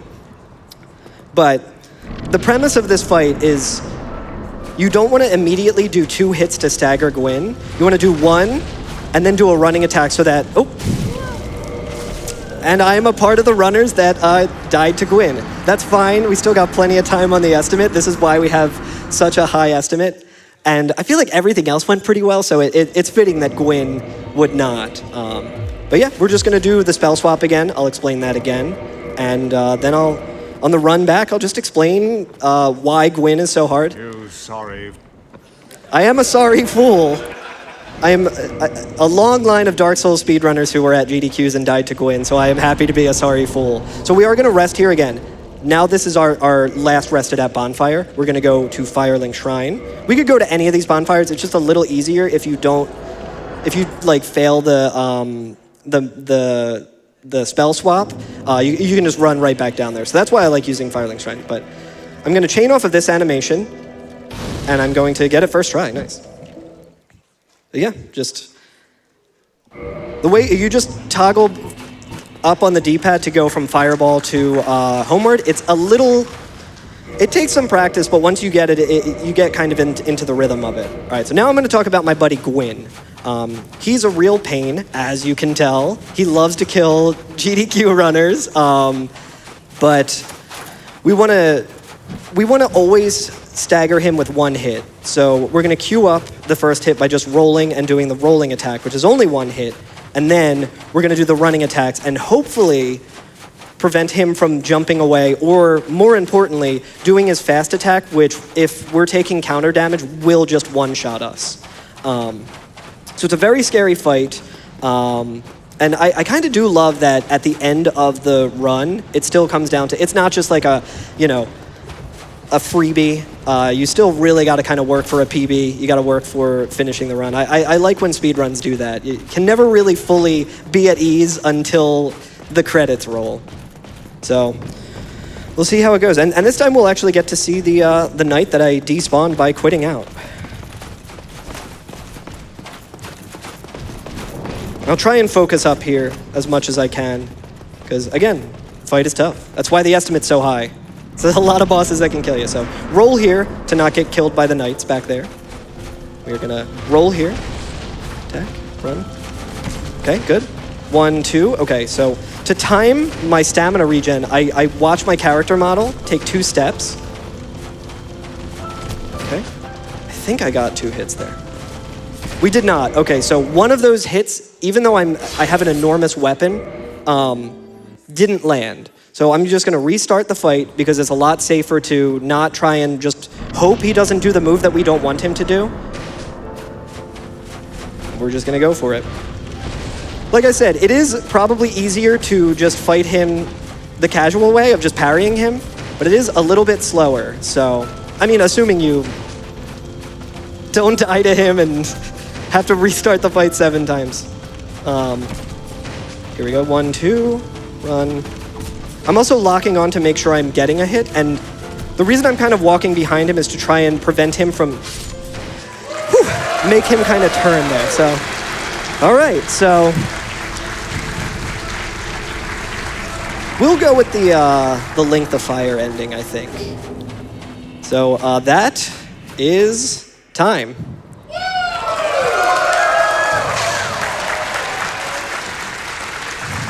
Thank you all so much. This is my favorite game of all time, and it's a lot of people in here. That's awesome. Thank you all so much. But yeah, if you want to speedrun Dark Souls, there are ways that you can do it, even though, like, if this run and the bosses like acting up didn't scare you off, there are ways that you can do it with more beginner-friendly strats so that you can do a speedrun and you can beat it really fast if you want to. It does take a lot of practice, but I highly recommend it. Speedrunning Dark Souls has definitely changed my life. It's led to me meeting so many amazing friends from all over the world. I want to give a huge shout out to the Souls speedrun community. They're all incredible. I would not be here without them, mainly because I am just an amalgamation of like all of the strats that they've come up with and they've done. And yeah, I love speedrunning. I love GDQ. It's always been, as long as I've been speedrunning, it has been a dream of mine to speedrun Dark Souls at a GDQ on a GDQ stage in person. So this is like a dream come true. So thank you all so much.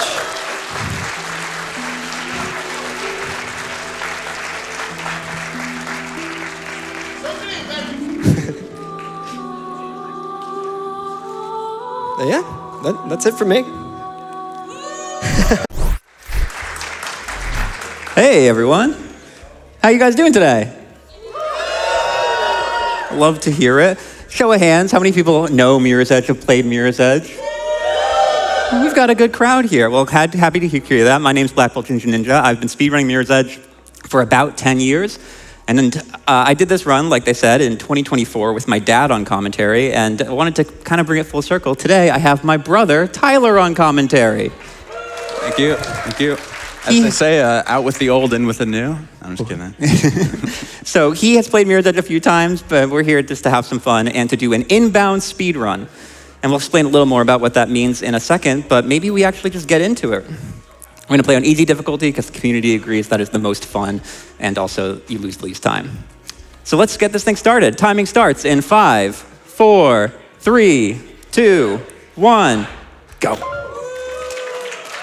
First huge skip of the run. I'm gonna skip the training.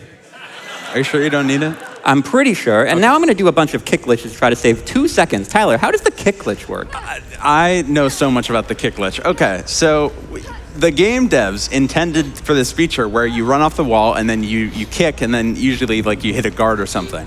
It turns out when you kick, it also puts like a floor under you, kind of, and then you can jump off of that floor and gain speed and stuff.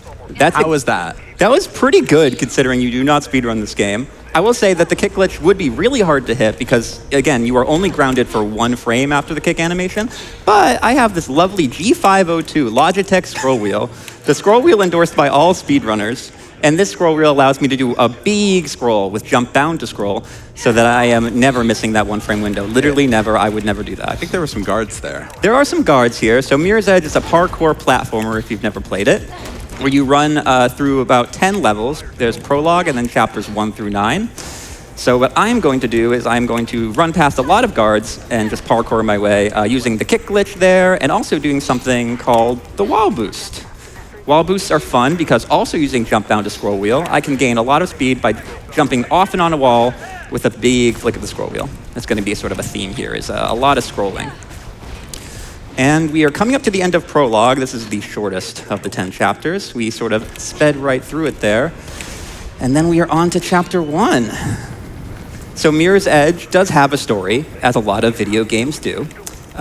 The thing about the Mirror's Edge story is that it sort of takes a backseat. What do you remember about the story, Tyler? Okay, here's a really comprehensive analysis of the story. Okay, so we're in like a totalitarian state where there's lots of surveillance. So if you want to like get like secret messages to someone, you got to hire a runner who does parkour and stuff. Yep, for sure. Of which you are one. Your name is Faith. That's as much as I got. That's about it. Your sister gets framed for murder. You try to like make sure she plot. doesn't get framed, and it's cool. There's also this thing called the use glitch. So by punching these elevator buttons and then scrolling up, spamming the use key, the punch overwrites the punching the button animation, so you get to save like 2 seconds every elevator. Also, fun fact, these guards would normally kill you in a casual playthrough, but we have advanced strats called looking away from them. And that advanced strategy really confuses this game's AI. It's a 2008 game, and it just sort of works well enough to get it faster. It looks good. The game does look beautiful, even being from like 2008. So I really, that it's aged like fine wine. I mentioned this was an inbound speedrun, and if you are a follower of Mirror's Edge speedruns, you might know that in the any percent category, we are skipping past these vents. If you are a lover of air vents, you're going to love the speedrun. We usually skip them in a lot of categories, but we get to really see every inch of every air vent in this one. Inbounds is basically our way of saying don't go out of bounds. The fun bit about this category is you get to do all the fun glitches of Mirror's Edge, like the kick glitch, like all these fancy wall boosts, but you also get to see all of the maps, because normally in 90% we're skipping huge chunks of the level, and this is a slightly more intended experience. I mean, the way I play it is maybe not so intended, but what you're seeing here is probably just a very fun route where you get to see the kick glitch, the wall boost all come to life. 2 little wall boosts on this wall, and then another wall boost here. A kick glitch into a wall boost. Mirror's Edge has this really cool momentum system where basically until you touch the ground again, you can continually gain speed up to about 128 kilometers per hour. There are a few times in the run I will get up to those speeds. And I'll also mention now that the community has a brand new integrated speedrun timer, which you can see in the top right corner. As part of that integrated timer, I am also using a little speedometer just for your viewing pleasure so you can see how fast I'm going at all times and judge me if I'm going slow. A few guards here, they provide a little route to the right for you to run around them, but like, it's chill. Yeah. Sometimes the guard will get in the elevator with you, and that stinks. That's awful, because then he will just harass you. But I was lucky today. There's not a lot of randomness in Mirror's Edge, but the guards can really mess up your day if they get on the wrong route. There's a very specific skip coming up where, because this is like the second level of the game, there are certain sections of the map where they've left it so you don't take fall damage. We're going to abuse the heck out of that here. Right. And just fly over here, fall into one of those dev-intended areas. Right. So that was all inbound. And all of that was inbounds, luckily, which is very cool. We are going to go now through here. Again, normally this whole section is skipped through an out-of-bounds skip, but you get to see these beautiful light blue hallways, neon blue. Wall boosts can also be changed into other wall boosts. For example, that's a double wall boost, and then another one here, double wall boost, another wall boost here. Basically, the wall boost and the kick glitch are the bread and butter of Mirror's Edge speedrunning. I've heard it said that the kick glitch is sort of the lifeblood of Mirror's Edge, and I think that's a good description. We're coming up to the end of chapter 1 here. There's one big kick glitch over this nice big gap, and then we'll move on to chapter 2. So at this point in the story, Faith has met her sister, realized that she's been framed, and just kind of escaped from the cops. The next part of the story is to go check out this other area where we think there might be some clues to why my sister was framed. Mm-hmm.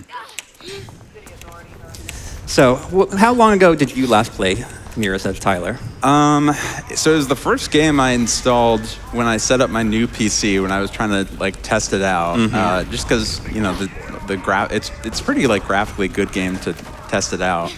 It doesn't run great unless you have an NVIDIA graphics card. Yeah. Because it was kind of designed for NVIDIA, but good game. I've played it casually many times, and yeah, I mean it's a childhood favorite of ours. Yeah, I played it once or twice. Yeah, something like that. Mirror's Edge is, for those who don't know, it started as a console game and it was sort of ported to PC. But one of the best ways to play is probably on PC, especially now that we have lots of graphical tweaks. But if you have an Xbox Series X, you can play it at 60 FPS using the automatic enhancement that the Series X does. So that's also a great way to play it if you are on a console. So Tyler, not a good question. If there was a big hole and you had to dig down it really quickly, how would you do that? I think I would roll down it and then grab onto like a pipe and then grab like this pipe here, for example? Oh, yep. And then this one? And then that one, and then this and then pipe. This one? Yeah, and we're at the bottom. Yeah, that's what I would have done too.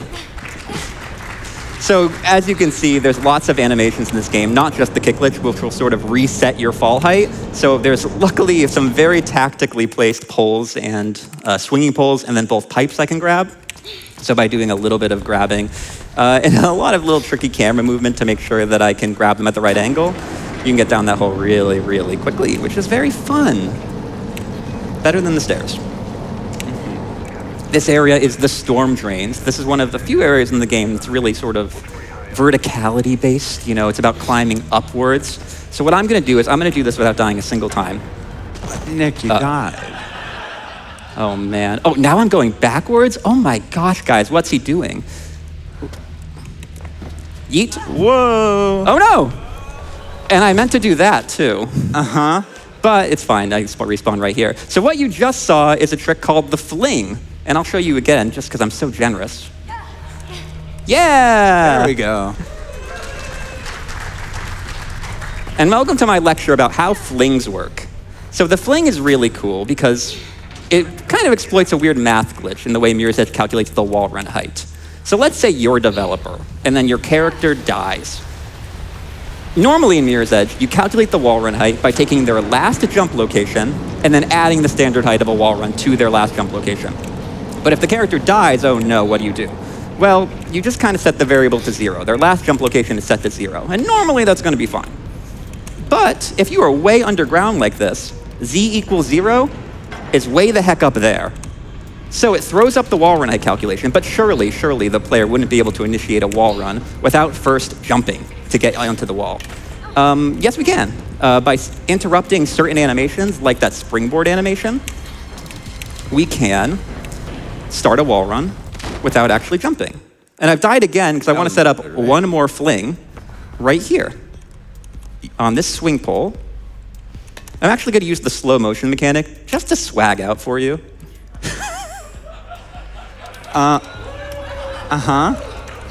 And that skips a 15-second auto-scroller.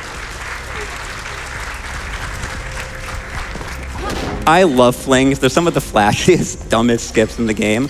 There's one more fling later in the run that I might be able to get, but it's a little trickier. So that's most of Chapter 2. If you remember Chapter 2 from your casual playthroughs, you might know this is the Jackknife chase section, where you chase a character named Jackknife through the level. I'm not going to do that. I'm going to try to skip him with another series of kick glitches, which arguably is not really marathon safe to do this, because it is going to be kick glitching over a big void where if I fall, I die, but it just doesn't seem like me. I don't think I would do that.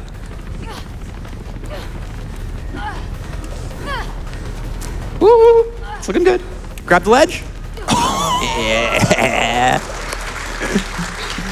That loses like a minute if you fail it, but yeah, it's fine. I didn't fail it. It's okay. Jackknife just teleports anyways. Yeah, so the character you're chasing does sort of teleport in front of you, so he is cheating. A little fun quirk is that I skipped all the checkpoints, so the game thinks I've lost him, so I do need to quit and reload here. Little benefit is that when I quit and reload, it does put me further into the hallway. So we did save, we didn't lose too much time. Plus the game is timed with loads removed, so based on our timer, it actually saves time to quit and reload there, even though it doesn't save time sort of in real life. I'm gonna try to skip a little bit of the map by doing this. Tricky little jump there. That's just a jump that just kind of sort of looks as hard as it is. It's just like a tight corner cut. And especially because Mirror's Edge is a momentum-based game, it's hard to do that if you lose your momentum, but there it goes. Second try. Nice little kick glitch to the end here. And we are done with Chapter 2. On to Chapter 3. It's the one with the crane. Fun little thing here, you can chain wall climbs into wall boosts as well. Just another little aspect of how the movement all chains into each other. It almost feels like it was intended by the developers, except it definitely wasn't. There are whole things, like look up strat montages on YouTube. A little death there. Not a terrible place to die, but trying to scoot around that corner, I did do a tiny little fall, which is fine. So you get to see a little backup route here.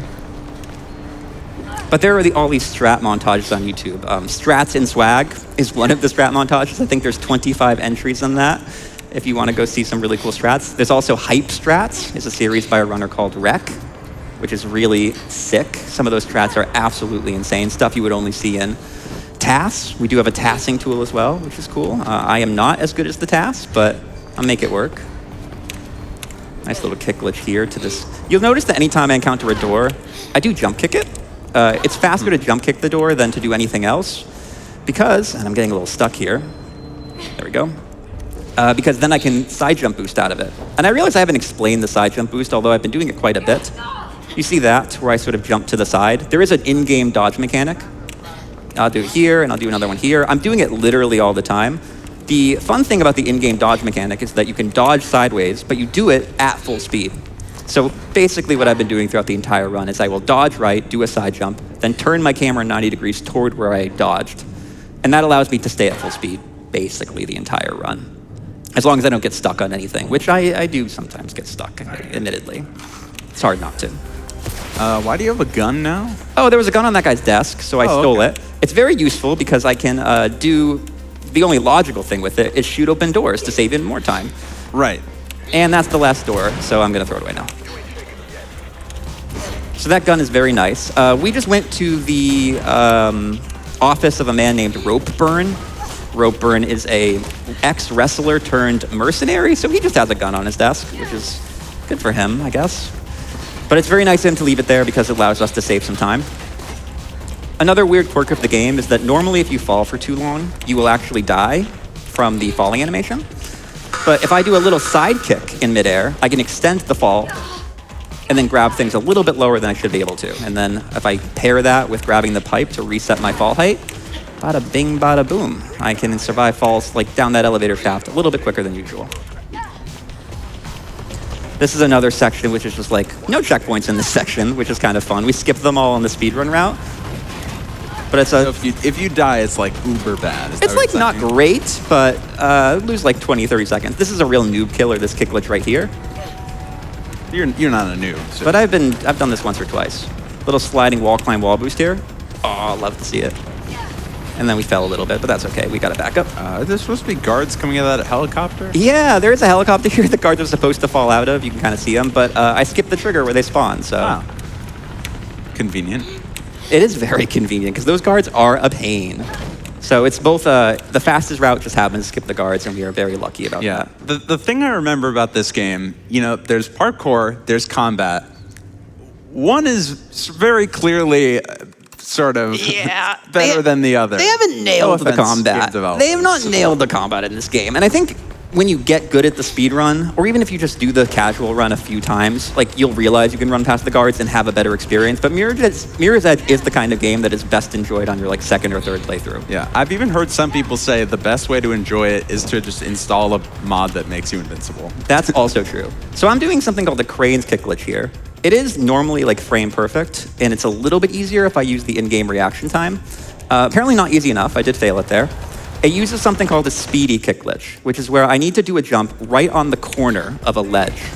The corners of ledges have a special property that basically accidentally give you a speed boost. If I time it just right, there it is, I got the speed boost. I want about a 46 km/h kick glitch to make this thing work. 46? Oh. Let's go. A little close for comfort there, but we did make it second try, which is not too bad. Crane's Kick Glitch used to be uber hard. If you don't use the in-game reaction time, it is like, it was the kind of thing that 1 or 2 people in the whole world would go for in runs. But now that we have a reaction time set up, it's right as rain, and I love to throw it into a run. Chapter 4 is one of these chapters where if you've seen an any % speedrun, you probably haven't seen much of Chapter 4. We skip most of it with an out-of-bounds skip, but now you get to see the lovely indoor parkour section, which is a little bit awkward. If you try to do this section casually, you'll find it can just be a bit awkward. But I have a few strats that are hopefully going to make it less awkward. See if I can get a good slide into this vent. Oh, love to see it. And then I could skip a little climbing animation with a cute little wall run turn there. Same thing here. I'm going to try to do a little sliding wall climb turn jump. And then get up here. Clip through this ladder real quick. And then there's a little animation right in this corner, which I did miss, that allows me to skip the roll. But that's okay. Climb up here. I'm going to use the use glitch here to use that animation. So now that turns off the steam, which allows me to progress in the level. And then skip a cutscene here. So coming up, there is a, I'll call it a boss fight. Yeah. So at the top of these stairs, nothing bad's going to happen. Oh no! This is Ropeburn. I mentioned him earlier. He's a wrestler, so he's going to do his cool wrestling toss. That thing startled me so bad when I was a kid. I really don't blame you. It's a scary thing. So there is the quick time event where the game asks you to time it, but luckily there's no penalty for doing extra input, so I'm just gonna mash the button to sort of make sure I don't miss it. Excellent work. Fun little quirk. It's a lot harder when you don't know you can mash. Now that this cutscene's over, we can proceed with the speedrun. There's another quirk of the use glitch that I haven't explained, which is that certain animations, so I mentioned that I scroll to use the use glitch. The faster I scroll, the faster certain animations will be sped up. So I have a free scroll mouse, which allows me to free scroll that. Did not mean to fall there. So my free scroll mouse accidentally put in a jump input, which is not ideal. And it's sort of the downside of using a free scroll mouse. But let me turn my free scroll off so that doesn't happen again. But this elevator actually falls about 2 seconds faster if you free scroll that instead of using a standard scroll. So having a really powerful scroll wheel or using one of our community approved macros does allow you to speed up certain animations and save a few seconds here and there. Okay, we are now in the subway, is that right? We are in the subway. Or I guess we're about to be. Yeah, I would say so. You're gonna see some trains coming up. These trains are the bane of my existence. I gotta scoot over this fence real quick though. There's a tiny little wall run here that's kind of throwing me off. Oh my goodness, he's failed it 3 times. This is it though. Ready for this? Oh no! Okay, one more time. Surely this time. Surely he won't fail it again. Okay. So anyway, there's this really cool route over here where you wall run on this window. Yeah. And I really wanted to show this off for everyone. So that's really cool that you guys got to see that. That strat is so finicky. It's so silly. There are some gates here that are going to close. I do have to wait for the gates to close. I'm going to go now. So I'm trying to manipulate how the trains spawn here. The trains will spawn when you cross this threshold. And I want advantageous train spawns because I need to run down a train track. And if a train hits me, this may surprise you, it's bad for the speed run. Do not try this at home. No, for sure. I don't know where the train cycle is, and I also don't play on this PC often, so I don't know how the loads are. So I'm gonna just assume the train could come any second. Let's take a look behind me. It's not there, I'm going for it. Sick. It did honk at me, oh no! Okay, so it was there, which is not great. But again, that's sort of the downside you get. Luckily, now that I've died once, I do sort of know where the train cycle is, so I should just be able to do a bunch of wall boosts on this wall. I'm literally just free scrolling right now to chain wall boosts. You can see it makes me go at 46 kilometers an hour, which is kind of fun. And then a little wall kick here. Kick down this door to cancel my fall animation. And then a nice little sliding wall climb here to get up to here. Use glitch this button, and back out this way. So that opens this door so we can proceed with the level. There is a train there. You should see the butt end of it there. I'll also explain something called a straying bunny hop. So normally when you land, you do lose your speed, but you can, like that, for example, keep your speed in very specific circumstances. One of those circumstances is not again.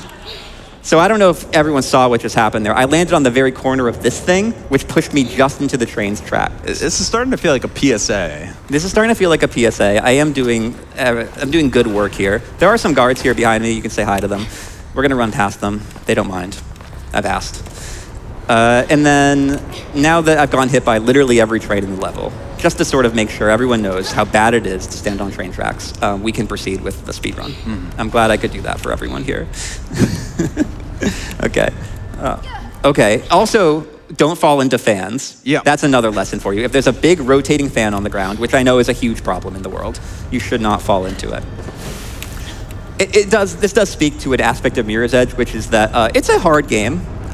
We don't recommend using the same routes for beginners and people who have been doing it for a long time. So we have a wealth of different tutorials and strategies available through lots of our speedrun guides created by community members. But this is not a place where I can die. This is just an auto-scroller in the train. Yep. Very hard to die here, which is cool. Hey, everyone. Yeah, you get one with them first. Okay. All right. The cool thing about this little auto-scroller section is that it's trickery. The game is not actually moving you on a train. They just coded it so that the walls are zooming past you. They actually just had all the textures move around you and the train itself doesn't move because it messes with the physics engine that they threw together, which is fun. But we are coming to the end of this train auto-scroller. Shout out to the boba place at PAX. Anyone who was at PAX? Shout out to Boba T for getting me through the speedrun. Coming out of Chapter 4, we're going into, you guessed it, Chapter 5. In terms of the story, we tried to interrogate Ropeburn, but he did get shot during the cutscene and die, which is a shame because he was sort of my next source of information. So now I need to proceed to the mall to try to find another lead. This was one of those intentional deaths, just sort of to set the record straight, because it spawns me down here. It's a nice little death abuse. These guards will normally kill you, but we can trick them by going in and out of their spawn animation. So go here, then run backwards out of their load zone, and then back into it. And doing all of that makes it so that they get confused and they will not shoot me for the next few seconds, which does allow me to skip right by them, which is very nice. Coming up here, another door here, and you know I'm going to jump kick it. Don't recommend that at home either, me personally. That's how I open all my doors. That's how you open all your doors? That's a concern. There we go. Another few use glitches here. Ooh, I've accidentally used glitch the elevator from inside the elevator, which does leave the elevator doors a little bit open, and you get that fun little animation there. So the use glitch can be used through walls, which will become a little more relevant later in the speedrun. This section is kind of a pain in the butt, because there's lots of places you can die. We're going to try to do a nice little kick glitch on this satellite here. Nice. To get over that gap. And we're going to try to do a sliding wall climb, wall run into a kick glitch on this wall here. Okay, we didn't die, so that's good. But we did miss the wall run, because it's a very tricky angle.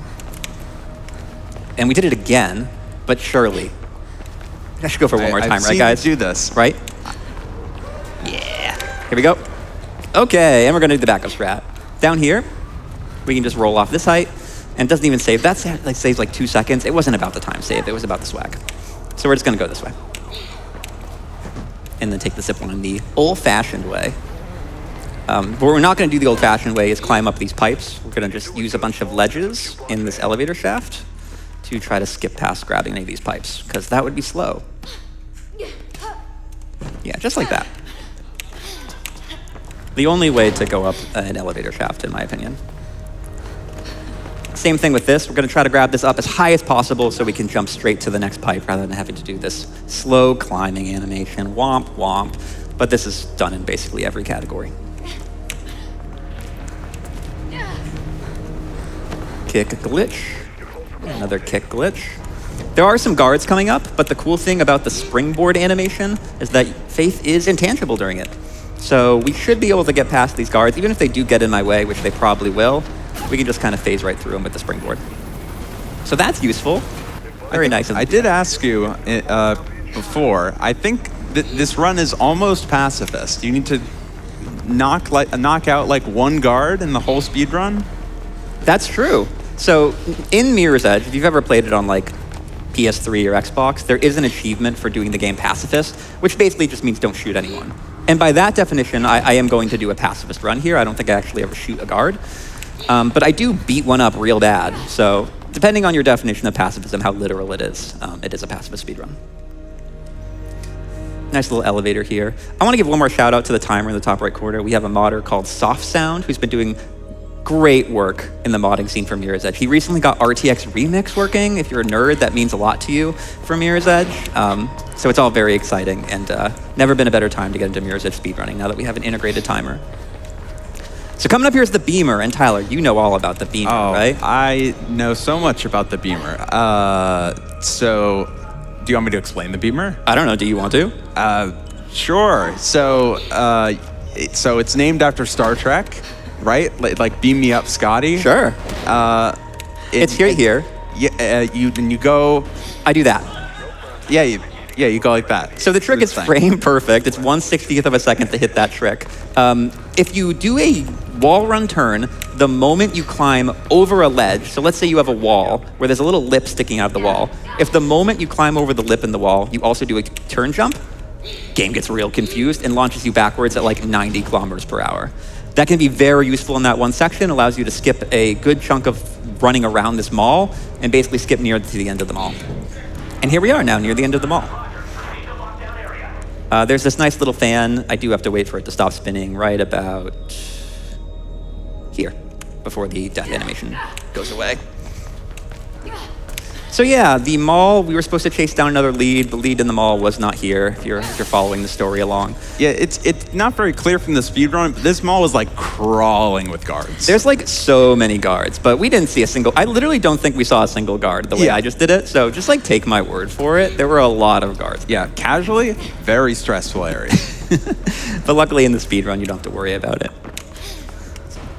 So now what we learned in the story is that we need to go proceed to a different place, a place called Prendello Kruger. They are the local private security. Everything has been privatized in the Mirror's Edge universe, so they are also the cops a little bit. And they are doing something in this facility that I need to go investigate. So I'm going to go investigate that. But in order to investigate it, I do need to spawn in the level, which is necessary to grab this pole here. So great. So now the level is loaded in, which is great. So now I can go the unintended route, now that the level's loaded in, by jumping on this little door frame, jumping up here. There are snipers sniping me, so it'd be like really cool if they didn't shoot me. And they probably won't, but they might. Snipers, no sniping. Snipers, no sniping, oh man. And then another elevator shaft thing here, so you know what to do.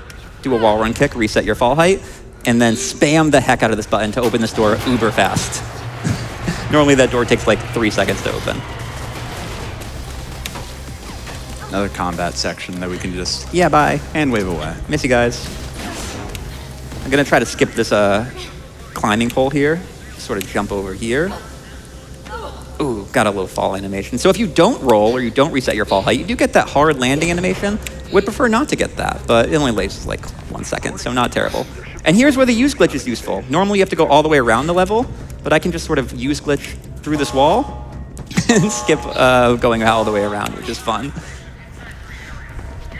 And another aspect, another place here where I can use the kick animation to extend how far I can fall without dying. You'll see it very clearly here.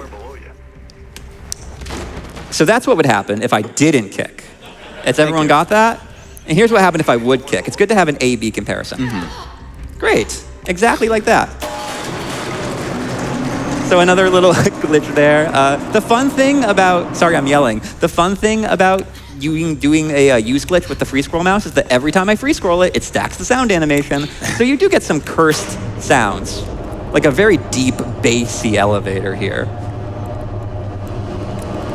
So I hope you like that in your ears. Oh, do you want me to explain the big plot twist that's happening right now? Yeah, so turns out the big evil city, they saw how successful parkour was going, and they decided to make parkour cops. They trained the cops to do parkour. Cops weren't good enough, so they made cops 2. That was literally the only solution. So now the parkour cops are chasing me, and for the most part, they won't be a nuisance. We are, in general, faster than they are, not to brag. So they shouldn't be too much of a problem, but... Yeah, the cops can't click. They can't kick glitch. They cannot kick glitch, but they do have tasers. And sometimes they will, just like randomness, they will tase you in 1 or 2 sections. But I'm going to try not to get tased. Not really in my control, but hopefully. This is fun. I'm going to use the very tail of the kick animation to kick this glass out so I don't have to slow down at all. And then springboards can actually be done anywhere in the game. So this nice little, we call this a hidden springboard here, that allows you to do a little corner cut. Basically any 2 bits of collision. Oh. So we did, I meant to wall run on that wall, believe it or not, but luckily I did hit the trigger. So it's just here. So not too far. But yeah, you can springboard off basically any 2 bits of collision that are just the right height. Normally the game will highlight where you're supposed to go with, if you haven't noticed, this red stuff that is in-game, that they call that the runner vision. It's sort of in the canon, like runners can see the parkour path through the city, and it's highlighted in red, and it's also a way for people who haven't played the game before to know where to go. But you can do springboards anywhere where it's not red. Hey, let's try to skip this fall animation. Whoops, second try. We're doing some A-B comparison. Another A-B comparison for you.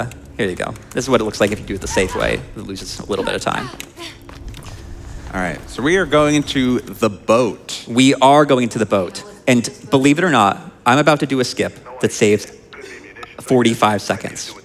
It's going to be very hard and very difficult, and I'm being sarcastic. Are you ready? Wait for the dialogue to end, then you'll see it. I activate reaction time. Again, this is the in-game slow motion mechanic. If you enter it just after the dialogue ends, the game, I don't understand the science. It gets confused, and it triggers the end of this truck animation about 45 seconds early. So you don't have to wait in the truck for a minute. You instead have to wait in it for that amount of time, saving about 45 seconds.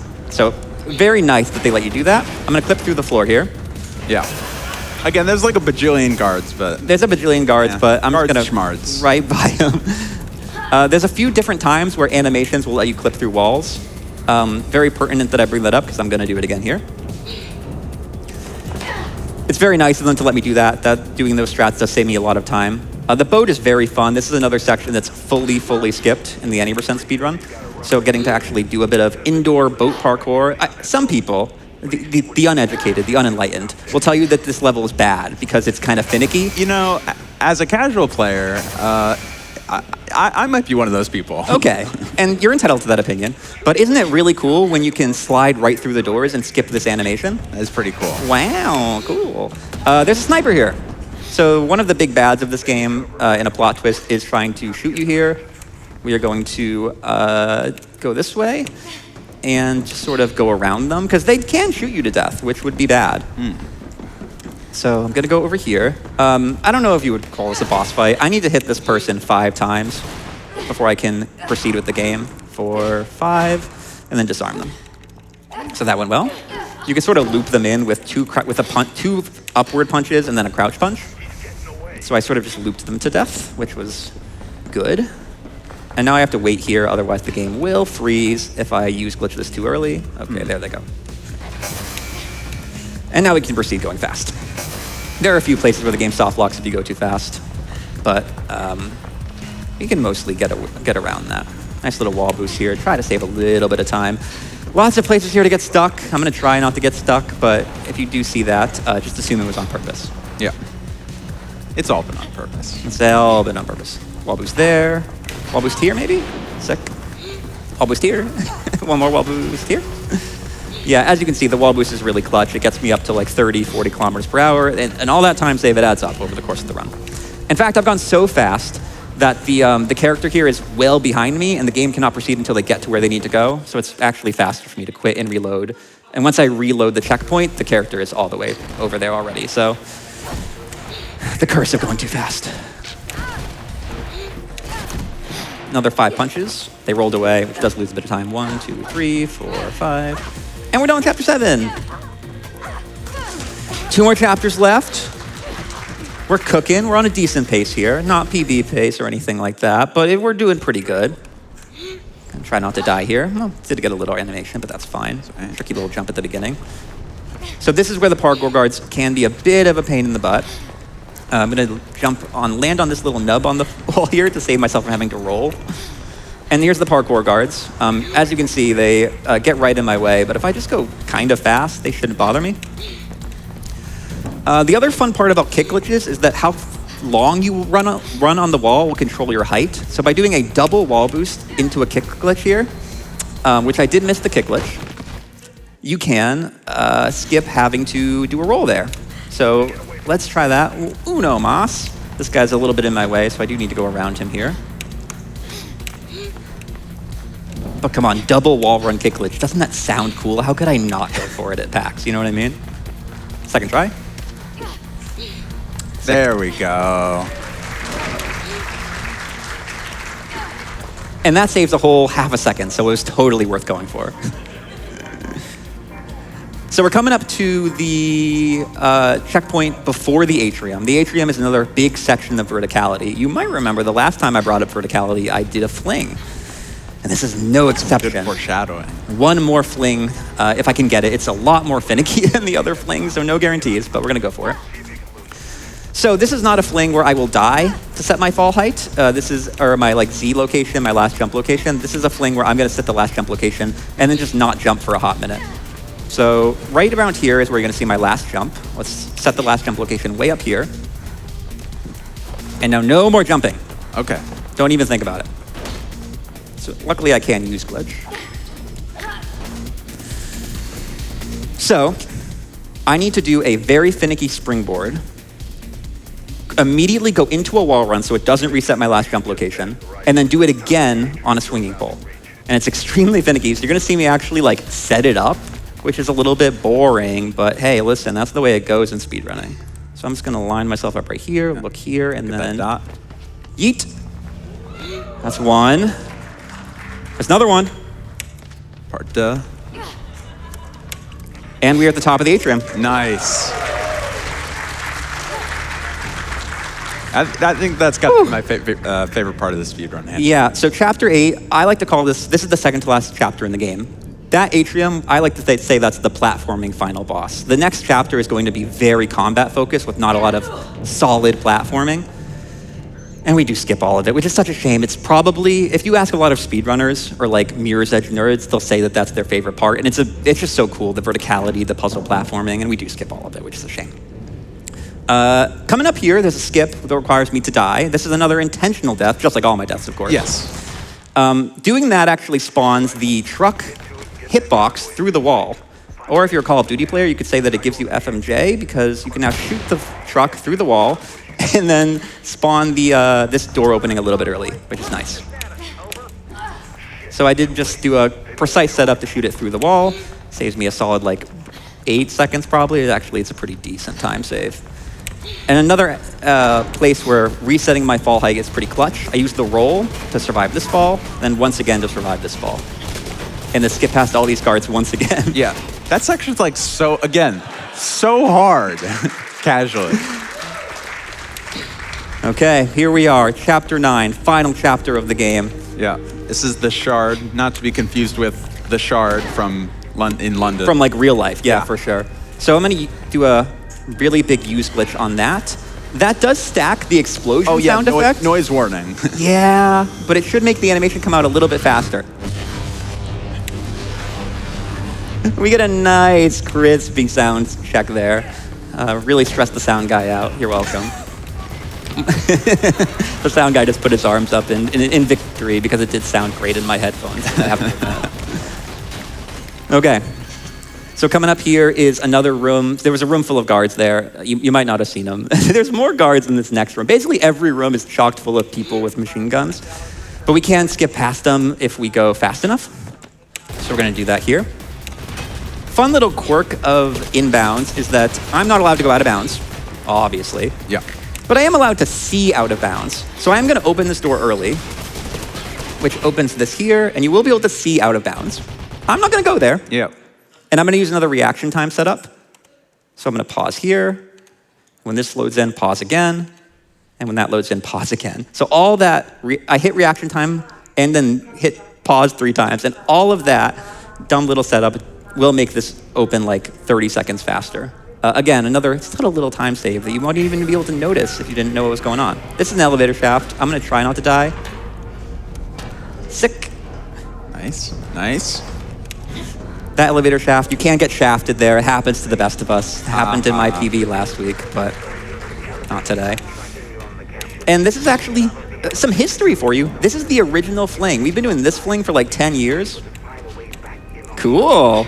We just kind of thought it was like sort of a boomerang effect. Like, oh, you know, you jump to a landing pole and then the farther you fall, the further you go up. And we didn't understand all the math behind it. And then again, some like Mirror's Edge scientists went in and sort of figured it all out.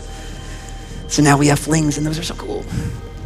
Okay, a section of the game, there's a decent chance I'll die here. So this is another section where the snipers are just an absolute pain in the butt here, and it's a little bit random whether or not they shoot me. But I'm gonna try to run by them, and I'm gonna play it a little bit safer than I might during like a PB attempt. So a kick glitch here, and then we're gonna go this way just to get out of the sniper's range. That sort of resets their AI a little bit, so they are less likely to shoot me. And then this way. Jump past this ledge here. And then a tiny little wall right on this little tiny bit of wall. And then there's a guard here. I'm a little scared he's gonna kill me, but it's fine. he probably won't. Yeah, we're good. I wanted to wait for him to go down the stairs, but he didn't do that, which is fine. And here we are. We are coming up to the last big combat section of the game. I gotta wait for this elevator to open, and then we just take the elevator to the top, and we are cruising to the end. So Tyler, here it is. You sat through another Mirror's Edge speedrun. I'm sure you sat through many. and your time of watching me. But do you have any shout outs you'd like to give? Sure. I'll shout out Mom and Dad who bought this game for us, and also raised us. For sure. But they bought Mirror's Edge. But they bought Mirror's Edge. That was clutch. That's the really important thing. I'll shout out my friends Raghav and Sam and all my other friends who are watching, and I'll shout out Average Trey, the Super Mario Sunshine speedrunner. I watch a lot of his videos. That's a really good speedrunner. Yeah, and I know that's not relevant to this run at all, but yeah, and shout out to those Mirrors and Edge guys behind me. Never seen them before in my life. Yeah. Here it is. Final section of the game. So many guards, so much combat, and I just sort of run to the end, grab this, shoot the 3 servers to trigger the end of the level. Okay, we're done. Now we are literally in the home stretch. I'm gonna do tree strats. Are you ready? It's sick. 360. Oh my God, I didn't make it. I didn't do the tree strats. There we go, clutch. And time is gonna come up in about 15 seconds. There is a big 1-minute cutscene here that you would have to watch, but luckily if you quit and reload the checkpoint, it puts you after the cutscene. So time is coming up here. Once I grab this helicopter bar, and I do need to go, you're gonna see me go slow. If I go too fast here, it won't let me grab the helicopter bar and end the game. So we're just gonna do a nice little casual run to the end here. And time!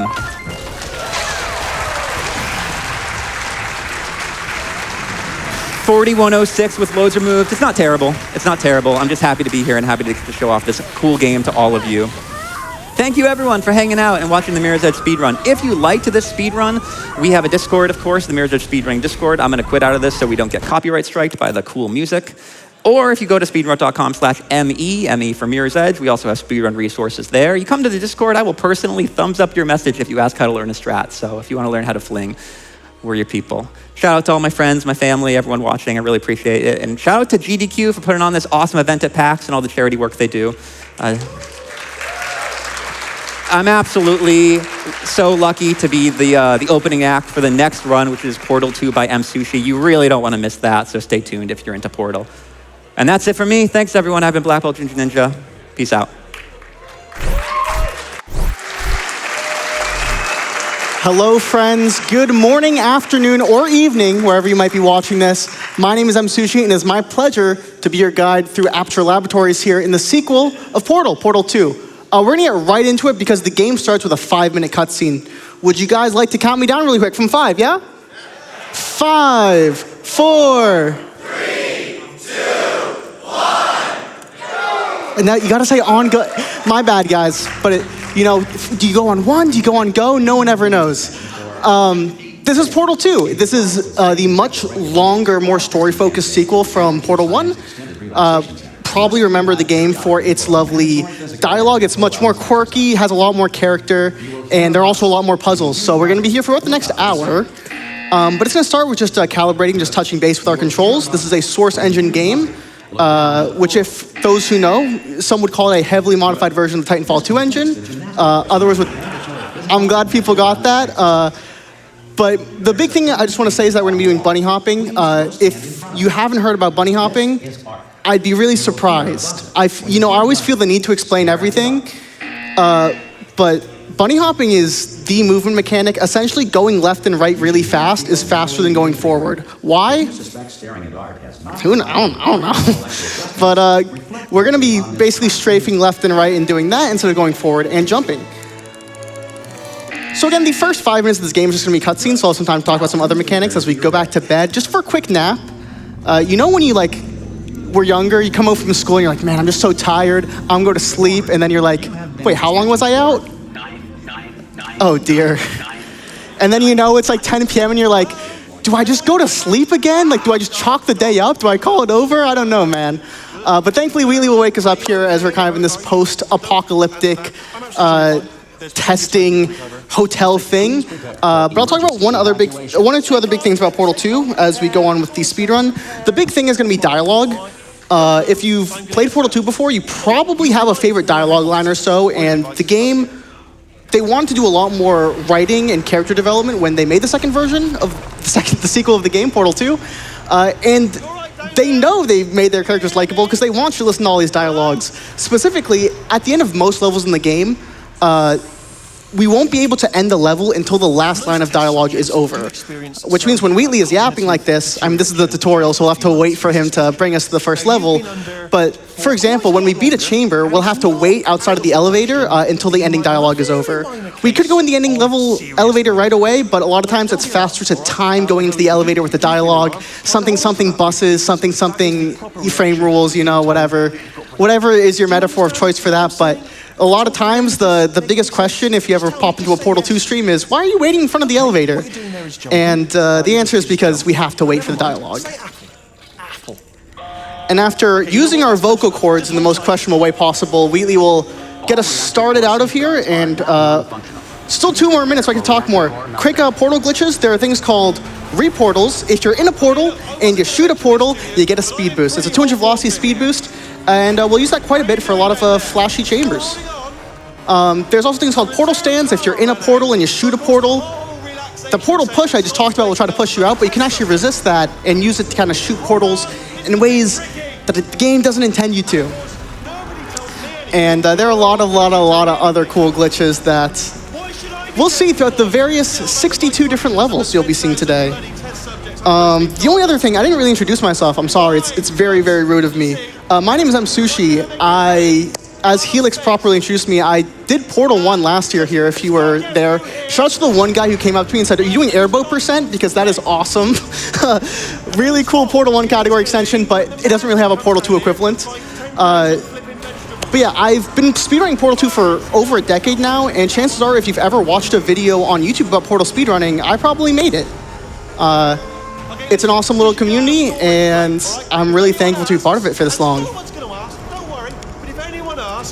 And now we get to enjoy a little bit of this ending ride. We'll see over there. What does that say?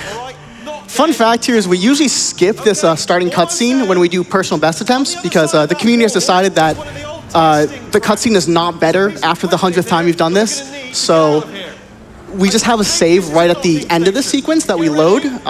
And technically, like, you can save like 0.2 of a second if you go through the whole thing, as opposed to just doing the community save. But I think if anyone, I think people would look at you weirdly if you were like, yeah, I really like waiting through the cutscene every time. Reset, 5 minutes. Oh, I really like waiting through this cutscene. Make a mistake in the first minute, reset. It's the speedrunner's lifestyle, really. But with one more crash, the wall will fall.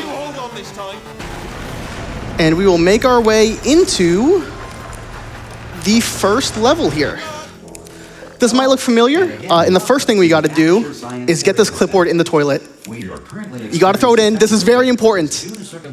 Oh, come on. I'm limited in time here. I got to play the game eventually, so this is very important. Come on. These pre-recorded messages will provide instructional and motivational support. Come on. In the event of environmental, social, economic, or structural. No. Please. The portal will open and emergency testing will begin. All right, give it a little dunk. Welcome to Aperture Science. The first chamber is going to be putting a cube on a button. Even in a dire emergency. Nice. The first couple of levels in Chapter 1, believe it or not, Chapter 1 is actually one of the hardest chapters in the speedrun, but for the first couple of chambers, we don't even have the portal gun, and once we do get the portal gun, it's only a single portal gun, so we can only shoot the blue portal.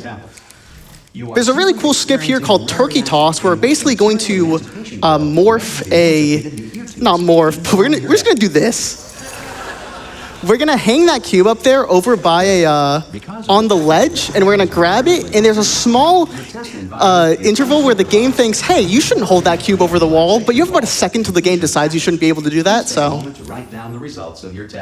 And now we go to Wave Integration Associate. I know most of the dialogue lines in this game just because I'm forced to listen to them when I have to listen to the dialogue. But now we're going to pick up the portal gun, and this chamber's hopefully going to start with a bang. We're going to fall down a big hole and hopefully do a big slope boost. A lot of fast bunny hopping. Hopefully looks like this. Boom. And then we're going to have to wait up here for another dialogue skip. Wheatley's talking to us a little faintly. And he has the last line of dialogue, or the announcer, so I got to go. And you can see Wheatley interrupts the announcer there, and that actually ends up skipping a dialogue line. So it looks unintuitive because we just sat there for 6 seconds, but we actually saved 10 seconds. Many such cases in speedrunning. And then coming up next is my favorite chapter. This is Smooth Jazz. We're gonna drop a cube onto a button while pressing against a door, and then shove a cube through a door. It looks something like this. In the face of almost certain death, Smooth Jazz will be deployed in 3. There's the first part. 1. And there's the second part. So by putting a portal right next to a door there, we can kind of trick the game to thinking we're putting a cube through a portal, which cubes should be able to go through portals, but it's actually going through a door, and cubes cannot go through doors. But by the time it's too late, the cube's on the other side. The game thinks we're soft locked, so it just is nice and opens the door for us. Very quick chamber here, check this out. Gonna do a portal stand after triggering that, and just grab the cube before it falls down fully. And we're done before you even saw half the chamber. Thank you. Okay, we're gonna have one more normal chamber, and then we're gonna have some of the most layered skips in the game. So this next chamber is called Future Starter. We're gonna do the same thing in the first chamber, just a really quick cube puzzle that we're gonna do a portal stand and grab before gravity takes over. And then we're gonna do a button glitch in the second half of the chamber. It might look like the button glitch is a confusing glitch. It's not. We're just gonna hit on the button for 1 frame, and I don't wanna talk about it anymore because I need to talk about the next chamber. In this next chamber, it is called Secret Panel. We're gonna be doing a trick called Pancake Skip. We're gonna be using a technique called view snapping, and then afterwards we're gonna do a trick called Toe Skip. Yes, we are doing a trick called Pancake Skip and a trick called Toe Skip. There are a lot of skips in this run named after food. So Pancake Skip, or more specifically Pancake Shot, is the fact that there are these industrial doors that have a super small seam on them. And we're gonna shoot through that seam. It's very, very precise, so I'm using a technique called view snapping, which I'll explain later. And we'll just be able to shoot through a door later in this level. And it skips about a minute worth of cutscene just like that. We shot through that door, and now we're gonna do something called Toe Skip. We're not supposed to have the portal gun here, so we can transition out of a level as kind of in a wrong warp state. I'll show you it quickly here, where I'm gonna line up here, shoot this. I shouldn't have the portal gun here, so when I go through and trigger the ending of the level, it's gonna fade out, and I'm gonna be in this random spot in the next level. This is not out of bounds, but we are gonna use it to our advantage because we're going to build up a ton of speed by trying to do a reportal, strafing back in, and doing another reportal. It is super flashy. It is also, in my opinion, the hardest route in the game, so I'm gonna have to try it a couple of times here. But if we do it right, we can kind of strafe back onto the playable area of the next level. Of course, much easier said than done. Hey, and you see those portal hitboxes are a little weird. Of course, we don't control our orange portal, so we have to make do with what the game gives us. I'm shooting the portal a little early here. Hey, usually I'm late, not early, so this is a little nice surprise. But still messing up the trick regardless. That looks good. Oh, I hit an invisible wall. It's tough, it's tough. Ooh. Okay, I gotta give this a couple, well, I have to get this, like.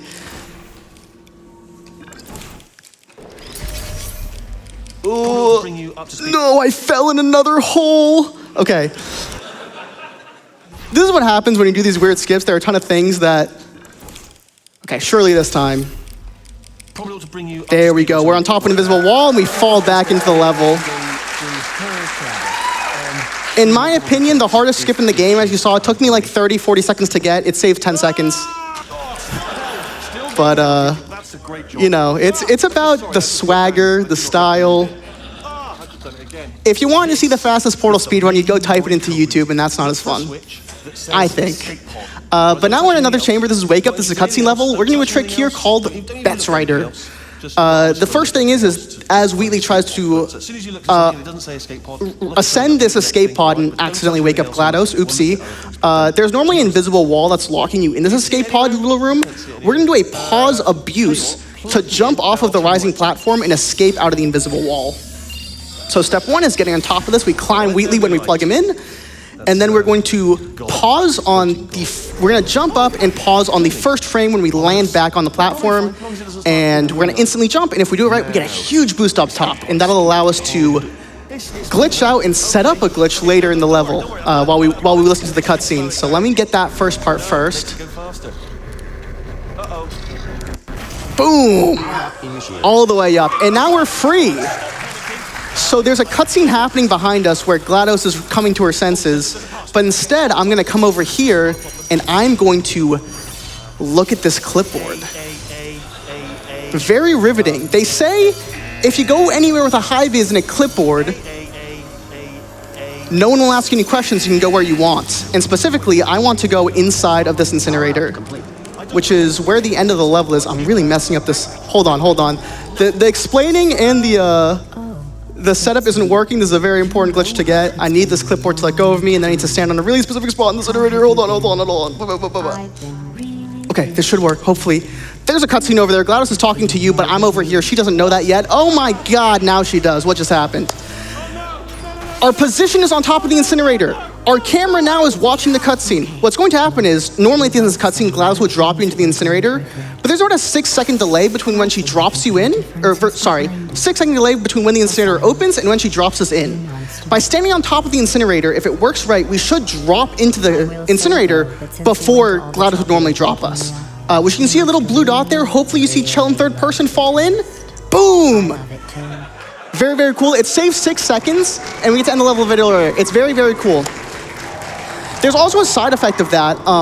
Because we ended the level in a cutscene state, we have invincibility for the rest of the game. What does that mean? Turrets, goo, fire, lasers. I can just show you right now. Anyone like want a little swim? You go down here. There's nothing to do down here, but you don't die anymore. It will be helpful in a couple of chambers. So it's like I'm just like planting that seed right now. Just remember, in 10 minutes, I'm going to walk into 3 turrets, and you're going to say, "What the heck? How is he not dying?" That is why. Now we have the dual portal gun, which means we can just portal to the end of the level. And GLaDOS is back in control of the Aperture Laboratories, and we have the dual portal gun. So this is just about the end of the first chapter. The next couple of chambers in chapter 2 are very, very fun. They're all laser puzzles mostly, and it's also like, you have the dual portal gun, but the levels are so pretty simple. So it's really where speedrunners can kind of flex their muscles. Like this chamber where you're supposed to use the laser back here, but you can just do a little fling. You should pace yourself, though. We have a lot of... And we do have a lot of tests to do. Next chamber, laser stairs. We're supposed to use a laser receiver to trigger some laser stairs so we can get to the end. But instead of walking, we can just shoot a portal up there. And very sneakily grab that cube. Again, these are how fast these chambers go once you have the dual portal gun. That's what it says. And I get it, we're a horrible person. Yeah. I've heard these lines so much. Like, GLaDOS is so much attitude in chapter 2, like... Don't let that horrible person seriously. It's just this is dual lasers. We're doing something here called the laser switch glitch.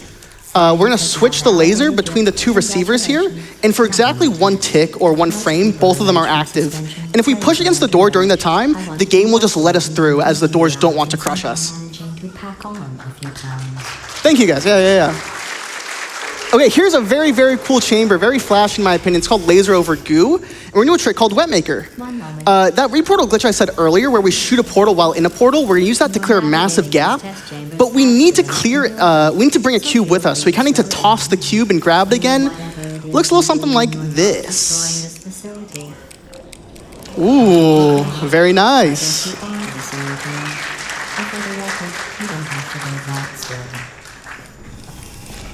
Jump. Okay, next chamber, catapult intro. We're introduced to the aerial faith plates. They're just catapult slingshots, however you want to interpret them. And this chamber also has such a cool route. We're going to jump off a cube in midair. So first step is I'm going to put a camera on the button. This will trigger GLaDOS' ending dialogue. As I mentioned earlier, dialogue is kind of king, but ignore that because this is the cool part. Ooh. Jump off the cube through the portal in midair. Saves 2 seconds. There are a lot of things like that. There are a lot of things. Welcome to speedrunning.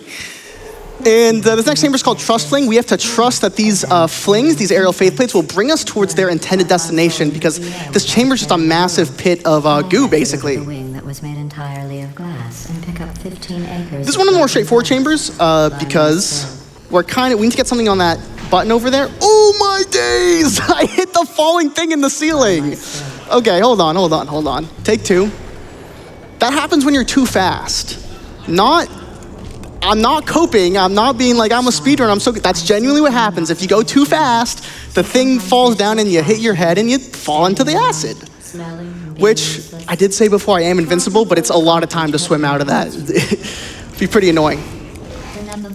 Here's a chamber. I talked before about dialogue. This is the best example. GLaDOS just yaps and yaps and yaps and yaps at the end of this chamber, so we're just here in the elevator. Just me and my thoughts.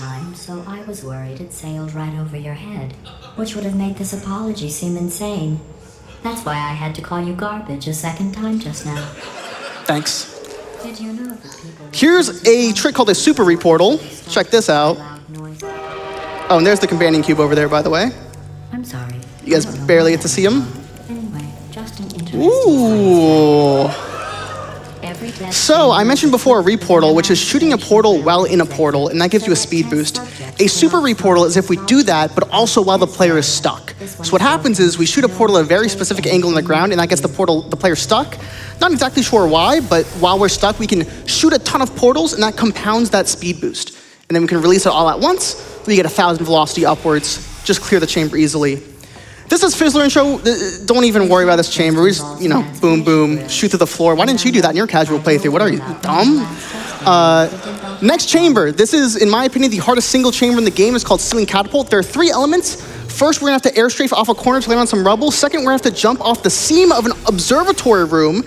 That's called Ceiling Skip. And third is something called Stair Skip. We're gonna do a crazy WTF momentum fling to skip to the end while shooting laser portals in the end. I'm just gonna let you guys watch this chamber, and I'm probably gonna mess it up a couple times. You broke it. First try ceiling skip on the edge of the observatory room, and now the rest of the chamber, we gotta do reportals to come up here, grab this laser cube in midair, and watch this stair skip.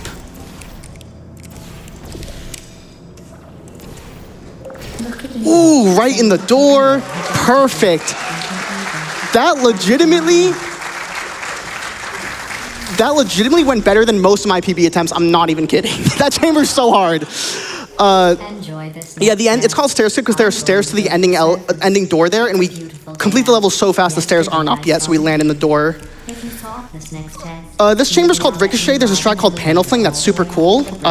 It kind of looks like we just go off the faith plate here, but I didn't get it, so instead we'll bounce off the cube to redirect our path there. Well, you passed the test. And there's an achievement in this chamber called Overclocker. I did see some humans, which is beating this chamber in under 60 seconds. And it's always a joke if you ever mess up this chamber that's like, oh, you didn't get Overclocker. You're a terrible speedrunner. Okay, man. This is... those are stairs that I need to jump on.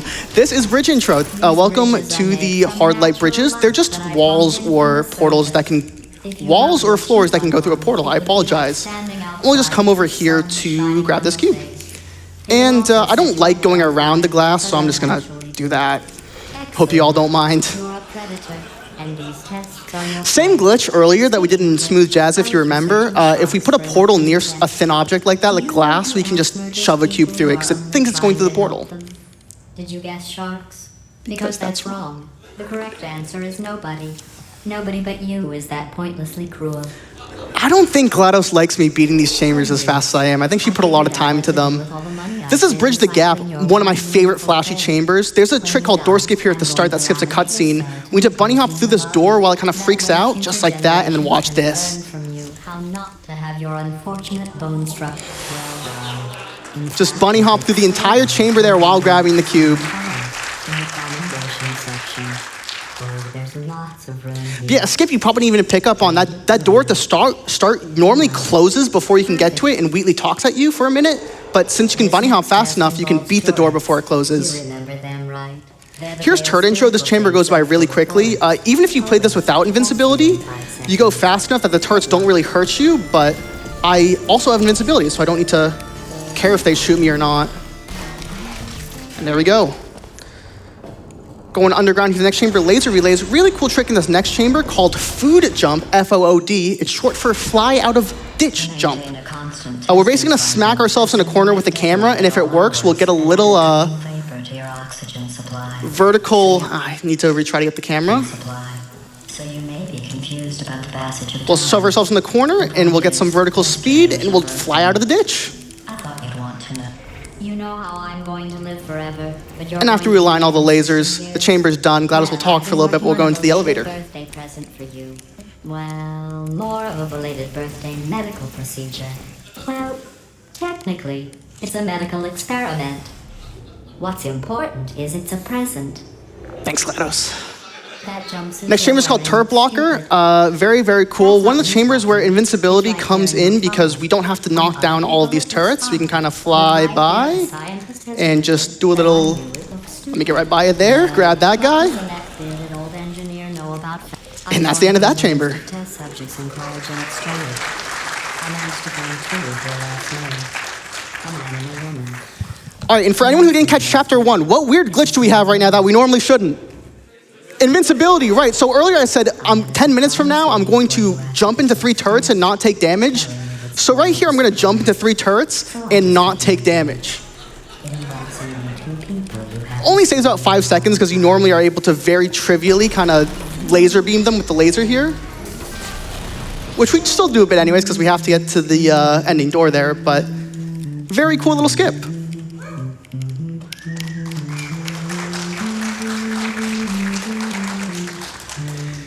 And we're almost done with chapter 3 here. One more chamber. There are 9 chapters in total if anyone's keeping track. This next test was designed by one of This is a cool, quick little chamber. It doesn't say what the prize was for.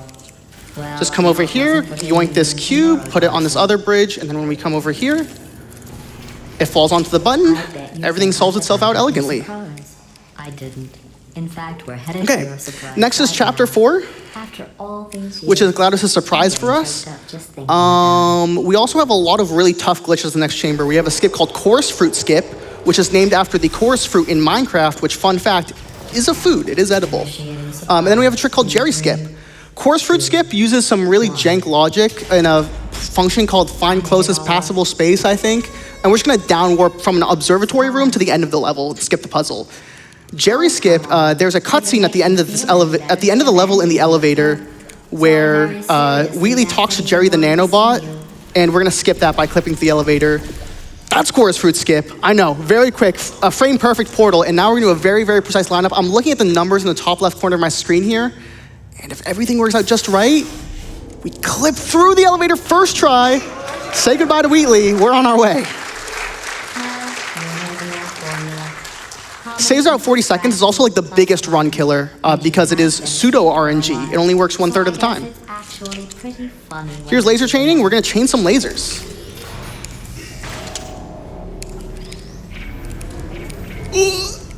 Thank God I caught that before I dropped down. That would have been time loss.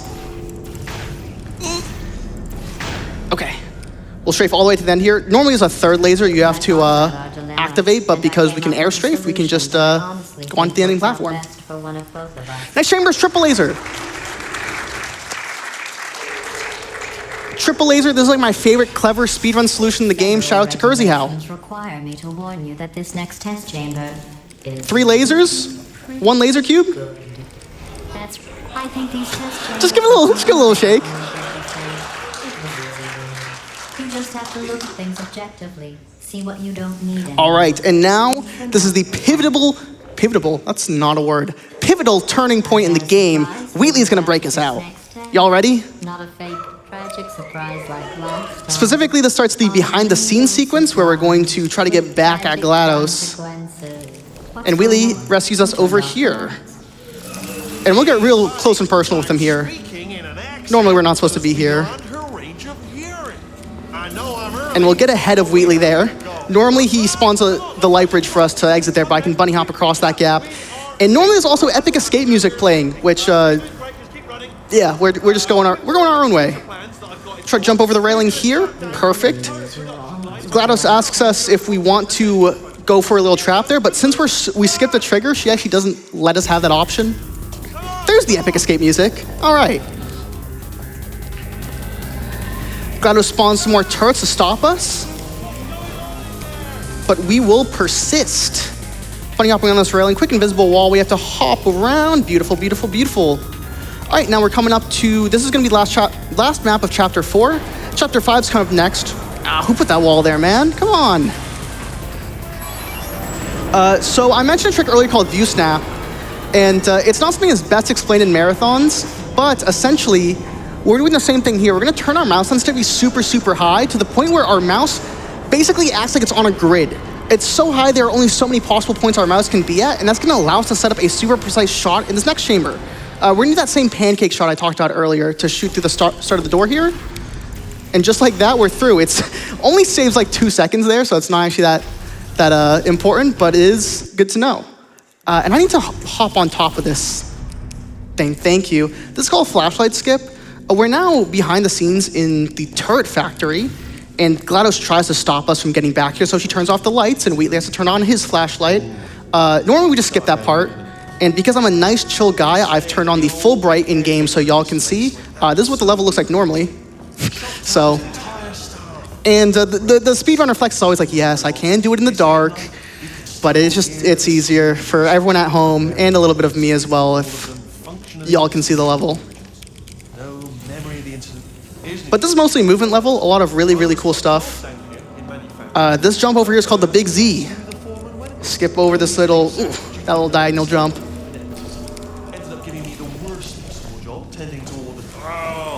And we'll maneuver all our way down here till we get to the turret assembly line in the next level. Leap of faith down here. I don't know where that portal went, man. Next chamber is called Turret Factory. Normally you have to, Turret Sabotage. We just did Turret Factory. Not like I'm getting quizzed. I'm kind of the one presenting here. Turret Sabotage is normally where we take care of the turret line because Wheatley's 2-step plan is to take out her turrets and take out her neurotoxin because those are the 2 things she uses to harm us. But the fun thing about the speedrun is that we do neither. So the first thing we have to do here is skip the turret assembly line. There are those industrial doors that normally block you off, so we're gonna do that pancake shot I talked about earlier, and we're gonna be doing the view snap technique again. So again, I'm just setting my mouse sensitivity super, super high such that I can only move my mouse to a certain possible point. It looks a little like this. It's like I kind of hand the keyboard and mouse to a task for just 1 second, but just like that, we've shot through. Normally need to go back there and destroy the turret line, replace it with a defective turret, but I don't need to do that.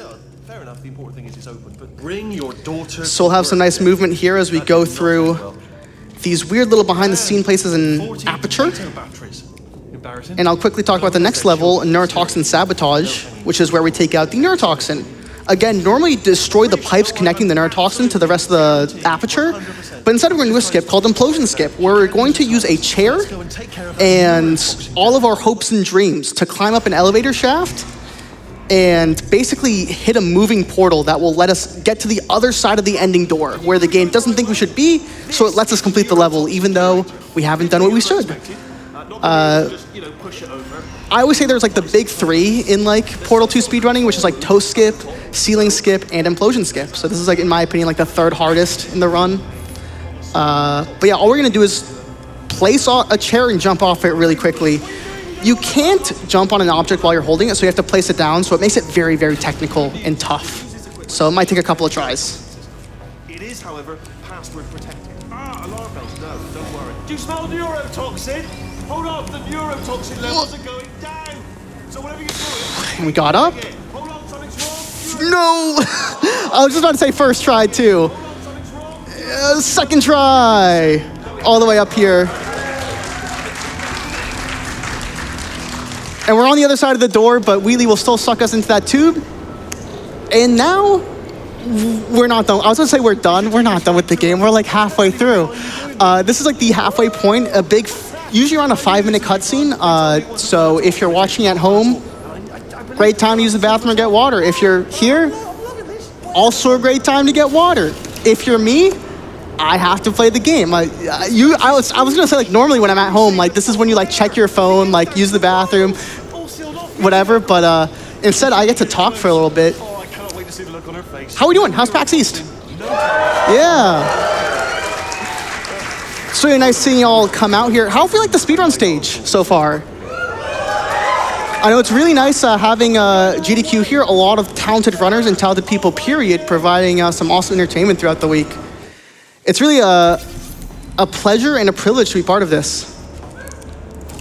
And we'll go over here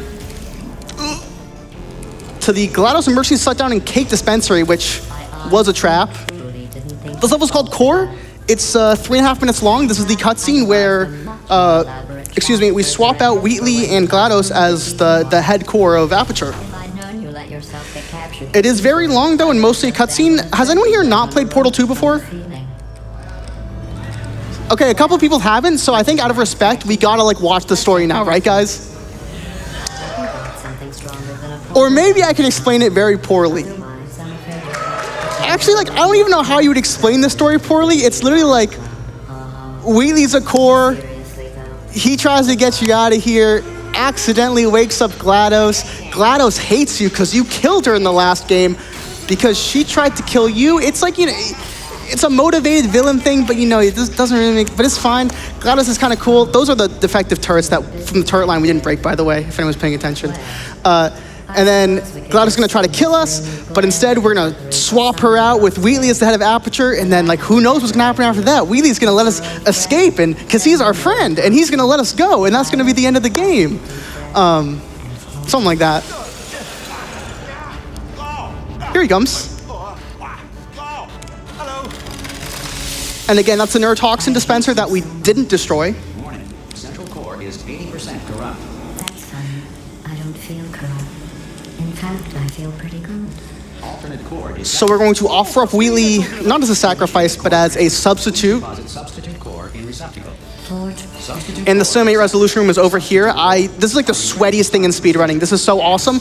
We have a lineup for the portal shot that spawns over there, even though you can just wait half a second to visually see it. Because we have nothing to do here for 20 seconds, people were like, let's find a lineup for this. And look, there it is.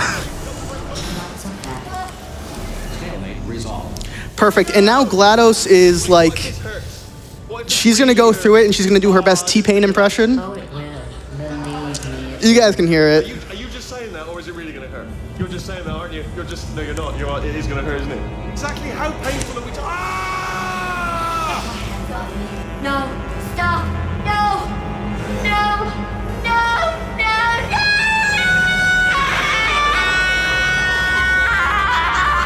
Okay. And now Wheatley's in charge. Yeah. Shirley's a nice guy. We're doing a trick here called elevator skip. Sorry. We're gonna jump on this elevator from the top. This is the escape elevator that Wheatley's gonna get us out of here with. And instead of going inside of it, we're going to go on top of it, which is a well-timed jump. And now the game thinks we're in the elevator, but we're actually on top. What we're able to do now is that there's normally an invisible wall around this. We actually want to go down. That's where the next level is. So once we clear the invisible wall, we'll jump up and go down. And that actually saves 2 minutes. 2 minutes. It skips this whole cutscene where Wheatley is like evil or something.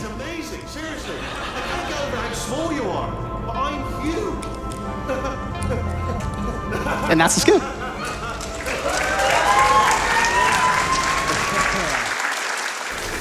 And now, GLaDOS is a potato.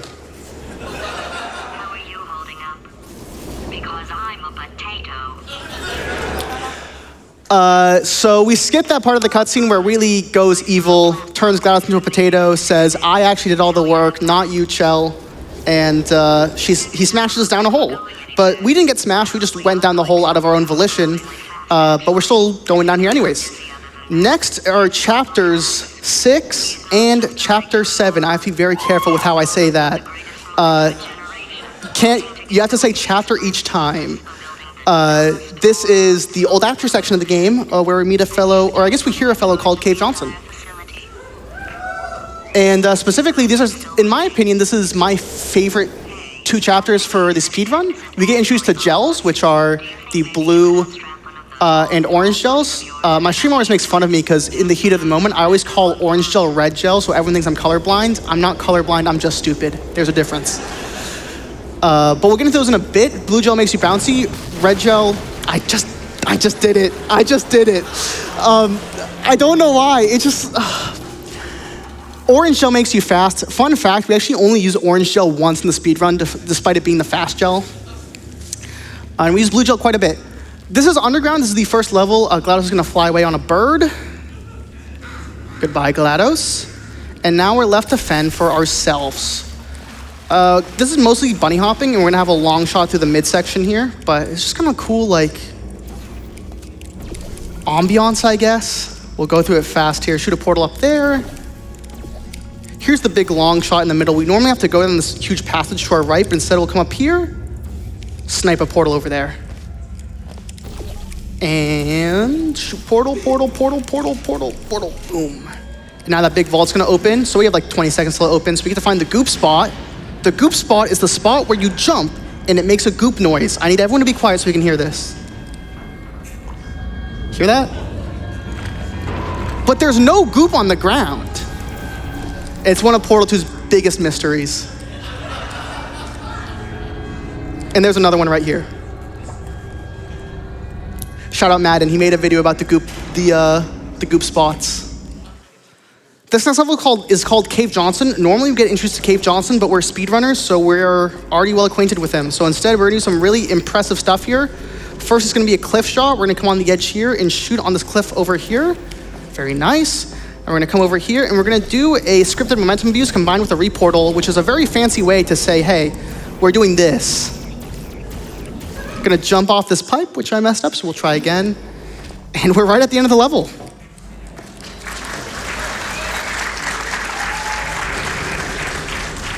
Yeah, scripted momentum is just the fact that every single fling in the game is manufactured and there's no such thing as free will. Sorry, a little bit of extrapolating. Just the fact that if the developers intend you to fling in a certain way, they will basically have a trigger that ensures your velocity will be the exact same value every time. And we're basically able to trick the game to activating that trigger there by going on the railing. This is another view snap. We just did a seam shot to the first part of that level there to skip that. And the second part here, we're gonna do a trick called Stepdad. It's another button glitch where we're going to step on the button and glitch it. I'll explain the story in a second, but it looks like that. And now that portal surface is open, so we can use it to get the end up here. The reason why that trick is called Stepdad is because it's a very weird button glitch where you have to go on and off the button quickly. And the first time we found a setup for it, you had to press DAD really quickly, which spells out dad. So it was you step on the button, you press DAD, Stepdad.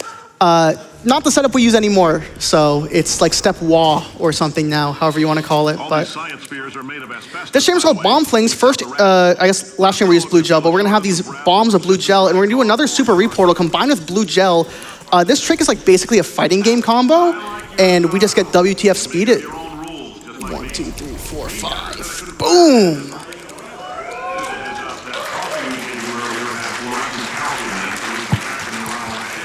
We just get stuck there and we spam jump and portal shots, so we gain height from the gel and speed from the portals, fling right to the end. This chamber's called Crazy Box. I'm gonna show you two routes. The first is a view snap and a seam shot. The second is a much cooler, slower route, just because I'm feeling generous. Did you guys watch the Mario 64 run yesterday by Beeve? What's your guys' favorite enemy in Mario 64? The answer is the Thwomp. Okay, that's the first way to do this chamber. I think it's lame, so I want to do it another way to show y'all. So that was a steam shot to the end of the level. Now instead we're going to do a stuck launch on the top of the level, which I'm going to get a gel blob on the ceiling of this chamber to do. So you can see it funnel up there. Now I gotta get on the ceiling of the chamber, which I'm gonna hopefully do like this. I'm gonna try it a couple times. This is much harder, by the way. This was also the old strat, and because I'm like a boomer or something, I did this strat in my PBs. Way back in the day. We land on top of here, and now we got it stuck in a corner and build up a ton of speed. 1, 2, not quite in the right spot. Come over here. 1, 2, 3, 4, 5, 6. Build up speed. Go off the ceiling of the chamber. No, I just fell short. Okay, we'll try it again. 1, 2, 3, 4, 5, 6, 7. Boom, strafe off the ceiling, and we land right at the end here. Very, very cool, flashy way to do that chamber.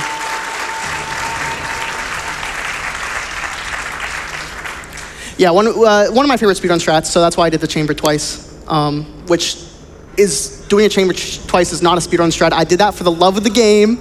It's not faster, but very cool nonetheless. That glitch was called a stuck launch, by the way. I didn't explain it too well. If you get stuck between two pieces of geometry, you get velocity like you're currently susceptible to gravity, like you get acceleration due to gravity, but your player doesn't actually move, so you can like build up speed. We just shot through a wall there. Don't worry about it. This is Potatoes. We normally get Potato GLaDOS back here. She's in a room over there, but I don't need her. So I'm gonna do a cool little fling and hit my head. So I have to try it again. Greetings, friend. I'm Cave Johnson, CEO of Aperture Science. Normally you have to go pick up GLaDOS because it lowers a catwalk for you to go through, but with a well-timed speedrun fling, you can just skip over the little Aperture logo. Now we're in Chapter 7. We did end up picking up Potato GLaDOS in a loading screen because of video game logic. The quicker you get through, the quicker you'll get your $60. And we'll do a shot to the end of the level and a reportal. You guys didn't even get to see that level. I'm kind of sad for y'all. Many such cases in speedrunning. We're going to do another super reportal in the next chamber just to fly right to the end. It is a theme. That's what I was looking for. It's a theme with a lot of these old Aperture levels. There's Thwomp again. If you're interested in an additional $60, and we'll shoot a portal up here and get stuck and shoot a million portals. And boom.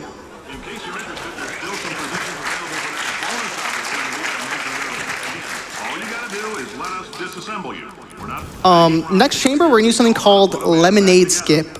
There's a certain line in this game about combustible lemons. And we're gonna do a skip called Lemonade Skip because we skipped that line of dialogue. Do you see that catwalk up in the sky that I just looked at for a second there? That is the end of the second part of the level. We're basically gonna do a massive super reportal fling to get up there. It's very, very flashy. It involves a lot of kind of intricate setup here. So I'm gonna go over here. I'm going to look at some numbers in the top left of my screen. I'm trying to do a very, very precise coordinate lineup. It's very, very jank. It doesn't work all the time. So I do line up here, and if anything works, I would get stuck. I didn't there, so we'll try it again a couple of times. Go here, go here. Reset up, I shoot right here. This is like literally speedrunning black magic, but when we get stuck, we shoot a ton of portals, and we fling all the way up here. That is Lemonade Skip. That strat has gone through a ton of revisions. So when we first found it, it was called Lemon Skip because you skipped the lemon rant, and we found a better version of it, so we call it Lemonade Skip now. It's very, very cool. And it is a drink, so goes with the theme. If you remember the stuck launch glitch I mentioned earlier, we're gonna be doing that again here, but we're doing it with blue gel below us here to go all the way to the top of this level. Oh, I gotta shoot this portal here. I totally forgot. 1, 2, jump off the gel, go all the way up here. Snipe a portal over there. We're not done yet, folks. You gotta slope off of this gel pipe. Boom, and this is the first ending of the level. Now, we're still not even out of the woods yet because we gotta go up there. That vault's gonna open the ceiling. So we're gonna do another super reportal. We're gonna do an elaborate setup here to get stuck in the ground, and then we're going to build up more speed. So we'll go right here, look at this prop, go through here, line up with this corner here. 1, 2, boom, boom, stuck in the ground, shoot a ton of portals.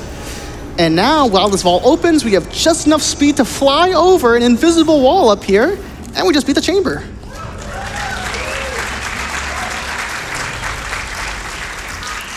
A lot of huge skips there, including skipping normal like gel test chamber, and also skipping an elevator there where GLaDOS has like a real ass dialogue line with you, like, hey, me and you, I know we're enemies, but we're friends now because Wheatley's the enemy. Something like that. I legitimately have not gone that elevator in so long. It's honestly like an ego thing in the Portal 2 speedrunning community. We call it the elevator of shame because it is shameful to take it. But now we're in new Aperture, or Wheatley Aperture, and this chamber is called Test. This is the intro back to Wheatley's madness here. We do a trick here called Cube Throw. It's where we throw the cube. And you haven't solved it either, so I don't know why you're laughing. Solve it.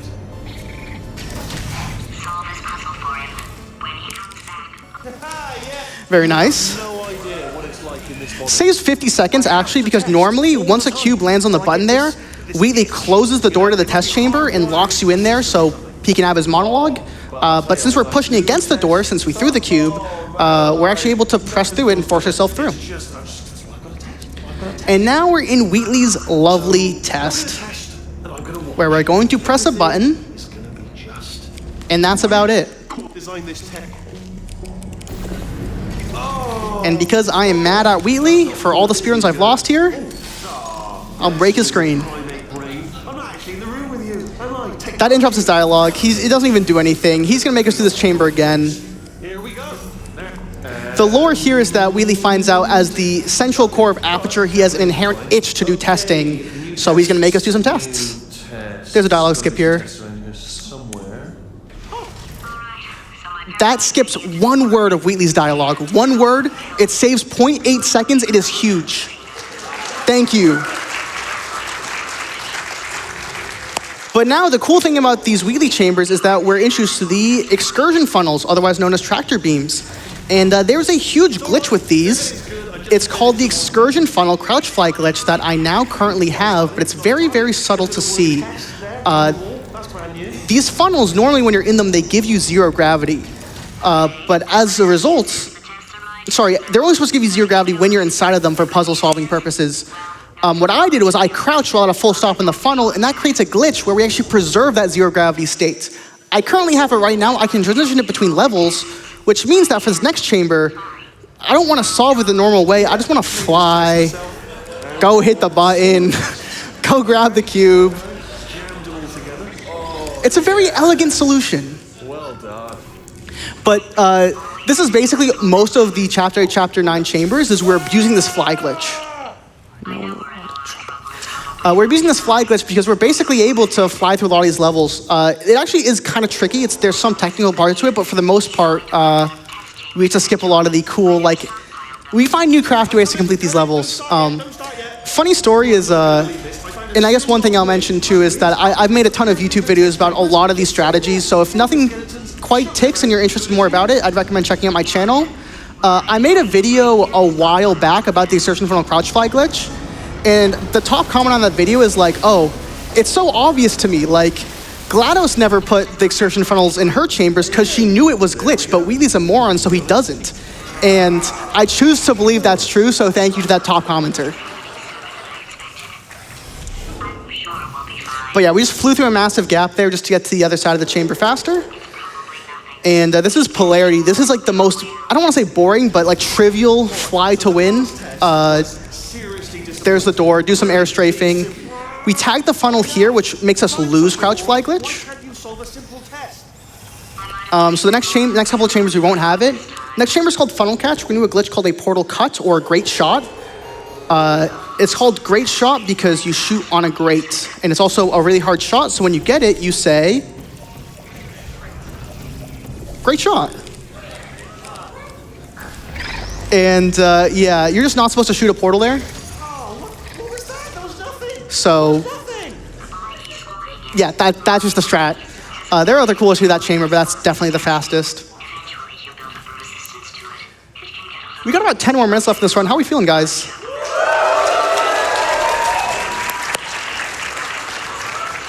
And I will mention it later, but do stick around. If you've been playing the Speedrun Gauntlet outside, which if you don't know, we have a variety of retro games set up that y'all can speedrun. We're actually going to be inviting some of y'all on the stage to speedrun yourself in some friendly competition, so definitely do stick around and try your hand at speedrunning yourself. Obviously, it's really hard when we get a 6-hour act together of some of the best speedrunners speedrunning some of the coolest games, but at the end of the day, really anyone can speedrun. It's such a cool, inviting, passion, hobby, and community, etc. So I implore you, if you think this is cool, try it yourself. Very simple chamber there. It's called Stop the Box. We just put a cube on a button, it's all the poor. Did I crash? No, I didn't. Okay. Someone in my YouTube comments once, wait, hold on, I'm going to get back to that. There's a cool trick here. This is Laser Catapult. We're going to get Excursion Funnel Crouch Fly glitch and fly to the end. There's a dialogue skip from Fast Enough. Fly. Oh, on a related note, I am going to solve these 10 times as fast. Anyway, just... Oh, I got it. Nice. That saves 4 seconds. It just makes Wheatley talk for 4 less seconds. That's it. But it's like really, it's like 0.1 second time. You got to be really fast. This chamber is called Laser Platform. We're just gonna fly, grab a cube, and the ending to this is really cool. So I'll show you that ending. Hit the button, grab the cube. We don't have to use the actual titular laser platform here because we can. Oh no, I'm going down. I have to reload my save. That's the worst part. Oh, that's a bad save. Hold on. There we go. Zero gravity can be tricky because we don't control our height well. Check this out. Very cool. One of my little favorite clever things, leaning the cube against the portal. Anyways, there was a YouTube comment someone put on my second channel that said, just put the cubes on the buttons, bro, and I don't think I've recovered since. That's all. So people come into my stream sometime when I'm like, you know, not speedrunning, joking off a little bit, having a mental break. That's really generous of me framing it that way, and people just go, just put the cubes on the button, bro. And I'm like, damn. This chamber is called Propulsion Catch. This is the one chamber in the game we're going to use the orange gel. It's very, very tough. Ooh, I need to shoot a portal there that I missed through the glass. We're gonna use a crazy like gel strafe. Okay, so we're gonna line up the gel to spawn here, and we're also gonna say hi to Peabody. It's on the other half of this chamber. And we're gonna fly right there, and Peabody just disappears. Yeah, that chamber's, thank you guys. That chamber is hard capped because you actually can't get to the end. The game has a look trigger. You have to look at Peabody for the ending door to open. So until you do that, you physically cannot beat the chamber, which is why we have time to set up all that gel. It's actually only about a second faster than getting the excursion funnel crouch fly glitch. And you have this really awkward elevator where you're like just stuck with your feelings. But thankfully I talked through it. And here Wheatley's gonna spill his white goo everywhere. And we're gonna get the excursion funnel crouch fly glitch, shooting on the edge of that funnel so we get in here. And we're basically gonna preserve this crouch fly for not the rest of the game, but until the final boss fight. So right now I have zero gravity, so I'm not gonna be bunny hopping. And this is the last level of chapter 8, so we're gonna go to chapter 9. Surprise. Which is called the part where he kills you. In that part of the game, he tries to kill you. Really awesome like clip, etc. of when you do this casually. We're not going to get the title card pop up, but when you do this casually, GLaDOS goes, oh no, I think this is the part where he kills us. And then Wheatley goes, hello, this is the part where I kill you. And the title screen says chapter 9, the part where he kills you. And then you get an achievement, the part where he kills you. Valve really had their irony down back then, but we have the crouch fly glitch. We're just flying through things. There's only a tractor beam where, again, GLaDOS has some more, real-ass dialogue, really, heart-to-heart of like, hey, man, we're going to be in this together. But she's now just completely stunned by the fact that we're just flying through all of this. Wheatley probably feels the same way. He set up all his death trap. He's waiting for us to go there. I'm just going to fly through his crusher, bump off his monitor, come on this little back catwalk here. And he'll kind of come to his senses here, but... I'm not going to kill you, okay, if you come back. Yeah, so we're doing some sequence breaky-ish things here, but it's much faster to fly through all of these. Here's a Death Crusher. Really got to nonchalantly fly through that one. Here, Wheatley destroys this catwalk, so we got to fly around. Normally that cuts you off, and even if it looks like you can bunny hop faster than it, but the game just puts an invisible wall. In this level's just pandemonium. I mean, just everything's happening. Turrets over there, earthquake, something, I don't know. I'm gonna slope off the bottom of that railing there to come all the way over here. Through this door. This gel pipe's gonna fall down. Again, you gotta nonchalantly fly through. These turrets are here, pay them no mind. It's okay. They're just doing their job. They're not very good at it, but that's okay.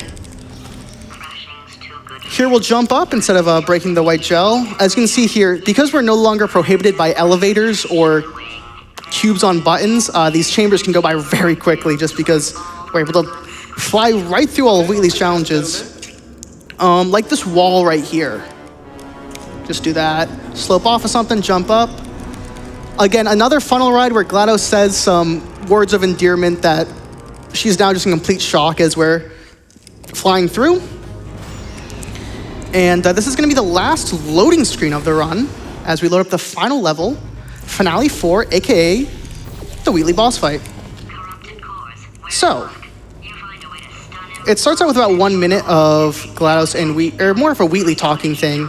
GLaDOS explains her plan there, but we're so fast that she doesn't get to finish it. And Wheatley will welcome us to his lair.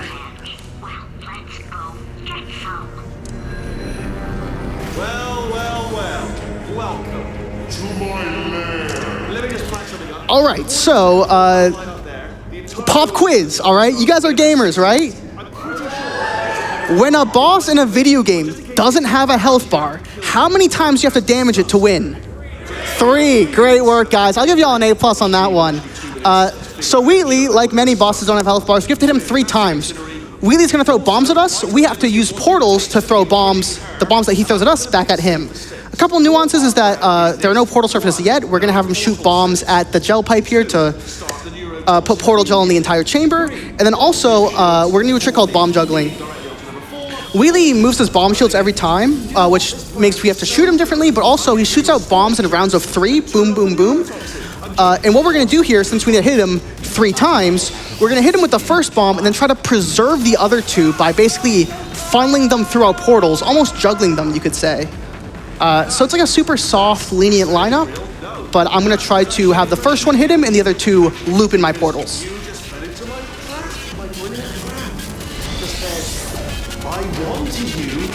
Hopefully like this. Oh. So you can see those bombs are going. And the actual damage part is you have to attach these corrupted cores to him, so the system will replace GLaDOS with him. But now, since we have these bombs going, we're basically gonna spawn kill Wheatley. So the second he wakes up, we're gonna shoot him. Just like that. I'll try to preserve those again. There's another core up here. What's the situation? Perfect. And then before Wheatley even wakes up again, we're gonna try to get him with this one. Reactor explosion uncertainty emergency preemption protocol initiated. This facility will self-destruct in 2 minutes. Enough! I told you not to put these cores... I hit the railing. That's annoying. Not the end of the world. We'll just wait an extra 2 seconds. Fire another rally. Here's a cool fling to get the last core. Corrupted core.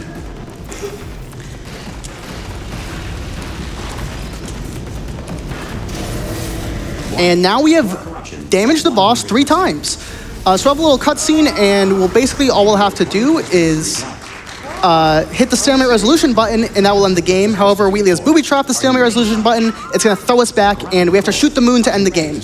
We're gonna do a trick called early moonshot. There's a 0.1 second window where you can shoot the moon before you get blown back, and that will end the game 16 seconds earlier.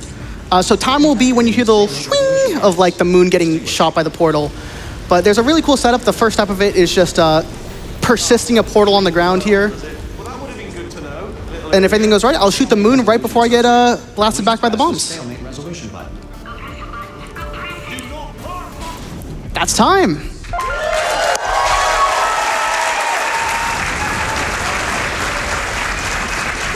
And now it's fun. This whole ending cutscene freaks out. We're on the moon. Now we're looking back at the moon because the game thinks we should shoot the moon, but we already did. So now we're back at the moon, and we're holding Wheatley with 2 arms, but we're also holding the portal gun, something like that. So yeah, it's a fun little sequence break. But yeah, my friends, that has been Portal 2. Again, my name is Sushi. It was a pleasure to show you all this wonderful speedrun. I hope I did it justice. As always, thank you, GDQ, for having me. Sorry I had my Steam notifications on. That's just tough. That's really tough. Other than that, you can find me on Twitch and YouTube. If you think Portal 2 speedrunning is cool, I'd recommend checking my YouTube channel. Humble brag, not even totally as like plug, just because I think there's a lot of cool videos explaining a lot of things much better than I did in this live setting. Portal 2 speedrunning is super cool. Speedrunning is super cool. Please give it a shot yourself. Right now, we're gonna do the Speedrun Gauntlet. You don't need experience. Come out here, have some fun, play some video games. It's been my pleasure to spend this time with y'all. I hope y'all enjoy the rest of PAX East. And thank you so much for watching. I appreciate it. Have a great day.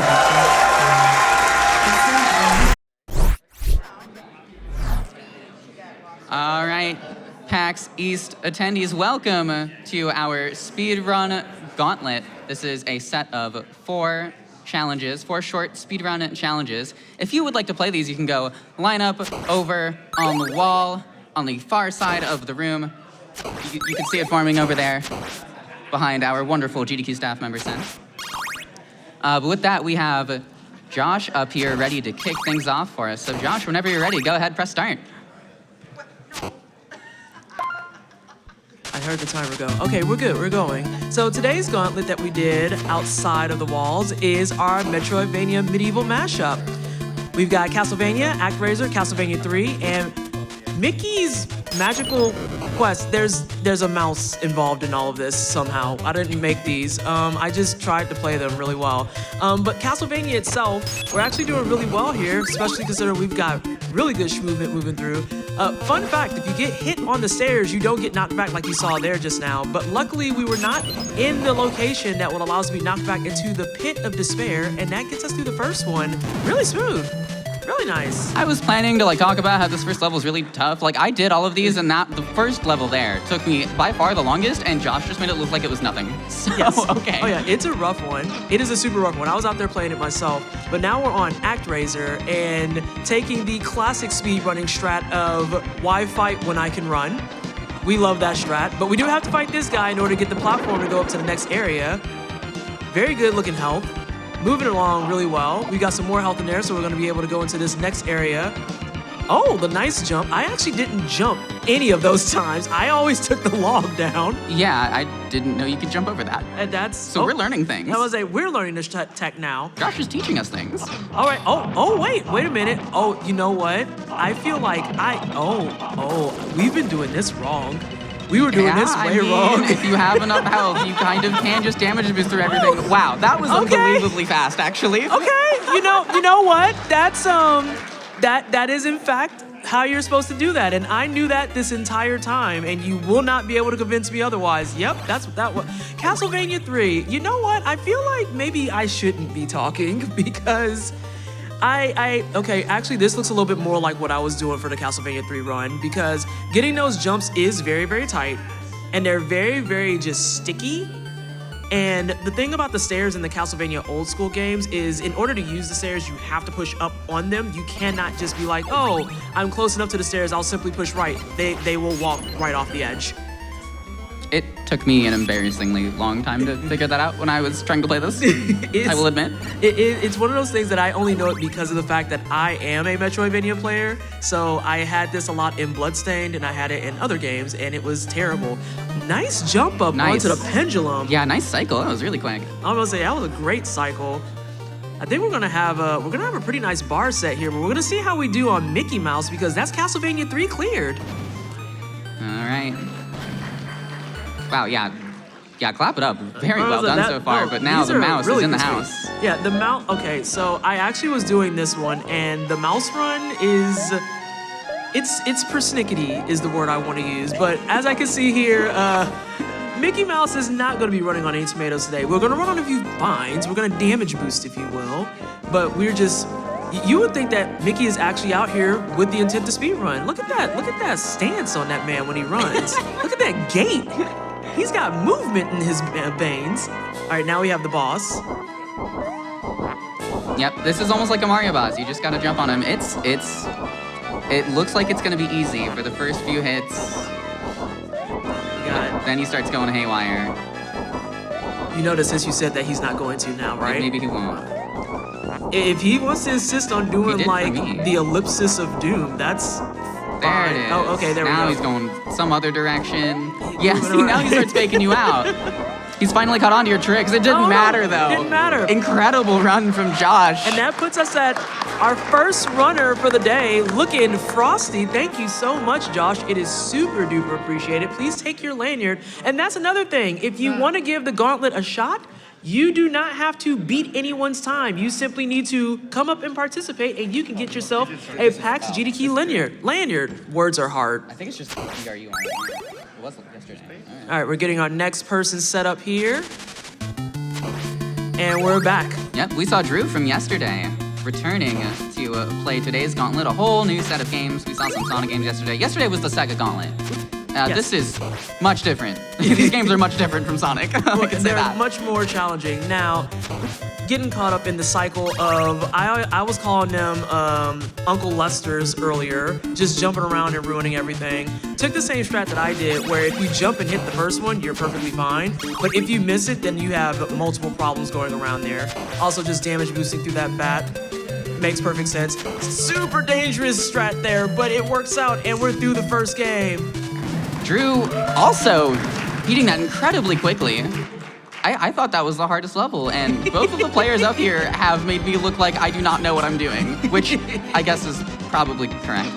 Well, I was gonna say, Metroidvania and the medieval stuff in general, it's a certain slice of gaming, that's for sure, because I feel like everyone's good at something. Where I'm used to the Castlevanias and stuff, you are better at Monkey Ball, and I do not have the patience to roll around Monkey Balls and try to not fall off of stuff. I inherently fall off of stuff. Shout out to our marble roller block that we had earlier today. Make sure you check out the VODs on youtube.com/GamesDoneQuick if you missed any of that. All right, so now we're using the tree here. Oh, there was health up there. That's magical. Those are things I didn't know. No, me either. All right, so we're gonna see the same strat? We are not gonna see the same strat. So there are notes when you do the gauntlet out there to help you get through these. For example, it is a note that for this particular boss, he is not allowed to charge into walls because for whatever reason, ActRaiser in its early stages acknowledges physics. And that gets us through ActRaiser, taking us into Castlevania 3. Can we take a moment to highlight how Castlevania 3 kind of somehow looks worse than Castlevania? I was thinking that. I'm glad you said it so I didn't have to. Like, I was like, this is the one that's later? I don't understand why it looks... You know what? Sure, that sounds great. So once again, this one is going to be a little bit more tight. You just go through the stairs. You can jump up there if you know how to get your timing down, along with all those sticky jumps. By the way, don't ever assume that there's platforms and stuff. When I was practicing this, assumed that gear could be something you jumped on. Incorrect, wrong. If you jump on that, you will jump to your doom. You will absolutely jump to your doom. Notably very easy to accidentally jump to your doom in this game, regardless of what you think is a platform and isn't. Oh my God, it was awful. I did that and I was like, oh, I can jump on that, and he went straight through it. And I was like, okie dokie. Classic. I learned something just now. That's also super cool. Making it to the final screens here, we have to jump up on the pendulum. Yeah, now you do have to assume this pendulum is a platform. Yeah. Thankfully, it's more forgiving of a platform than it looks like. I will give it that. I love a good squat in the afternoon, getting our squats out, working on our leg day on our way to the end. I actually got scared there for a half a second because I thought he missed it. See, that's what I was talking about, though. Those platforms are a little bit more forgiving than they look. A little bit bigger than you would think, which is great. That's very, very helpful. And now we are on to the Mickey Mouse game. I love that this game is in today's run because it is so off-kilter in comparison to everything else we have in here. You were watching me practice the gauntlet so I could commentate, and you saw my surprise when I saw the mouse. I was like, what happened? Right, because it's like vampires, more ghosts and goblins, vampires, and then Disney. And the funniest part is that this is like the fastest game of the group. Mickey runs faster than anyone else here. It's because he actually put on his running shoes today. Did you see the run cycle on that man? He's here for business. Now we're on the final boss here. Again, doing the very, very nice RNG of Ellipsis of Doom. Tried to go for the double jump. I respect it. I respect it all day. I respect it. I would have tried that too. I gotta be honest with you. Yeah, I thought about it a couple of times. It's like, I feel like that's gonna be something weird time. And now he's gonna do his weird flying cycle. Oh, getting a little bit feisty with the jumps, getting a little bit antsy, and we're in there. Well done. Very nice.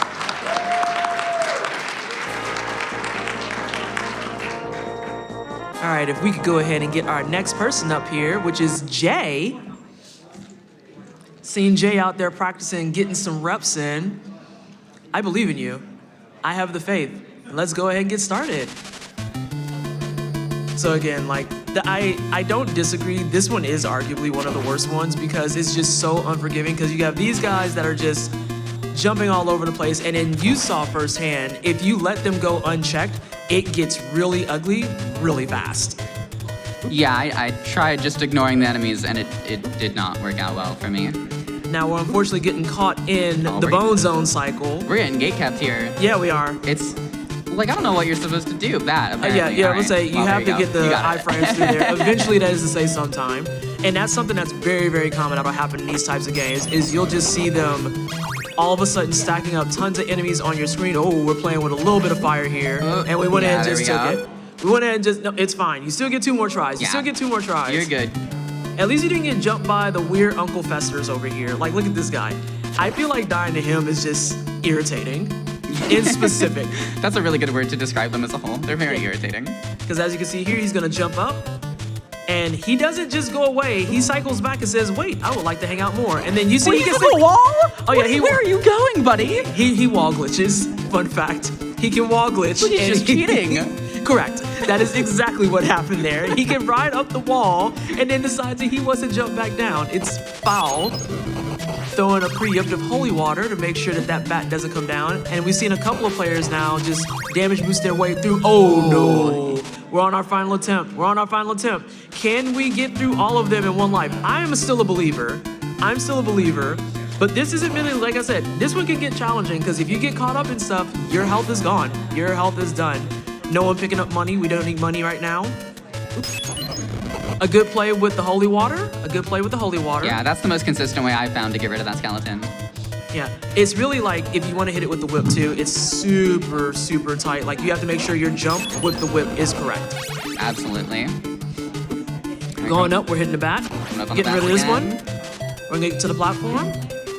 Oh, dropped right into the pit. And see, that's the problem with the... no. That's the But it was a problem good with these attempt. bats. Yeah, it was a great attempt. It was a good attempt. No, that's a rough game. And again, we just want you to come up and give it a shot. You do not have to be a speedrunner. You do not have to know everything that's going on. You don't even have to practice out at the Gauntlet stations, which are still active as we speak. We just want you to come up here and have a good time, like Joe is right now with Castlevania. And in fact, even if you aren't a speedrunner, if you would like to try speedrunning, this is a great way to do so. While we're talking about a Castlevania and the Bone Zone once again, actually, oh, whoa, he walked up on him. Yo, that had intimidation to it. I was intimidated. He just walked towards that man. He was like, you know, let me back off. And you know what, I respect it. Sometimes you gotta know which battles to pick. What I wanted to highlight really fast is if you're in the line for the Gauntlet, oh, wonderful holy water, by the way. And by the way, that's done with Castlevania. Yeah, that was extremely quick. That was powerful. You love to see it. The quickest first stage so far. All right, now we're on to ActRaiser, and we are going to jump over. Are they trolls? Are they ogres? They're trying their best, is what they are. That's what they're doing. They're trying their best. I decided when I was playing that those are something, and then there's a mosquito, which is weird. I mean, mosquitoes are absolutely a menace. Look, I'm from the Midwest, I get it. No, that's actually really real. That's super real. That's the one thing that's nice about cold weather right now is you don't have to deal with mosquitoes. And if you have mosquitoes in cold weather, I advise you to move. Yeah, that's actually something I'm kind of grateful about here in Boston right now is like, it's too cold still, the bugs haven't come out yet. So walking around outside, I don't have to worry about it yet. I also love that all of our players that have made it to ActRaiser thus far legitimately have decided to take the free hits before it locks you in and says, by the way, this is a boss. Everyone doing the strategy of just making him turn around and come towards a wall. I forcibly had him walk over and meet me on the other side. A little bit of bad RNG because he insisted on wanting to stretch out his legs, but that's okay because he's out of here. Still got through it. Nicely done. Something about that lightning attack, it's like you stand close to the wall and you try to bait out the charge attack, but sometimes he just decides to do the lightning attack. And I don't entirely know why, but if you know what you're doing, you could bait out that attack instead, and there is time after that where you could go hit him as well. Exactly. By the way, for everybody that's in the line, we do have some QR codes on the wall that can help you with voting for our finale game of the entire event. And that's gonna be TGH. Are they running Zelda? Well, hold up, what's the name of the game? It's Oracle of Ages or Oracle of Seasons. Thank you. My brain legitimately just blue screened on that. No, I get it. There's a lot going on this weekend. But yes, if you scan the QR code, we have some by the water coolers, we have some by the Gauntlet line, and we even have some out there for those of you who want to take your hand and practice the Gauntlet. You can vote on which game we will be playing to close out our entire event. Not that we're near that. Yes, that is our final run on Sunday night, so still plenty of time to get your votes in. Oh, what nice cycle. Nice cycle. Very good jump. Earning some oohs and ahs from the crowd with that one. That was very clean. I just love that the pendulums are very, very stable, and we're through it. All right, so we are now on the final run of the gauntlet, which is again, the Disney run. It's such a jarring jump, and even the music is a jarring jump. He's gone for just long enough that I forget about it every time, and then we get to the stage and I see, oh yeah, Disney. Yeah, there's a Disney game going on here. I love that as they're in the iframes, he refuses to sprint. Like that actually is just a funny detail. He's like, nah, I'm on break right now. Going through the water, making it through to the end area, and we are now on the boss. And yeah, this is a really, really short one. All right, we still have the opportunity. Can we snipe the first place spot? Let's find out if we got some sneaky strats in here on this boss. I don't think we have any sneaky strats. I think this man is just flying. Yeah, this seems same old stuff so far. He was mean to me, but maybe I'm just bad. I don't know, because I feel like there was even a sneaky hit there for some people that we definitely didn't see. And there we go. Nice. Through the gauntlet. Congratulations. Great job. Earning second place.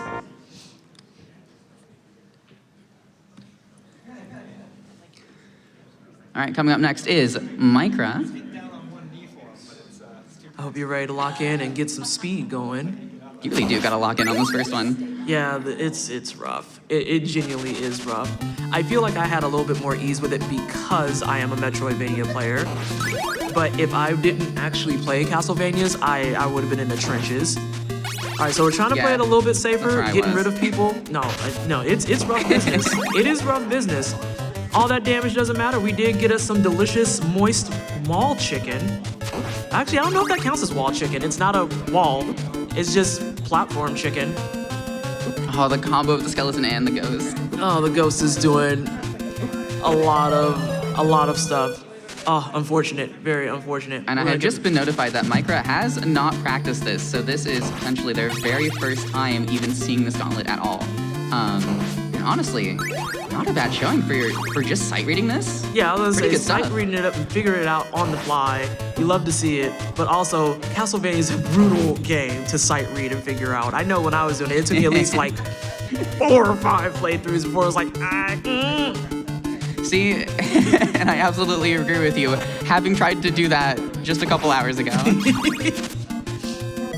Oof. Oh yeah, you gotta watch out. That's a really tough part because you're trying to, get up to that platform and you have like 3 enemies coming at you. Yeah. And the thing is, if you get hit, you get knocked back, and you have no control over that once you get hit. Exactly. It will happen. The only time it doesn't happen is if you're on the stairs already.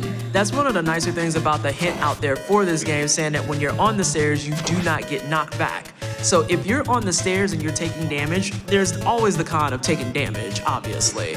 But you do not get knocked off of things. But as soon as you're on flat ground like this, the knockback comes back into effect. So it's playing a little bit with fire. Oh! And that's what can happen. Exactly. Especially in these old games like this that like to push you back when you get hit. And that would be, unfortunately, you have done your 3 lives. Oh no. Although we're playing, okay, we're gonna play it back. You know what, you can ignore me. You know what, we're gonna say it's a bonus run because you didn't practice at all. So, you know what, it's fair, it's valid. Please, no one in the line come after me. I only talk on the mic. Yeah, you can't beat me up. Please don't come after me. Look, we're just talking about it, we're here to have.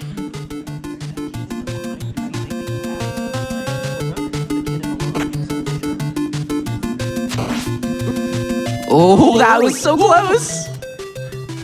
All right, we're up the stairs. We're almost through it. We're almost. Oh, the same bat again, too. Oh, I mean,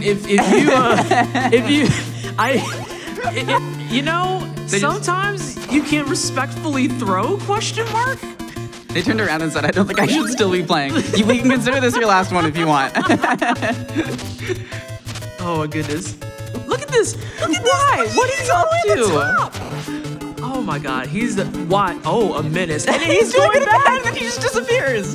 Even Micra gesturing to the screen, like, what is going on here? Right. Same reaction we have. Right, what is happening? Why are you all the way at the top? He's trying to be the one to get to the next screen.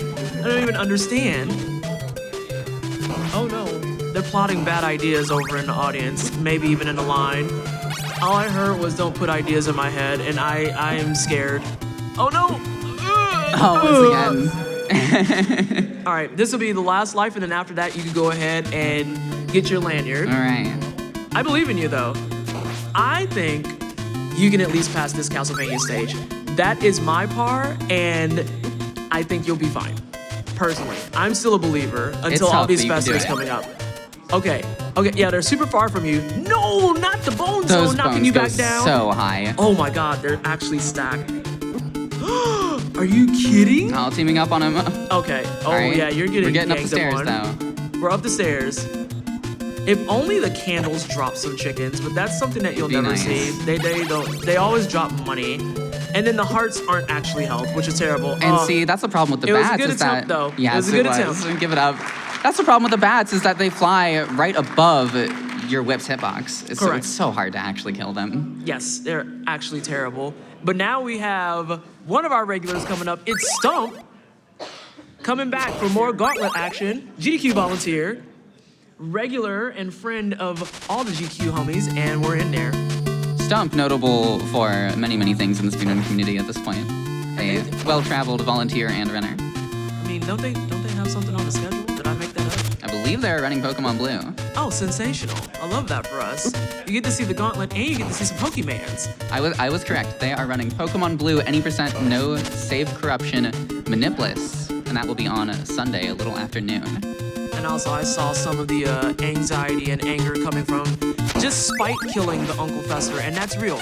That's real. Sometimes it's not. Ooh, good. Oh my goodness, the iframes. No. Please. Oh no. No, that was rough. That was just. Well, that ghost takes 2 hits too, which is part of the problem. Yeah. The ghost, for whatever reason, having the least amount of flesh, the least amount of mass, has the most health. Logic in its rawest form. They are slow. You saw Stomp just barely outrun the ghost there, but that, I mean, obviously that's harder to do on the second screen. Yeah, because once he spawns in, it's a done deal. And you don't even see the ghost every single time, if you've noticed. Yeah, the trick is if you don't jump off of that ledge right there, the ghost does not spawn. That's foul, actually. It is. No, it's, yeah. So keep that in mind. All right, we got the last attempt here. Final life. Again, I believe you can get through the level.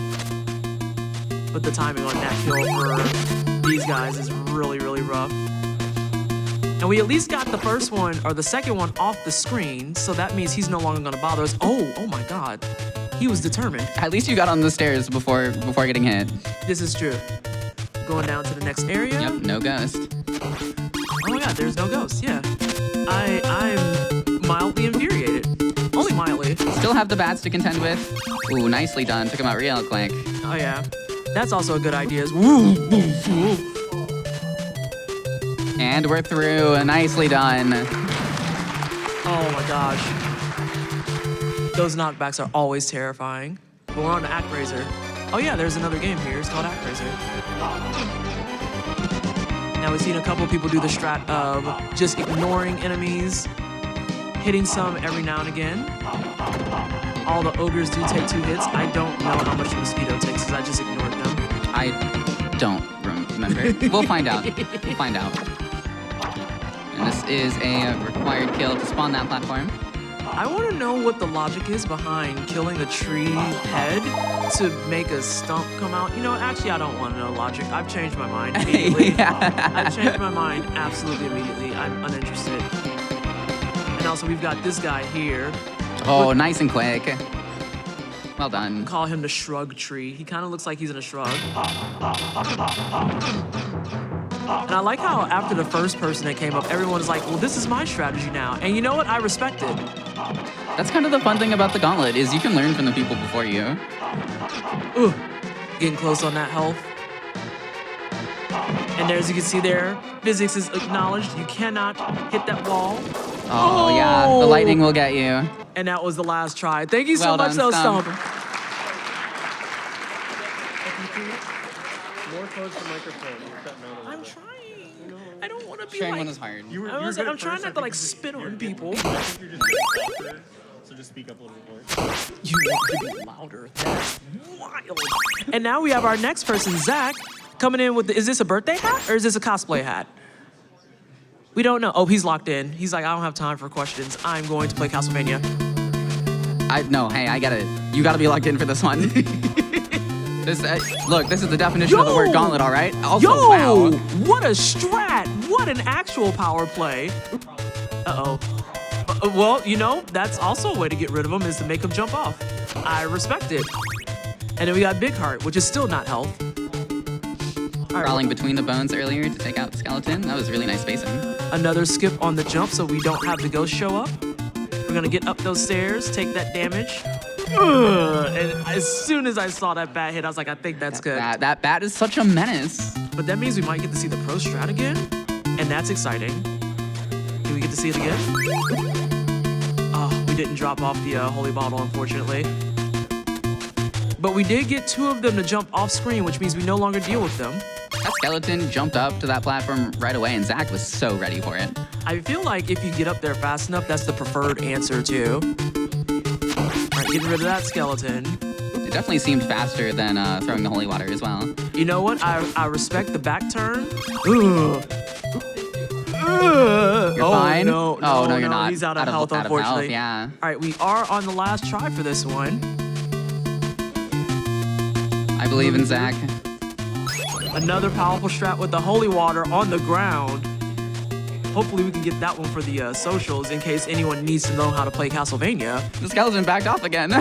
No, listen, I think they're getting tired of us, which that's fair. That's super valid. All right, the Stairs of Doom. We're gonna take some purposeful damage there. Get rid of that bat. Nice holy water into the bone and the skeleton, and we're through. That was excellent. Very nice, very nice. That was a really smart strat there with the holy water on that skeleton. Even got I heard someone in the crowd just yell nice, and I agree. Yes. And now we're on the Act Raiser where we're seeing, once again, we're just bypassing things. I love how the blue ogres, we're all just actively ignoring them. It's like, I mean, they're just little guys. They're trying their best. They're just kind of roaming around, doing some stuff. But not this guy, he's spitting fire. Yeah, damage boosting isn't too bad here because there's that health pickup that's shortly before the boss. And so now we're gonna grab that health. And then are we gonna ride or nope, we're going straight in. We're going straight in. We're passing the Shruggy Tree. We're gonna hang out with this Shruggy Tree for a bit. Missed the jump, but that's all right. Only took 1 damage. I would say it's only 1 damage out. That's not a problem. Taking the free hit. And then we're going to switch sides. Force him to turn around some. Taking that crouch shot. And I said crouch. Nobody gets to come after me in chat. I know how y'all are. Don't do it. Don't laugh at them either. And Zach has absolutely shredded that boss. At a certain point, when you have enough of a health lead, you can't just damage boost through the rest of that boss. Now we're on to Castlevania 3, which is supposed to be the one after Castlevania 1, but doesn't look like it at all, even a little bit. Making some jumps onto those stairs. Again, the controls on this is, but that is unfortunately your final try. Thank you so much, Zach. And in the meantime, we are making now our final call to try the gauntlet. Get in line now if you'd like to try. This is your last chance for today's gauntlet. We are capping the line in just a minute here. Oh, hey, isn't this the crowd favorite from yesterday? Yeah! Oh. All right, get some hype out here. I can't pronounce your name, though. That's why I haven't said it. Ovik Jam? Yeah, I believe Ovik Jam is correct. Okay, I think I just heard them say sure. Right, well, we're going into Castlevania, and we're being trolled. We're being trolled to the utmost degree. This man climbed. Oh, okay.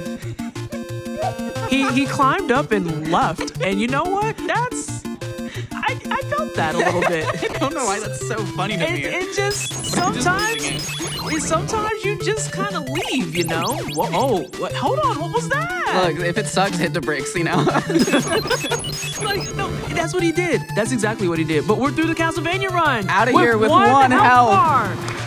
We've got today's cliffhanger. It's the 1 health clear, but now we're on Act Raiser. And they're off. I really do like these blue ogres a lot. I enjoy them a great deal. Although I don't know what that thing was that was done on the last game, and now I'm scared and sad simultaneously. Damage boosting through a lot of things, because we're gonna just pick up that health after we get up past the, I'll call it a Treant. I think it's a Treant, technically speaking. I think it is a Treant. I'm not 100% sure. It's one of the Woodlands people. Are we gonna ride, or are we, nope, we're going straight down. I believe doing this is faster, ever so slightly. Yeah, even though the log is definitely safer, but your character has much more momentum than it by a long shot. You got 2 hits in, and we're gonna go over to the other side. This is the strat I did, so I feel seen now. And we're just damage boosting through. Luckily, you do have the ruling of every hit counts, and you're good. Wow, that was ridiculously fast again. Just, look, if you have the health to do it, damage boosting, very, very quick strat. Yeah, especially since every single hit counts as 1 bar health on there. Some of these bosses, you have to just kind of hope that things chunk down, and you don't have to worry about that there. It makes it easier to count as well. And so he's on break. We're not even gonna bother with him. We're just gonna go up the stairs. He walked away. He wasn't paying attention. It wasn't on his post at all. Not my job, you know? Exactly, I'm not dealing with this. And then we're going on to the next screen. Listening to some of these delightful. Oh no, that's rough. Must have been just on the very last pixel of that platform, and I just right, and it just dropped. I just wanted to compliment the music. That's twice I've tried to compliment the music. I'm stepping away from the mic. I almost want to try it, but maybe not. Throwing the holy water that time. Is this guy gonna be on break again? He is. Yeah, all right. He is, and he doesn't have an attack. He really just be walking, so that's completely okay. All right, we're gonna try this again. We're gonna get through the jump. And we're getting through all the stairs. Walking up the stairs, a few more jumps. All right, we are on the screen that we were on before, and this is the last try. And I see what happened there. That first one fell definitely because we're trying to get enough distance to... You know, maybe I just don't get on mic anymore. Every time I speak, it's bad. No. No. Someone in the crowd's in commentator's curse. No, we appreciate you here. Oh my God. Horrible, horrible. But we're on the pendulums, and I almost actually commentated Cursed You, so wow, I'm just gonna wait till Mickey. I'm just gonna wait till Mickey. I keep wanting to say things, and I'm like, it's gonna happen. I can't make it come into reality. Nah, okay, we're good, done. we're good. We're good, because I was gonna say, you just have this screen, you can't really die. And I was like, as soon as you say that, he's going to die. See, yeah, that's the exact thing I was thinking of. Like, I wanted to mention how there are no enemies on that screen, but I really didn't want to be the one to jinx it. I'm not gonna mess with it, but now we're on the Disney game. Oh, you took a square with you. I didn't even know you could do that. Well, I love that on the gauntlet out there as well, it says grab and spin, and I just kept looking at that and was like, but what am I grabbing? I don't understand. I thought that was for the boss, and I tried doing it like next to the boss, and it was not doing anything. I was like, okay, I don't know what that's about. You tried to grab the boss? I tried to spin. I thought it was like a spin attack, like Crash or something. Okay. Look, I haven't played this game. No, it's fine. That makes a lot more sense, because I was gonna say, did you try to spin the boss? I don't understand what's happening here. Okay, so there's this attack. This is the attack that I got when I was fighting this boss, and I was like, what the heck is going on? I hate these things. Yeah, they're pretty terrible. They're pretty awful, but we should have, what, one more hit, I believe? No, we have more hits. I can't count. I wasn't counting. Yeah, neither was I. My bad. Hey, but we got it Nicely through. done. Nice. Thank you so much. Getting through it after a couple of absolutely heartbreaking deaths, but beats it on their absolute last try. Up on stage now is Sans.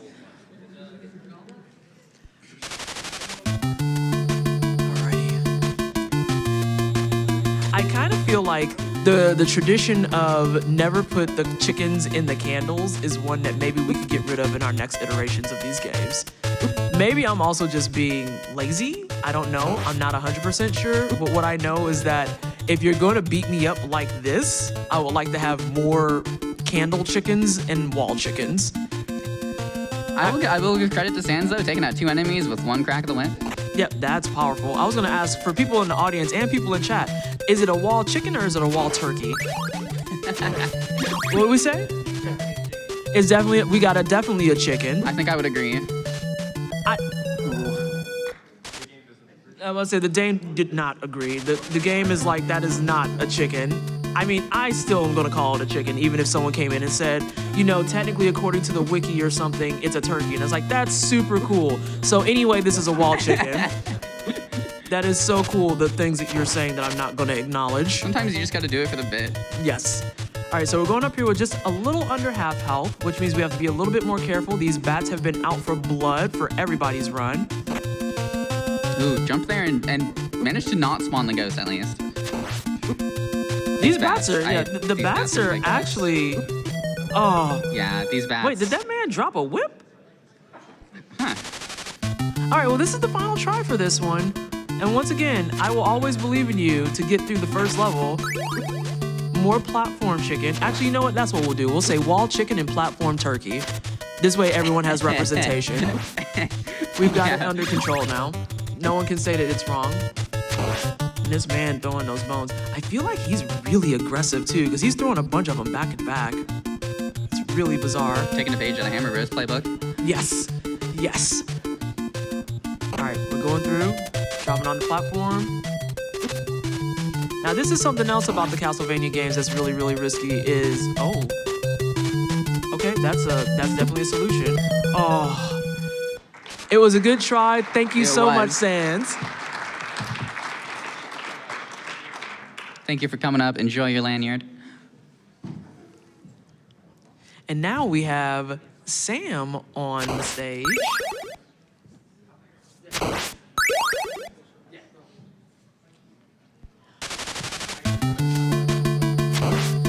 right, and now we're going in with more Castlevania. Getting rid of those festers, doing some quick footwork around them, actually doing some pro dodges. They didn't actually get a hold until the very end here. Oh, they started scaling the wall now. It's okay, we use it as a damage boost up. That's okay. That was actually kind of cool. Yeah, we're stratting it out. We respect it.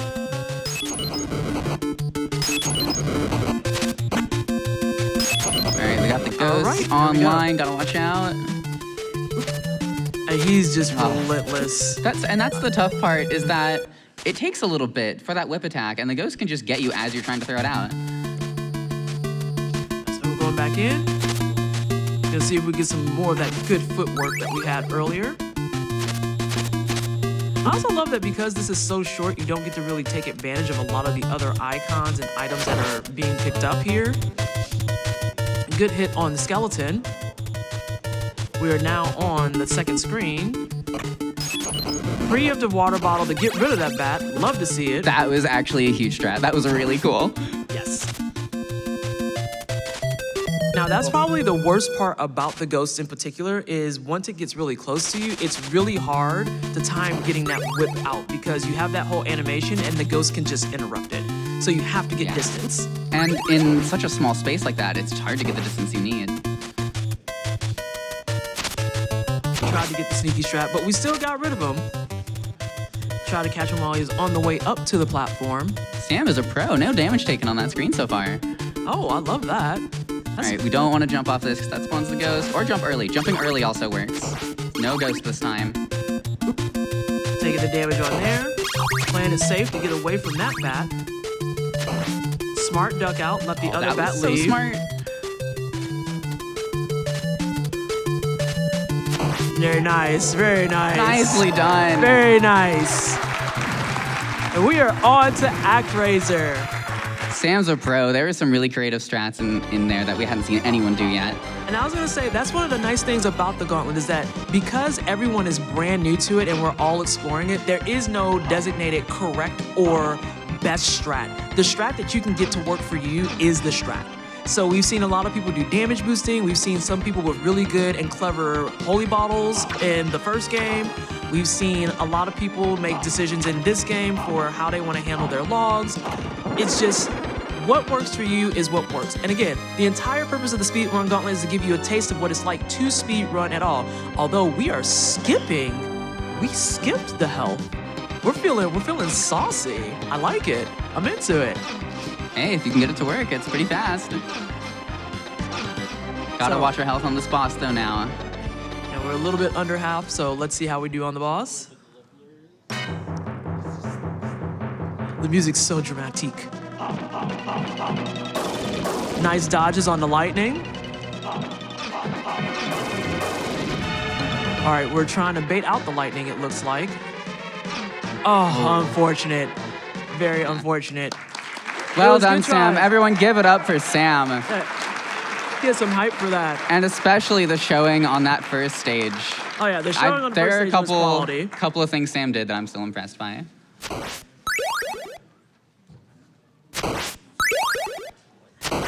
And now we're gonna have, is it Luca Luna on here?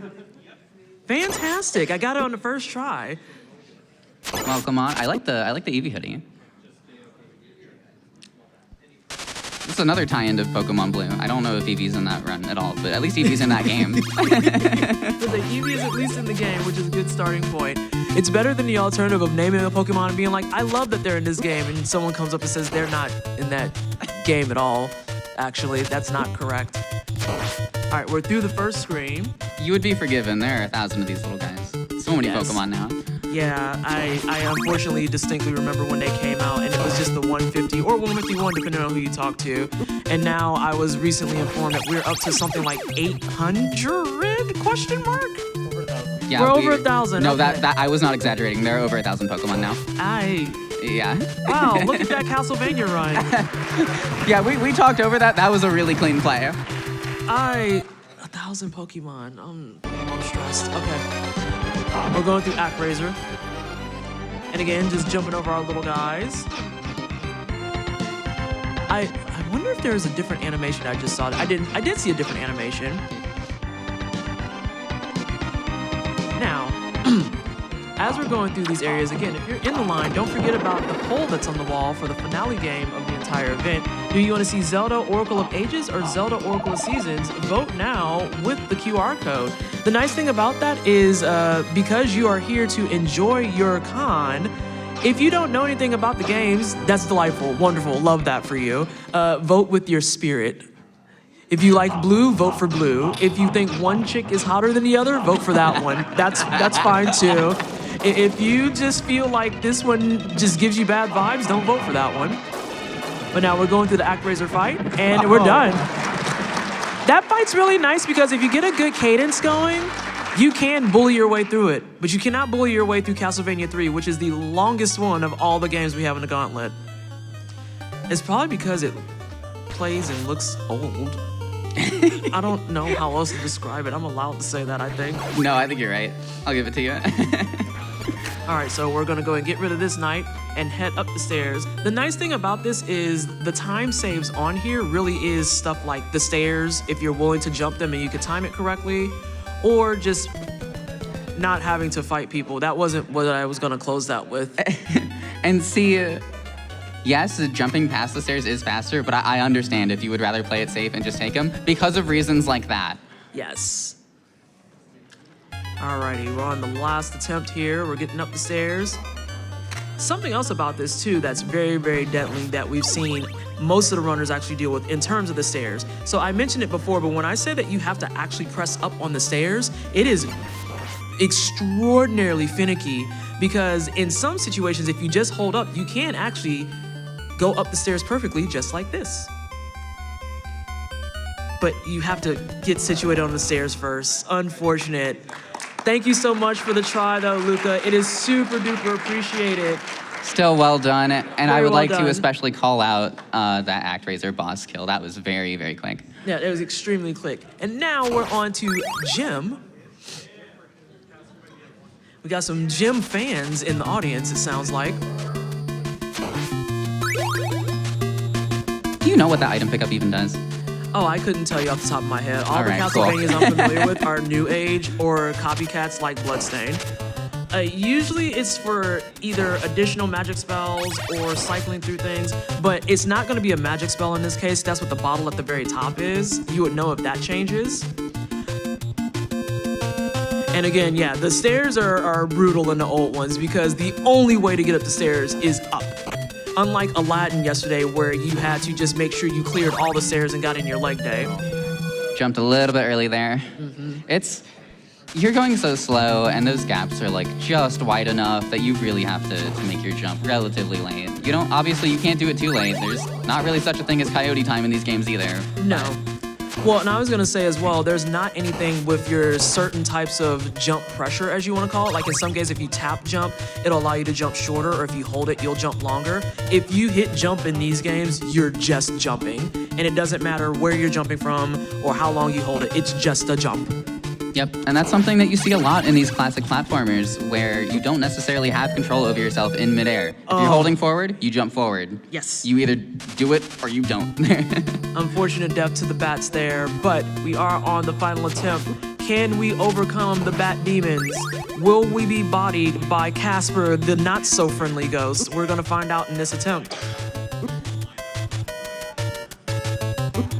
Trying to run away a little bit to get rid of some of the baddies on the screen, but we're getting juggled, unfortunately. Oh, very unfortunate. Yeah. But it was a good try. Thank you so much, Jim, for giving it a shot and exploring the world of speedrunning ever so slightly. But now we have Pouncy Silver Kitten again. Oh, okay. Welcome back, Pouncy Silver Kitten. And yeah, there's something to that. Like Castlevania, not my wheelhouse, as many of you know. Given that I ran Mario Kart World this event, very different game. But it was really fun to give it a try and explore these games that I really have not played before.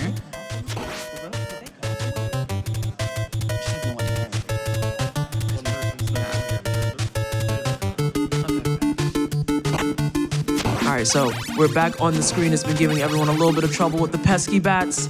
Standing on the stairs to take some damage and not have to go through using the damage boost to avoid the bat, damage boosting into the skeleton, and then getting out of here because you may not have a lot of health, but you lived, and that's what matters. Yeah, once they got through that first screen, that was a really quick ending. And now we're doing some more fancy footwork, avoiding the ogres in ActRaiser. There's a whole top section and not a single person has explored it, and I kind of love that for us because everyone just universally decided this is a waste of time. I am not going up there. There's nothing of value up there. We're through the Treant, got our platform on the way over. See if we grab some health over.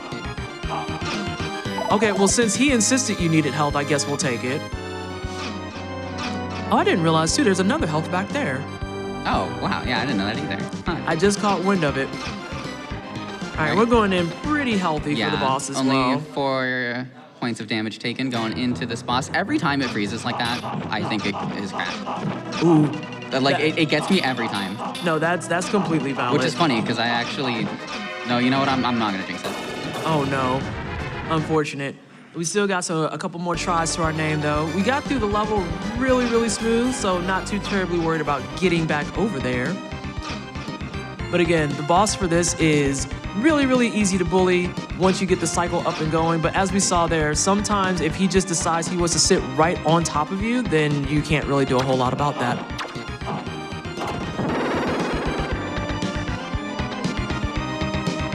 All right, moving through some platforming, gonna grab the health again. Back to full health.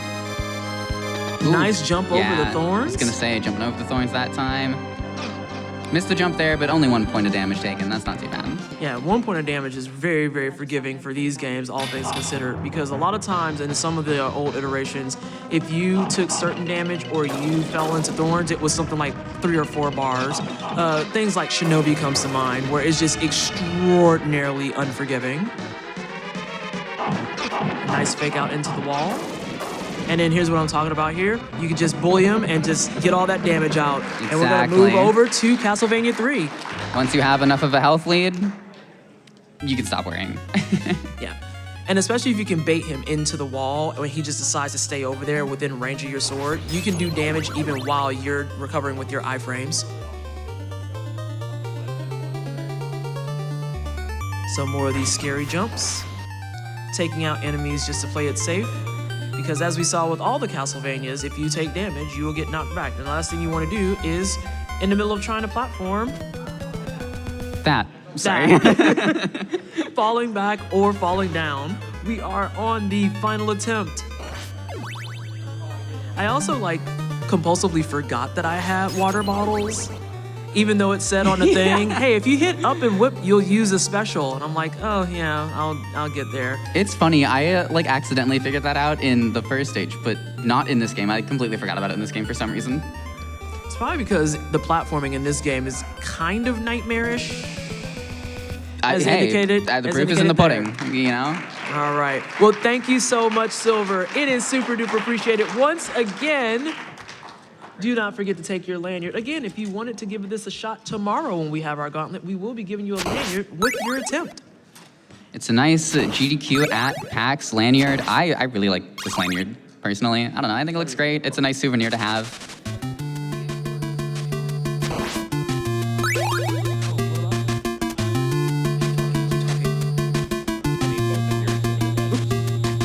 All right, so Joke is moving through.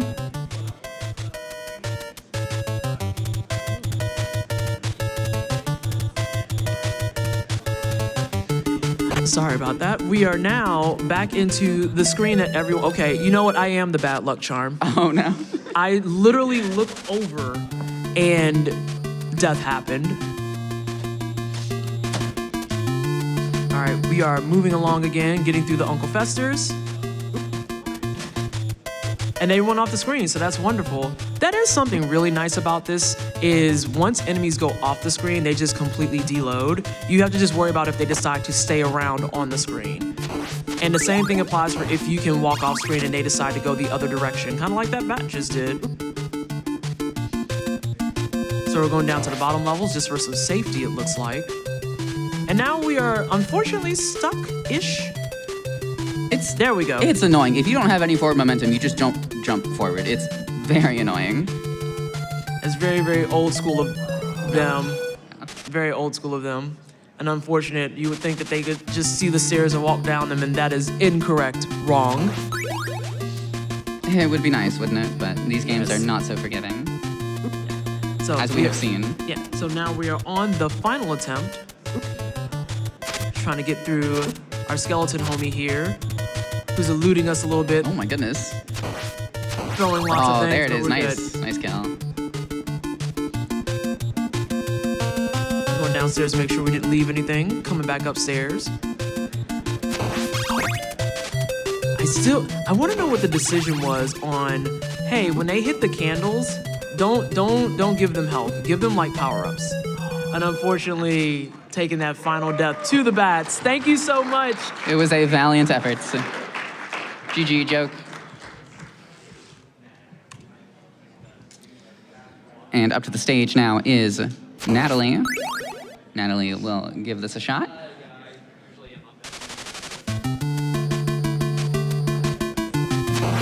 I hope you like this music, because we're hearing a lot of it. Well, we got the kill out of there, we've got the special piece, and we got the platform turkey. Getting rid of that guy while he throws out his last two bones. That was a really clean first screen. Yeah, very nice no-hit screen.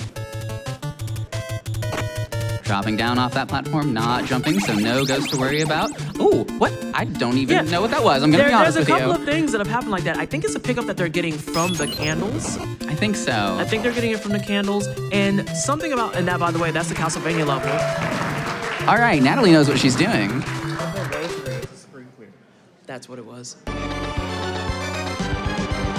Being told that item was a rosary, which is a screen clear. And as we are talking about the rosary and the screen clear, it is me remembering as the Metroidvania player that a lot of times for those candles, some of those items that are actually in the candles are preset while other ones are randomized. So we've seen a couple people get that rosary. It just shows you how much we've been going around whacking candles.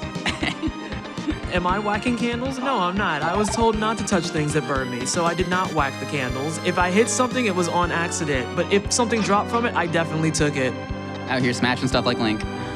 Listen, I understand where he's coming from. This is why we're breaking pots and kicking chickens. You never know what you might get out of that. And hey, you know, speaking of, the run at PAX Arena, tomorrow morning, 11 a.m. Eastern, will be Glover's playing 2 Zelda games at one time. Breath of the Wild and Echoes of Wisdom. So, you know, if you like... Unfortunate. If you like breaking pots and such, I don't know how much of that is in that game, but if you like Zelda, just check it out. It's 2 Zelda games at the same time. All right, so we're going through our second run of ActRaiser. Nice fast movement. Something I like about this game in particular is even though you get the knockback like you do with the Castlevanias, something that's particularly nice is you can get fast moving on this all over again. Because the Castlevanias, it feels like it's a very sludgy, kind of slow walk, whereas this feels very deliberate and like you have a lot of movement and momentum just out the box. So even when you take that hit, it's just very brief and you just move right back to running. Yeah, I enjoyed this one. I found this one quite fun. And now we are slashing through things once again. Ducking out. Ducking under the spear, nicely done. Getting some lightning. Yeah, if you're right there, you can't really back up enough for the lightning, so you just gotta take it. But he's out of there. Well done, Natalie.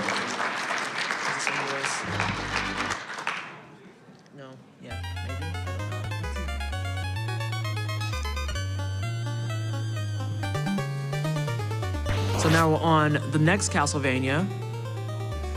Right. Natalie working her way up this screen. Yeah. Making her way up the stairs.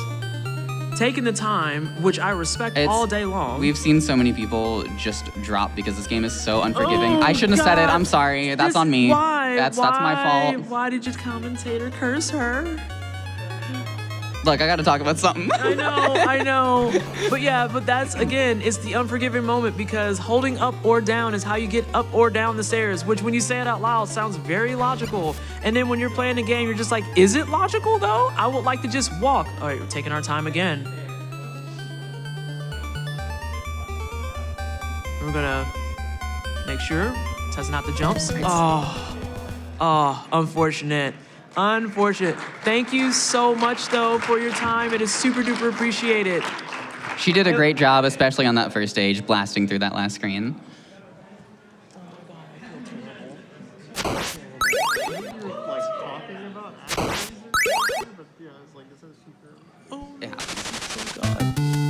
All right, so now we have Maggie on the screen. Got some Maggie love out in the audience.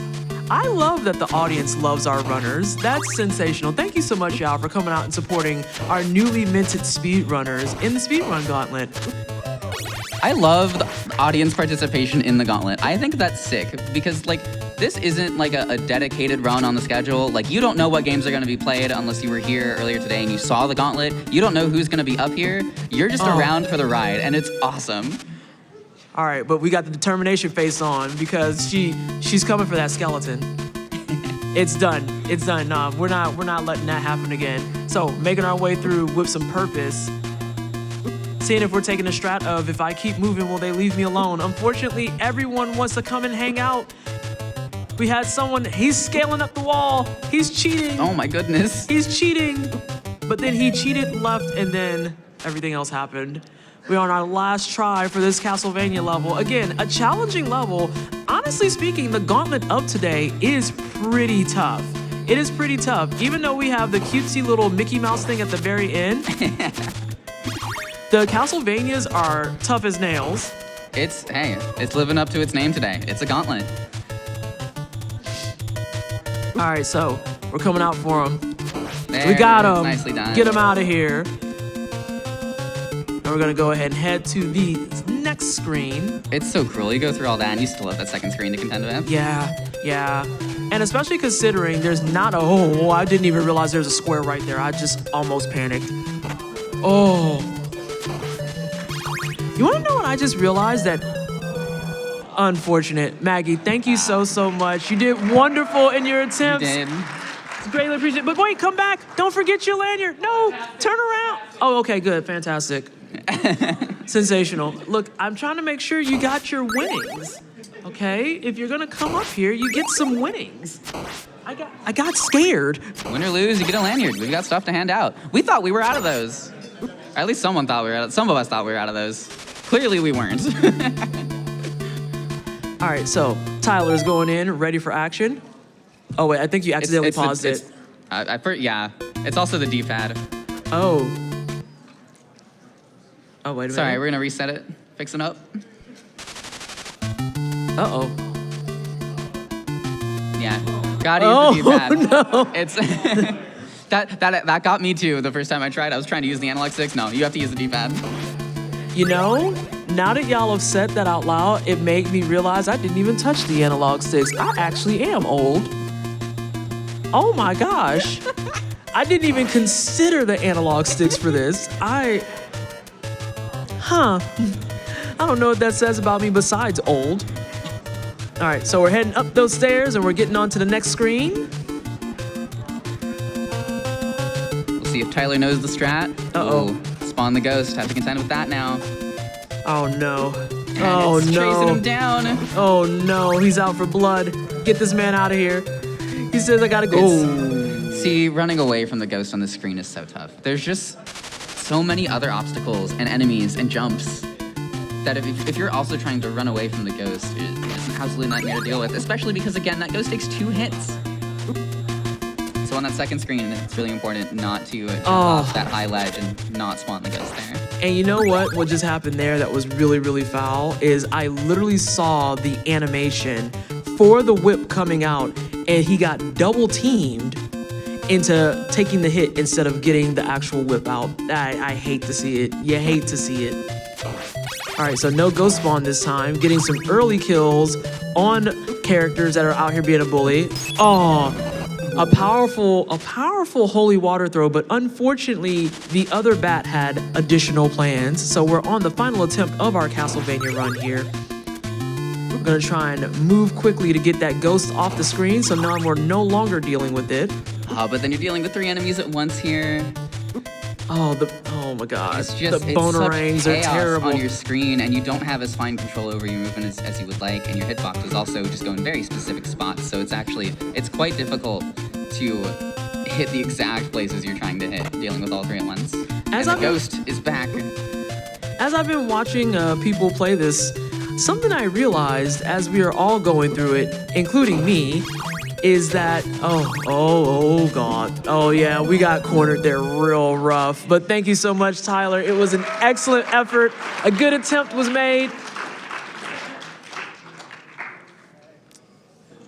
We have our penultimate contender here. Reed makes vids. Does Reed make vids? Fantastic. That couldn't have went any better than I wanted it. I appreciate you. We're doing our first level in Castlevania, and we're off to a strong start. We've got a couple of people on here. Listen. The deadpan, That's the only appropriate answer when someone asks you a really obvious question. It's like, well, do you do those things? Like, really, do I do the thing my name says? Maybe. But we got rid of the skeleton at the top here, so we're doing great. Heading up to the second screen. Let's see if we get any ghost spawns here. No ghost spawns for us. We don't have time for that. That bat, however, did not like that, so he made sure to make up for the ghost. Oh. Nice kill on the bat, but yeah. Yeah, Didn't quite get the jump or take the stairs. We've seen that a lot today. People just walking a little bit too far. Again, very, very easy to do. Coyote time, not a thing. Well, and especially considering since you have to push up on the D-pad, now that we've kind of highlighted that specifically, it's a little bit rough because if you're not accustomed to that, if you're accustomed to using things like the analog sticks where it has like that nice flow and roll, it takes a moment for your thumb to readjust and realize that you have to deliberately push the up button and then kind of sort of get into not quite the corner, but close to it in order to get it continuing up those stairs or down those stairs as you need. Oh, the early jump. Oh, goodness gracious. All right, now we are on the final life? Can the final life be the full run? Do we believe? Do we have believers in the audience, in the chat?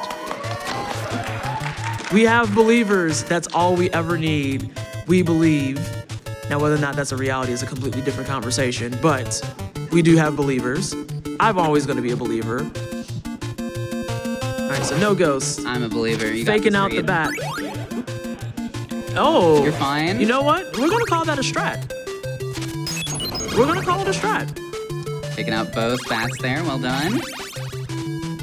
Oh, he can't make that jump. No. He does not have the It was a jumps good for that, effort. but it was a very, very good effort. Thank you so much.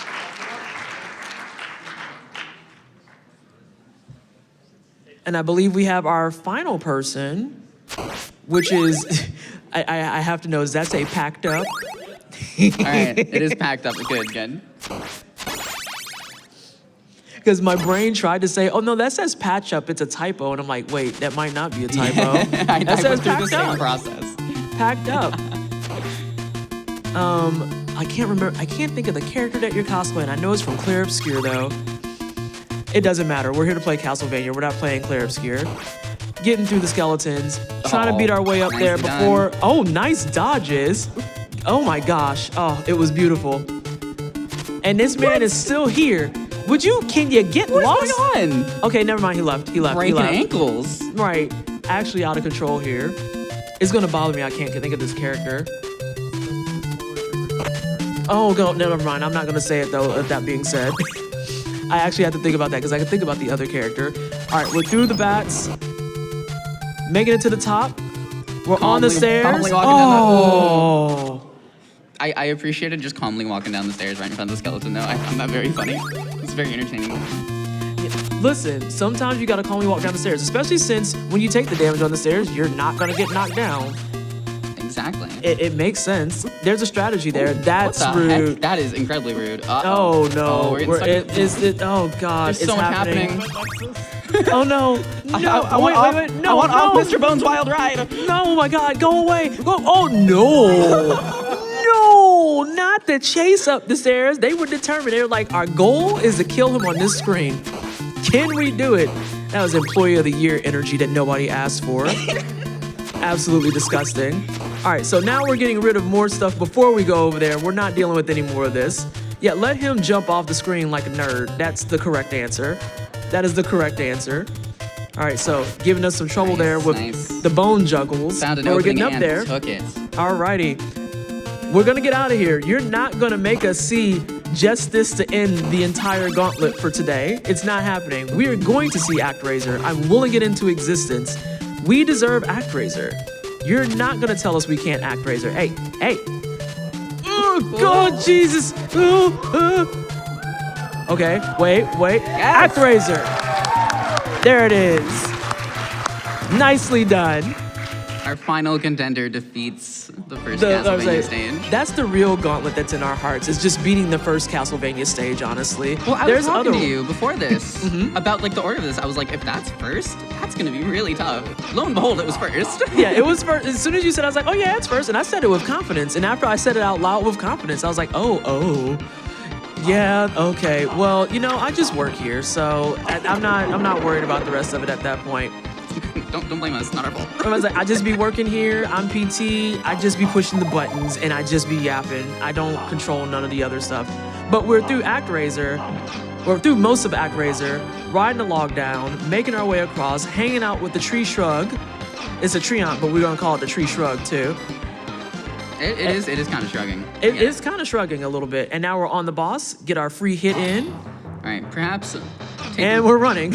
That was just very well placed. I thought it was very entertaining. We got some lightning bolts. Nice dodge. All right, we've got it matched up. Oh, I can hear the controller mashing. Oh yeah, we're determined. Oh, nice. Let's go! Packed up, cosplaying as Gustav. I remembered the name.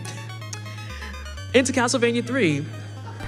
Listen, I was gonna be bothered if I couldn't remember it. I didn't platinum that game just to erase it all out of my brain.